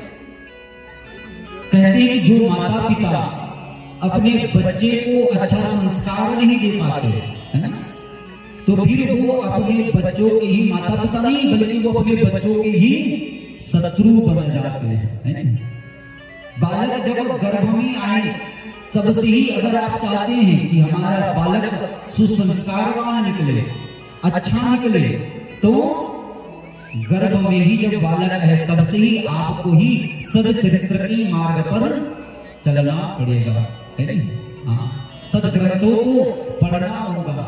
सुंदर सुंदर महाभारत की कथा है, रामायण की कथा है, भगवान कृष्ण की कथा है, सदचरित्रों को श्रवण करोगे, सत्संग करोगे, तभी तो आपके बालक में अच्छा प्रभाव आएगा मेरे भाई बहन। और आप कहीं गर्भवती है और आपका पूरा ध्यान तो बस रात दिन मोबाइल में, टीवी में, धारावाहिक में लगे हैं, मन सुंदर चलत है नहीं, क्योंकि सास भी कभी बहू की चल रहा है नहीं। हाँ, रात दिन सास बहू के झगड़ा लड़ाई देखत रहूं तो लड़कों पर क्या प्रभाव भी बताओ। हाँ, मन सुंदर तो देखते जरूर है, लेकिन आपका मन कभी सुंदर हुआ ही नहीं है। हाँ, गर्भ से ही अच्छे संस्कार आप डालेंगे, है ना, तभी अच्छा संस्कार आपके बालक पर भी पड़ेगा। और बालक जब आ जाए तो बालक के सामने कभी भी गलत कृत्य नहीं करना चाहिए, है ना, क्योंकि आप जैसा करोगे वैसा ही तो काफी आपका बच्चा निकलेगा, है ना। आज आपके बालक हो गए, आप बच्चों के सामने गलत कृत्य कर रहे हैं, तो वही प्रभाव आपके बालक पर भी पड़ने वाला है। अगर आप सदकर्म करते हैं बालकों के सामने, है ना, खास कर ये प्रभाव दादा दादी के द्वारा बच्चों में ज्यादा पड़ता है। अब दादा दादी है रोज सवेरे उठा थे, पेपर न पढ़ाते, है, टीवी में डिस्को डांस देखा थे, तो लड़का नहीं देखी, है। हाँ, तो कर सकी जब बुढ़ापा आ जाए, वैसे भी चौथा अवस्था क्या है, भगवान का भजन करने का अवस्था है। हाँ, सुबह 8 रोज लड्डू गोपाल को स्नान कराइए, दीपक जलाइए, अगरबत्ती जलाइए, धूप जलाइए, आरती करिए, हनुमान चालीसा करिए। देखना वो छोटा सा बालक भी आपके पीछे पीछे वही आरती की थाल उठा करके दौड़ेगा। आप हनुमान चालीसा रोज गुनगुनाते हैं ना, तो देखना 2-3 वर्षों के होते होते आपके उस बच्चे को भी हनुमान चालीसा याद हो जाएगा। पति पत्नी अगर है तो पति पत्नी में आप दोनों अगर रोज झगड़ रहे हो तो क्या इसका प्रभाव उस बालक को नहीं पड़ेगा? बिल्कुल पड़ेगा। बालक वो बालिका अपने आंखों के सामने जो देखता है, क्योंकि वो तो पूरा कागज है भैया, आप जैसा जो लिखना चाहते हैं वही उसकी बुद्धि पर लिख जाता है ना। आज सास ससुराल में आज आप अपने सास ससुर के साथ दुर्व्यवहार करेंगे, हाँ, माता पिता को सास ससुर को सताएंगे तो आपका बालक भी देख रहा है ना। अगर आप अपने सास ससुर को सताते हैं तो कल आप भी उसी पीड़ा को सहने के लिए तैयार हो जाएंगे, तब तो ये कृत्य करेंगे। आप जैसा आचरण, आप जैसा व्यवहार करेंगे आपका बालक भी करेगा। इसलिए बालक जब छोटा हो ना तभी उनको सुंदर शिक्षा सिखाइए कि बेटा ये माता पिता है, ये दादा दादी है ना, ये चाचा चाची है, इनको प्रणाम करने की विधि सिखलाइए, है ना, प्रणाम कैसे किया जाता है। और आप लोग तो बड़े शिक्षित है, बड़े अच्छे हैं, है ना। मैं जिस दिन से पहले दिन से आया हूँ आप लोग प्रणाम करने की विधि बहुत भांति जानते हैं। कई जगहों पर हमने देखा है प्रणाम करने की विधि ही बदल गई है। हाँ, आप लोग प्रणाम करते हैं तो चरणों में अपने मस्तिष्क को झुका करके प्रणाम करते हैं, नहीं तो आजकल के बच्चे कैसे प्रणाम करते, बस हाथ से ऐसे छू लिए, मस्तक तक भी हाथ नहीं जाता है। कई बच्चे तो अब तो कई लोगों के कमर जो है झुकता नहीं है, ऐसा लगता है। हाँ, वो तो बस घुटने को ही प्रणाम करते हैं। और कुछ लोग तो बस दूर ऐसे करते हैं, हाँ प्रणाम प्रणाम प्रणाम। कुछ दिन में ऐसा लगता है कि वो आपके मस्तक को ही पढ़ रहे, ऐसे नाम करने लग जाए प्रणाम। कम से कम ये तो प्रणाम बोल रहे हैं, कई लोग तो प्रणाम बोलना भी छोड़ दिए हैं। हाँ, आजकल तो सिर्फ हेलो चलता है, हाँ, किसी से मिल रहे तो हेलो। और हमने तो और बहुत जगह ऐसा भी देखा कि लोग हाथ हिला करके हाय हाय हाय करके मिलते हैं। यहाँ तक कि अपने घर के माता पिता को भी देखिए, पहले समय में बच्चे कितना प्रेम से, श्रद्धा से, व्यवहार से, है ना, पूज्य पिताजी, माताजी, माँ, है ना, इन शब्दों से उद्बोधन होता था, है ना। माँ कितना मीठा लगता है, लेकिन आज माताजी पिताजी कहने में शर्म आती है। अब के बच्चे तो मम्मी पापा है, हाँ, अब तो अपने माता पिता भी को हाय डैड हाय मॉम कहने लग गए। ये हमारे संस्कार नहीं है, ये पाश्चात्य सभ्यता है, ये पाश्चात्य संस्कार है ना। हमारे संस्कार तो बड़े श्रेष्ठ है, चरणों में झुक करके, मस्तक झुका करके प्रणाम किया जाता है ना। और आज उन्हीं पाश्चात्य सभ्यता, पाश्चात्य संस्कृति को हम अपने भीतर उतारते चले जा रहे हैं, है ना। हाँ, और हमारे छत्तीसगढ़ में तो ये 3 नियम एकदम फेमस है ना। हाँ, घर के बाहर कोई आगे तो दरवाजा खोलते हाय, हाँ, और घर के भीतर बोले चाय, हाँ, और जैसे घर के बीच बाहर बाय ऐसे देखे। ये हमारे संस्कार नहीं है भैया, बल्कि हमारे संस्कार तो कहते कोई मिल जाए तो सुंदर हाथ जोड़ करके नमस्कार किया जाता है। सुंदर राम राम, जय श्री कृष्ण, राधे राधे कहा जाता है। तो अपने बच्चों को बचपन से ही संस्कार डालिए, प्रणाम करने की विधि सिखलाइए, है ना, प्रणाम करने की सही विधि सिखलाइए। बच्चा थोड़ा सा बड़ा हो जाए तो उनको गायत्री मंत्र, महामृत्युंजय का मंत्र, हनुमान चालीसा आप पढ़ाइए, नित्य प्रतिदिन भगवान की पूजा कराइए, उनको शिक्षा दीजिए कि बेटा स्कूल जाते हो ना तो स्कूल जाने से पहले घर के जितने सदस्य हैं सबको प्रणाम करिए, है ना, क्योंकि प्रणाम करने से क्या मिलता है भैया, तो प्रणाम करने से क्या मिलता है, आशीर्वाद मिलता है ना, आयु बढ़ेगी, यश बढ़ेगा, विद्या बढ़ेगा, ज्ञान बढ़ेगा। इसलिए नित्य प्रतिदिन प्रणाम करने की शिक्षा हमको देनी चाहिए। आज भगवान शिव जी भी ऐसी हम सबको सुंदर जीवन दर्शन दिए कि कथा कभी भी अकेले नहीं सुननी चाहिए, बल्कि हमेशा अपनी पत्नी को भी लेकर के जाना चाहिए। और आज भगवान शिव जी सीधे अगस्त मुनि के पास पहुंच गए और जैसे अगस्त महाराज जी के उस कुटिया में पहुंचे, उस आश्रम में पहुंचे, तो वहां अगस्त जी महाराज सुंदर आसन लगा करके बैठे हैं और बढ़िया सुंदर वहां राम की कथा चल रही है ना।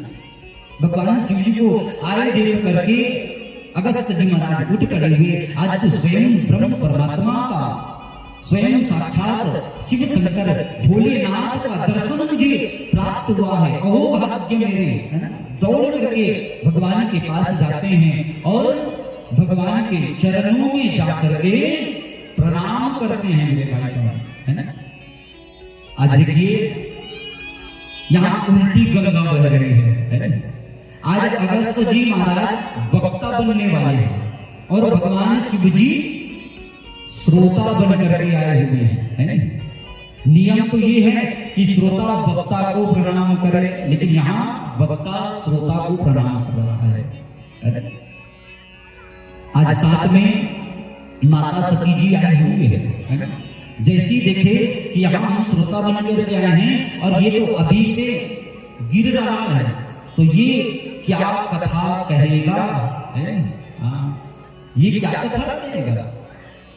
बस भगवान शंकर जी लेकर के आ गए हैं, इसलिए बैठना पड़ेगा, है ना। भगवान शिव जी को प्रणाम किए, माता सती को भी प्रणाम किए और माता सती अपने मन में पूर्वाग्रह बांध लेती है कि ये क्या कथा कहेगा। भगवान शंकर जी के साथ आई हूं, बस इसलिए बैठना पड़ेगा।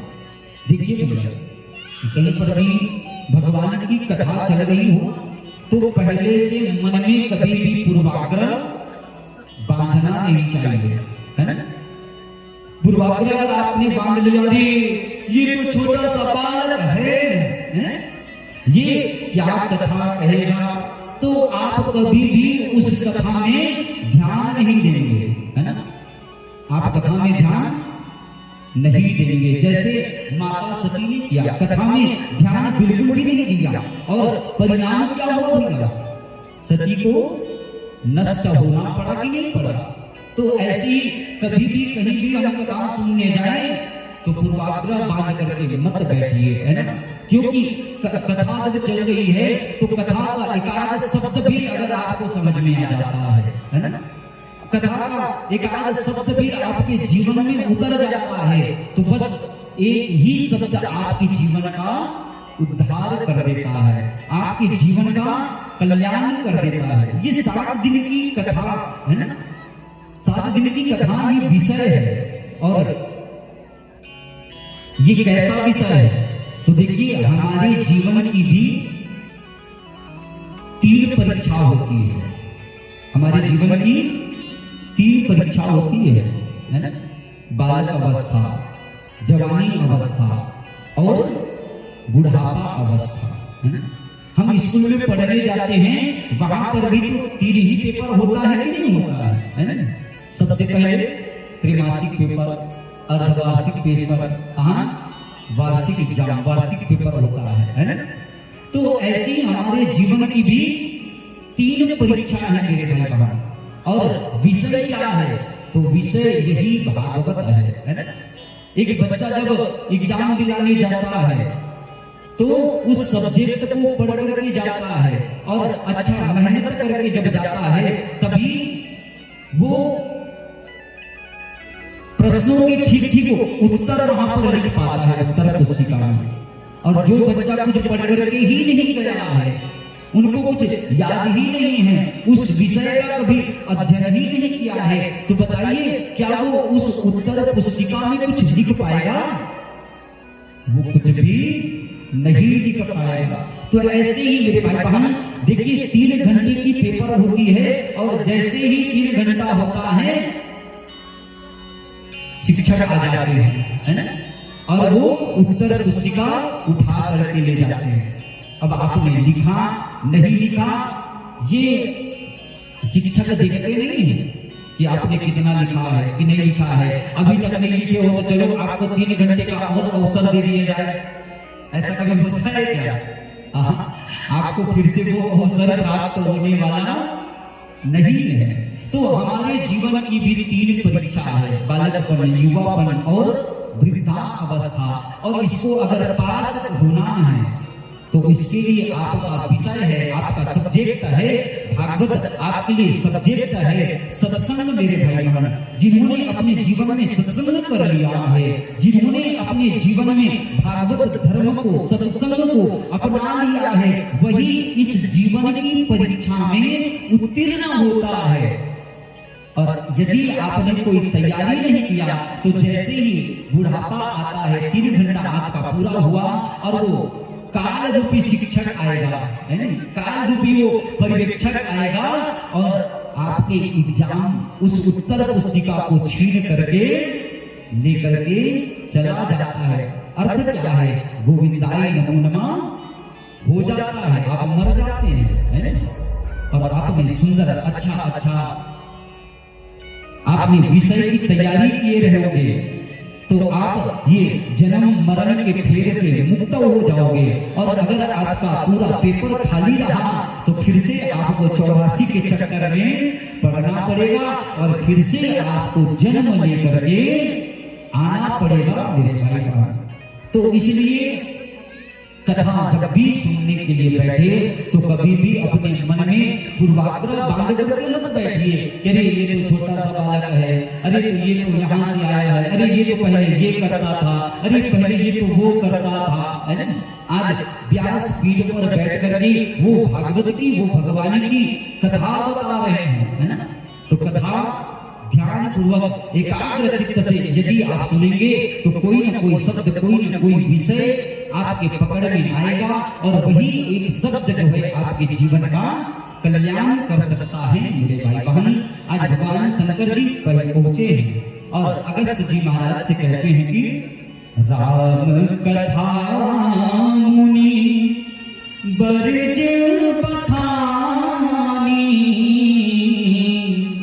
कहा महात्मन, हम आपके पास राम कथा सुनने के लिए आए हैं, है? और अगस्त जी महाराज जब भगवान शिव जी से ऐसी वाणी सुनी, आज तो घबरा गए, है ना, क्योंकि राम कथा के आदि सर्जक कौन? तो स्वयं भगवान शिव जी तो राम कथा के आदि सर्जक है ना। और स्वयं आदि सर्जक सामने हो और कहे कि हम आपसे कथा सुनना चाहते हैं, आप हमको कथा सुनाइए। बताइए, आपके सामने आप छोटे वक्ता हैं, कोई बड़ा वक्ता आपके पास आकर के बैठ जाए तो घबराहट होगी कि नहीं होगी? तो कहा हम तो आपके पास कथा सुनने आए हैं, आप हमें कथा सुनाइए। तो अगस्त जी महाराज विचार करते हैं कि आज हो सकता है भगवान शिव जी को मैं कथा सुनाऊं तो मेरी वाणी पवित्र हो जाएगी। और आज भगवान शिव जी श्रोता के रूप में बैठे हुए हैं और अगस्त जी महाराज व्यास आसन पर अलंकृत होकर के सुंदर राम की कथा सुना रहे हैं। राम कथा मुनि बरज बखानी, राम कथा मुनि बरज बखानी, राम कथा मुनि बरज बखानी, राम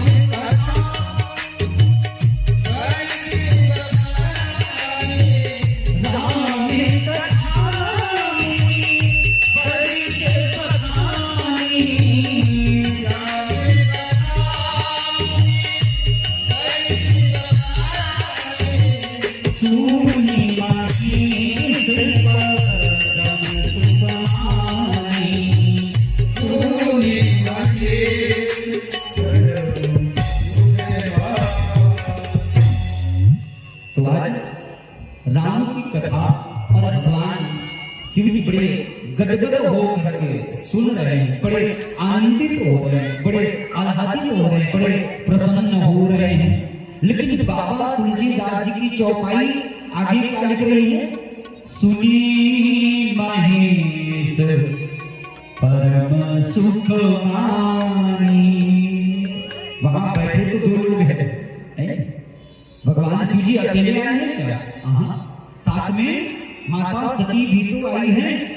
और जब माता सती पहले आई तो कितना सुंदर यहाँ पर लिखा गया, संग सती जग जननी भवानी। है। हाँ, लेकिन कथा सुनने के क्रम से माता सती जी को बाहर निकाल दिया, क्योंकि माता सती ने भगवान की कथा में थोड़ा सा भी ध्यान नहीं दिया, क्योंकि वो तो पूर्वाग्रह करके बैठी, ये क्या कथा सुनाएंगे, भगवान शिव जी ले आए हैं, इसलिए बस बैठना पड़ेगा, है। इसलिए श्रोता में से उनका नाम काट दिया है। हाँ, राम कथा का श्रोता के रूप में अगर सच्चा अधिकारी कोई है तो केवल और केवल भगवान शंकर जी है, क्योंकि कथा हमेशा ध्यान पूर्वक एकाग्र चित्त मन से ही कथा श्रवण करना चाहिए मेरे भाई। यहाँ पर श्रोता के लक्षण बताए गए। श्रोता 3 प्रकार के होते हैं। हाँ, 3 प्रकार के। कौन कौन से? सोता, सरोता और श्रोता, है। हाँ, ये सरोता कौन है? तो जैसे ही ये सरोता कथा पंडाल में आएंगे ना, तो ये कथा सुनेंगे नहीं, ना तो खुद कथा सुनेंगे और ना ही आपको कथा सुनने देंगे, बल्कि वो बीच बीच में बात को काटना प्रारंभ कर देंगे। अरे ये महाराज जी कहाँ से आए हैं? अच्छा, हमारे छत्तीसगढ़ से। ये तो वृंदावन से महाराज बुलाया था, है? वृंदावन के महाराज को बुला करके कथा कराते और बड़ा आनंद आता है। और कहेंगे कि ओहो, कथा तो बहुत बता दिए, अभी तक ये महाराज ना तो कोई चुटकुला सुनाए हैं, ना तो कोई दृष्टांत बताए, बढ़िया कागज चुटकुला सुना देते तो बड़ा आनंद आ जाता है। और ज्यादा होगा तो फिर पंडाल में, और ज्यादा होगा तो फिर संगीतज्ञ के ऊपर, और ज्यादा होगा तो और कुछ बात को लेकर के वो बस इधर की बात उधर की बात करते रहेंगे। अरे भैया पंडाल तो बढ़िया सजाया है, लेकिन लाइट की व्यवस्था थोड़ी सी कम हो गई है। ऐसा कह देंगे। अरे भैया कथा तो बढ़िया चल रहा है, लेकिन बस ये पंडाल तक ही सुनाई देता है। ओ हमारे घर में नहीं सुनाई दे, हम लोग घर तक सुनाई देते थे बने हो जगह, ताकि घर में सुते सुते में कथा सुना करते हैं।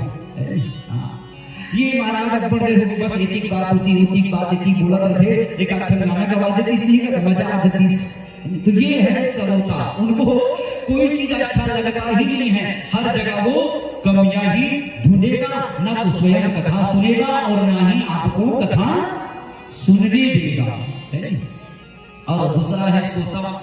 ये सोता ना बड़ा अच्छा है। हाँ, बड़े बड़े पंडालों में ऐसे बहुत सारे लोग आएंगे सोता वाले। हाँ, ये लोग जब कथा पंडाल में आएंगे ना तो सबसे पहले खंभा देखते हैं। हाँ, कहाँ पर खंभा है, और ये वहीं पर जाकर के पीठ टिका करके कमर टिका करके बैठ जाएंगे, और जब जैसी कथा प्रारंभ हुआ आग बंद कर देंगे।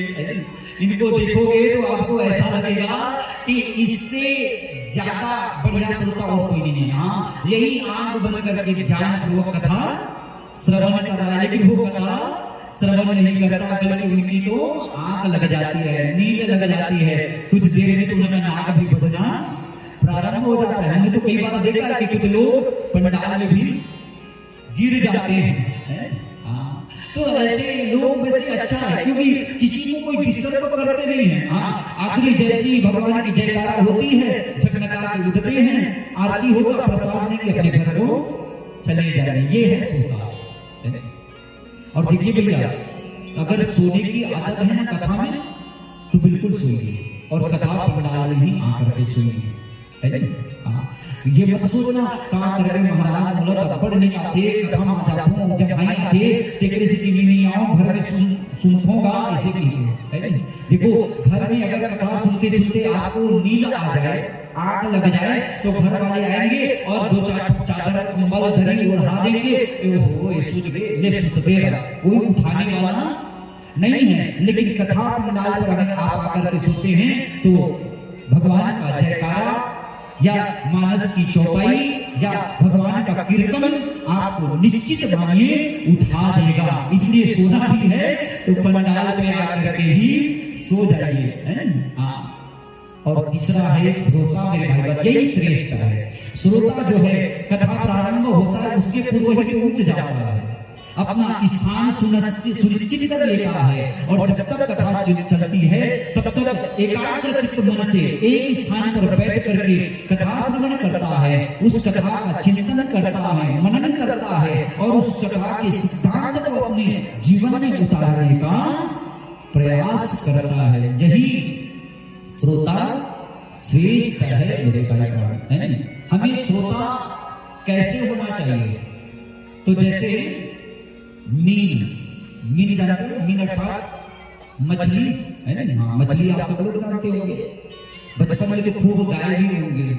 मछली जल की रानी है, जीवन उसका पानी है, हाथ लगाओ बाहर निकालो, पानी में डालो। आधे लोग को याद है, आधे लोग भूल गए। तो मछली जल की रानी है।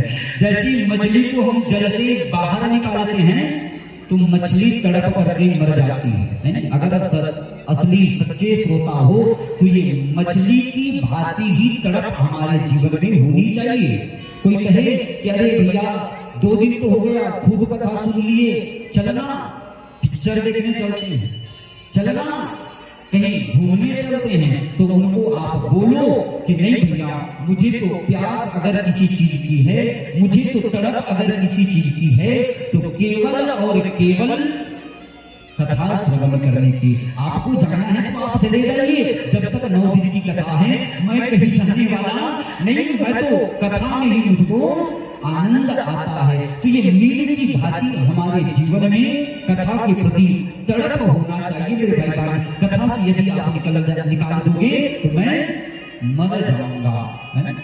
उस चातक पक्षी की तरह प्यास हमारे जीवन में होना चाहिए। चातक पक्षी आप लोग देखे होंगे, बड़ा सुंदर बोलता है, और वो जब जब बोलता है तब ऐसा लगता है मानो वो कह रहा हो प्यासा हूं, प्यासा हूं, प्यासा हूं, है ना।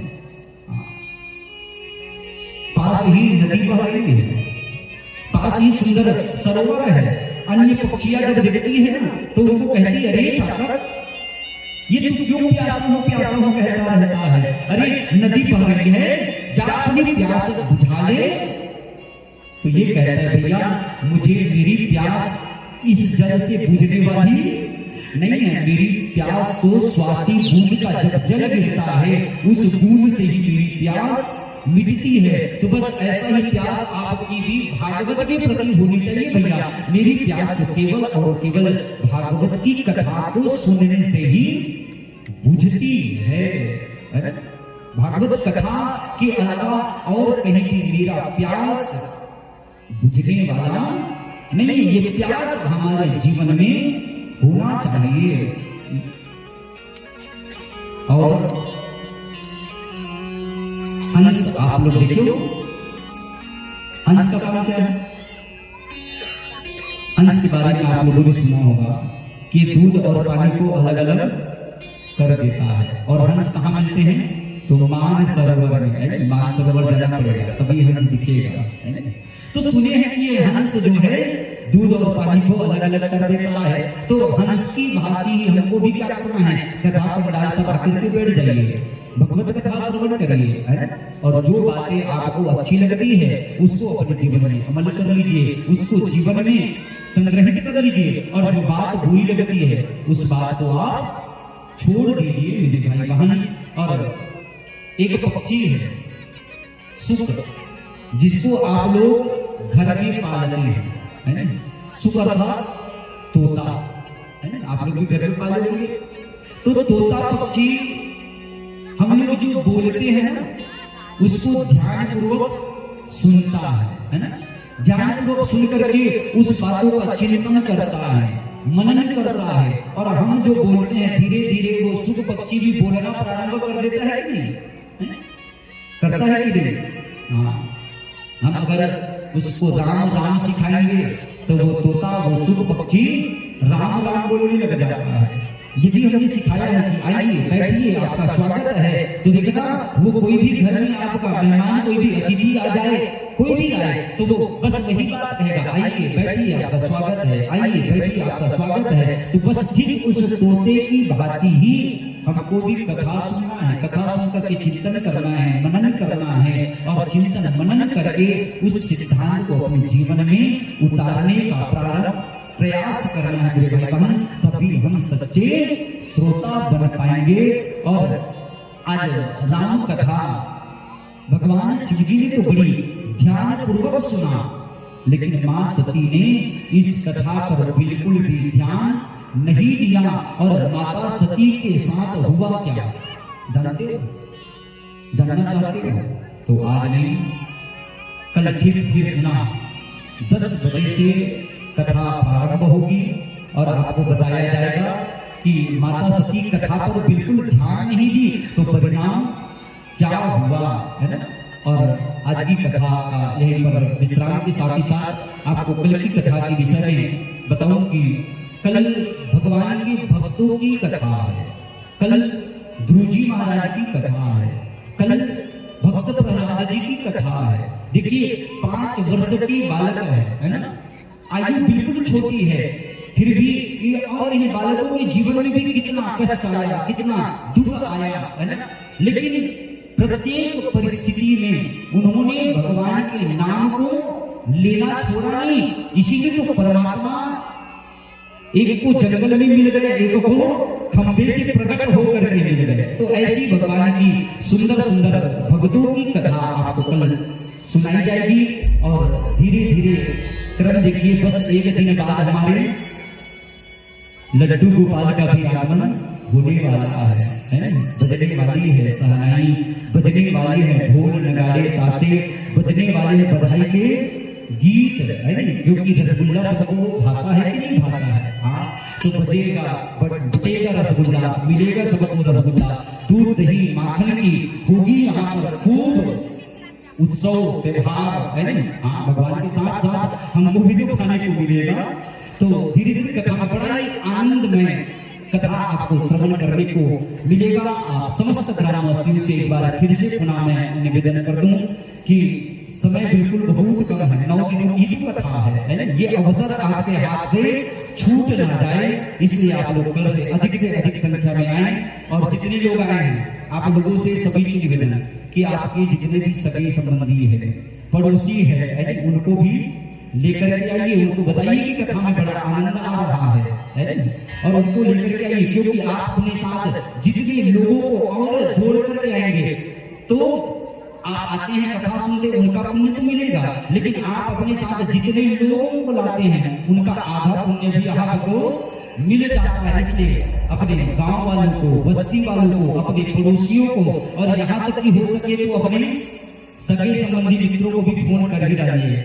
हाँ, हमारे गांव में भागवत कथा होते, बढ़िया सुनी बार आओ, इसे निमंत्रण दो और भागवत कथा का सुंदर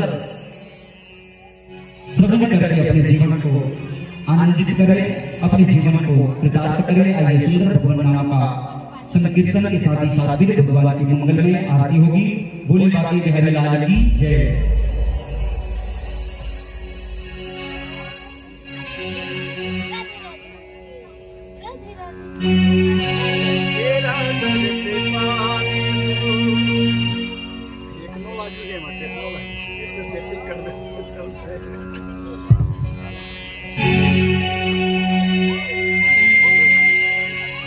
तेरा दर्द पाने को जी चाहता है, तेरा दर्द पाने को, तेरा दर्द पाने को जी चाहता है, तेरा दर्द पाने को जी चाहता है।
मासी में आने को जी चाहता है, मासी में आने को जी चाहता है, मासी में आने को जी चाहता है, मासी में आने को जी चाहता है।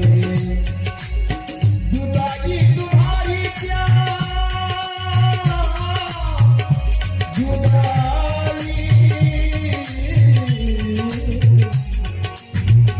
दादी जुदा मुझे क्या बड़ी लंबी जुदाई दादी जुदा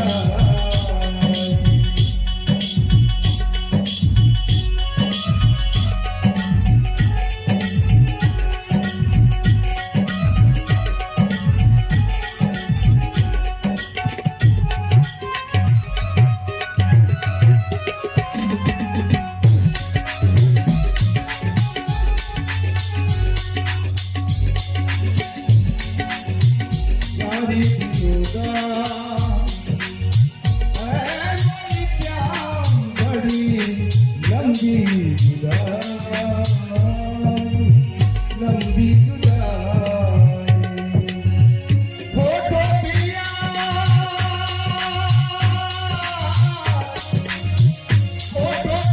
तेरे को क्या सुनाया जी लंबी जुदाई बिचारी जुदा मुझे क्या बड़ी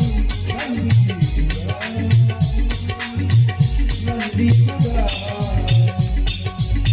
जुदाई तुम्हारी क्या कहीं भी तो कहते, जुदाई तुम्हारी क्या कहीं भी तो कहते, जुदाई तुम्हारी क्या कहीं भी तो कहते, जुदाई तुम्हारी क्या कहीं भी तो कहते, गले पे लगाने को जी चाहता है, गले पे लगाने को जी चाहता है, सब कुछ लुटाने को जी चाहता है, सभी कुछ लुटाने को जी चाहता है, तेरा घर पाने को जी चाहता है, तेरा घर छुपाने को जी चाहता है, तेरा घर छुपाने को जी चाहता है, तेरा घर छुपाने को जी चाहता है, तेरा घर छुपाने को तेरा घर छुपाने को जी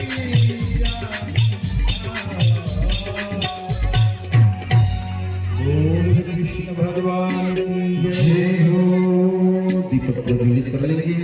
ओम जय ज्वाला श्री ज्वाला ज्वाला पर्वत मस्तके। ओम ह्रीं नमः रत्नेश्वर्ये नमो नमः। ओम चंद्रमा मर्गो जातसिगधो सूर्यो वजायत श्रोत्राद्वायुष्य प्राणश्च मुखादग्निः ऋजायत।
Hari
बोले भागवत महापुराण की जय। जलन सजने ग्रहण बुद्धि देवाधिपति मारो ज्ञान दे आत्मा विबंधनम मां।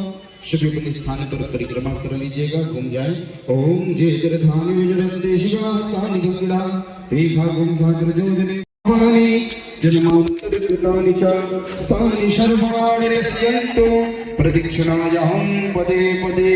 सभी के हाथ में चावल पुष्प दे दें, सभी हाथ में पुष्प रख लें। जिसके पास चावल पुष्प न पहुंचे वो केवल अपने हाथ जोड़ करके ही भगवान को मन का सुमन ही अर्पित करे।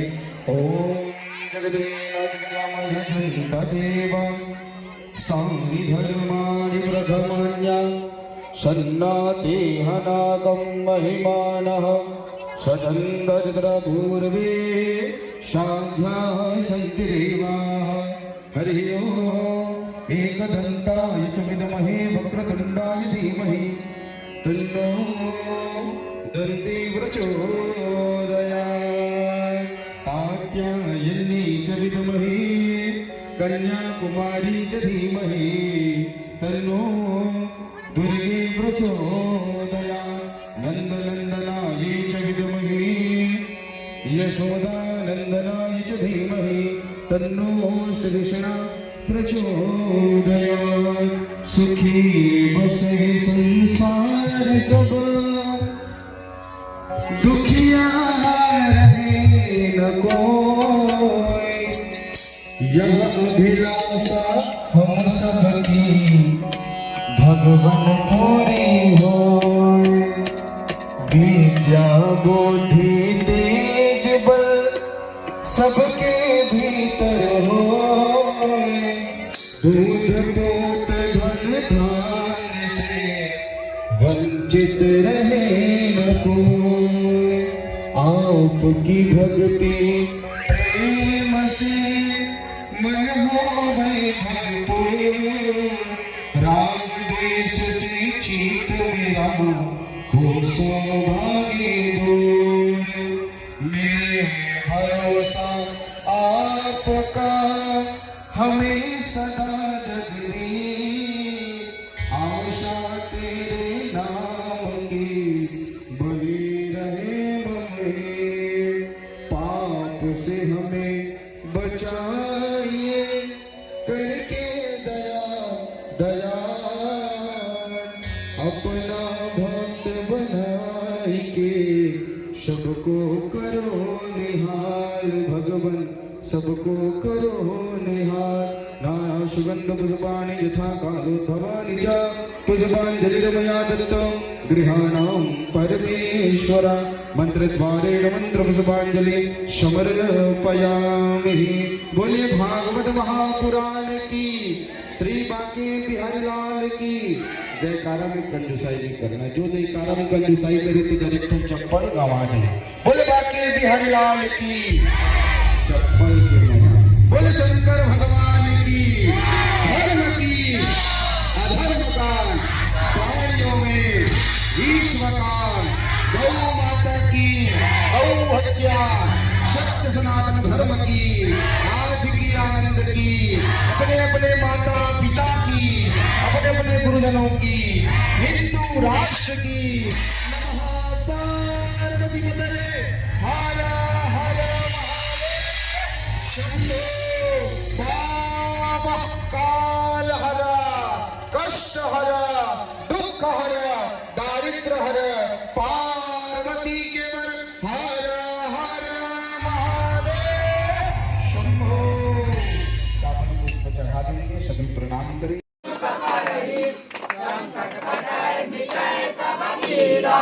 जो सुमिरै हनुमत बलबीरा, जय जय जय हनुमान गोसाई। कृपा करो गुरुदेव की नाई, जो सतबार पाठ कर कोई, छूटे बंदी महासुख होई।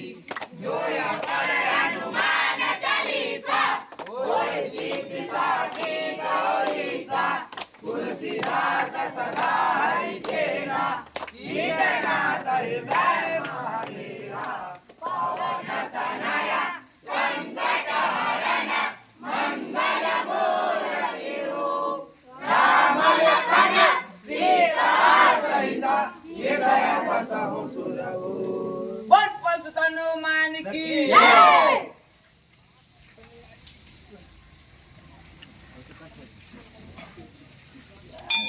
आगे बरसे गिरवन कापै, रोष दोष जग निकट न आवै।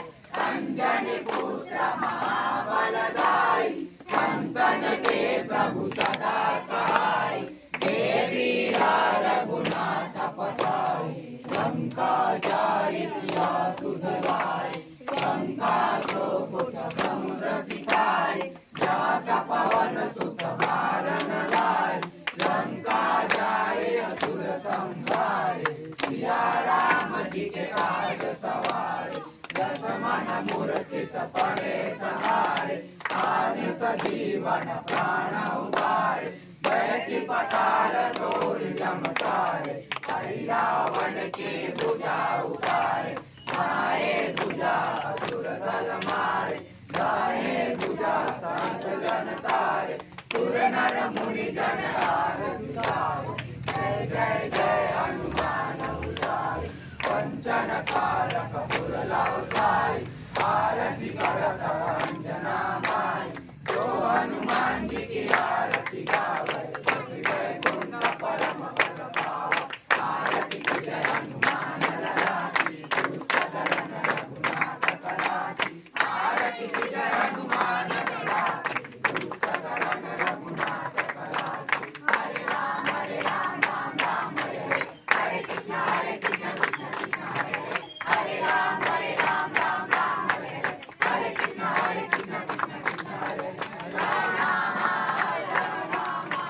राम राम हरे हरे, हरे कृष्ण कृष्ण कृष्ण हरे हरे। हरे राम राम राम हरे हरे, हरे कृष्ण कृष्ण कृष्ण हरे हरे। हरे राम राम हरे हरे, हरे कृष्ण कृष्ण हरे हरे। बोल पंच हनुमान की जय। गौरम करुणावतारम, संसार सारम भुजगेन्द्रहारम। सदा वसंतम हृदये, भवं भवानी सहितं नमामि। भवं भवानी सहितं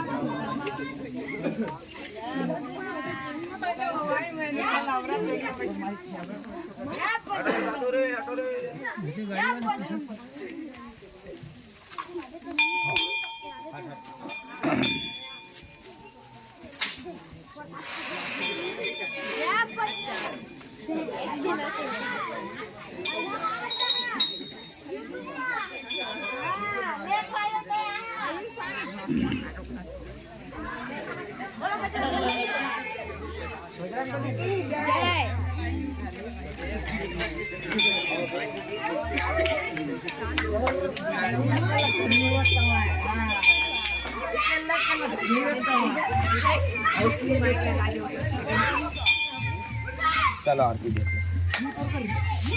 चलो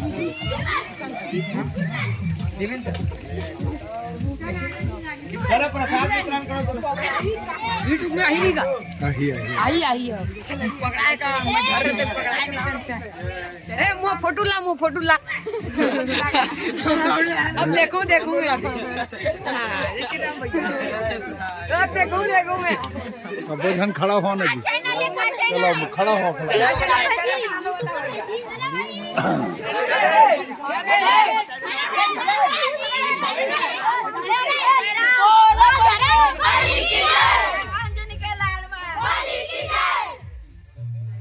जय बोला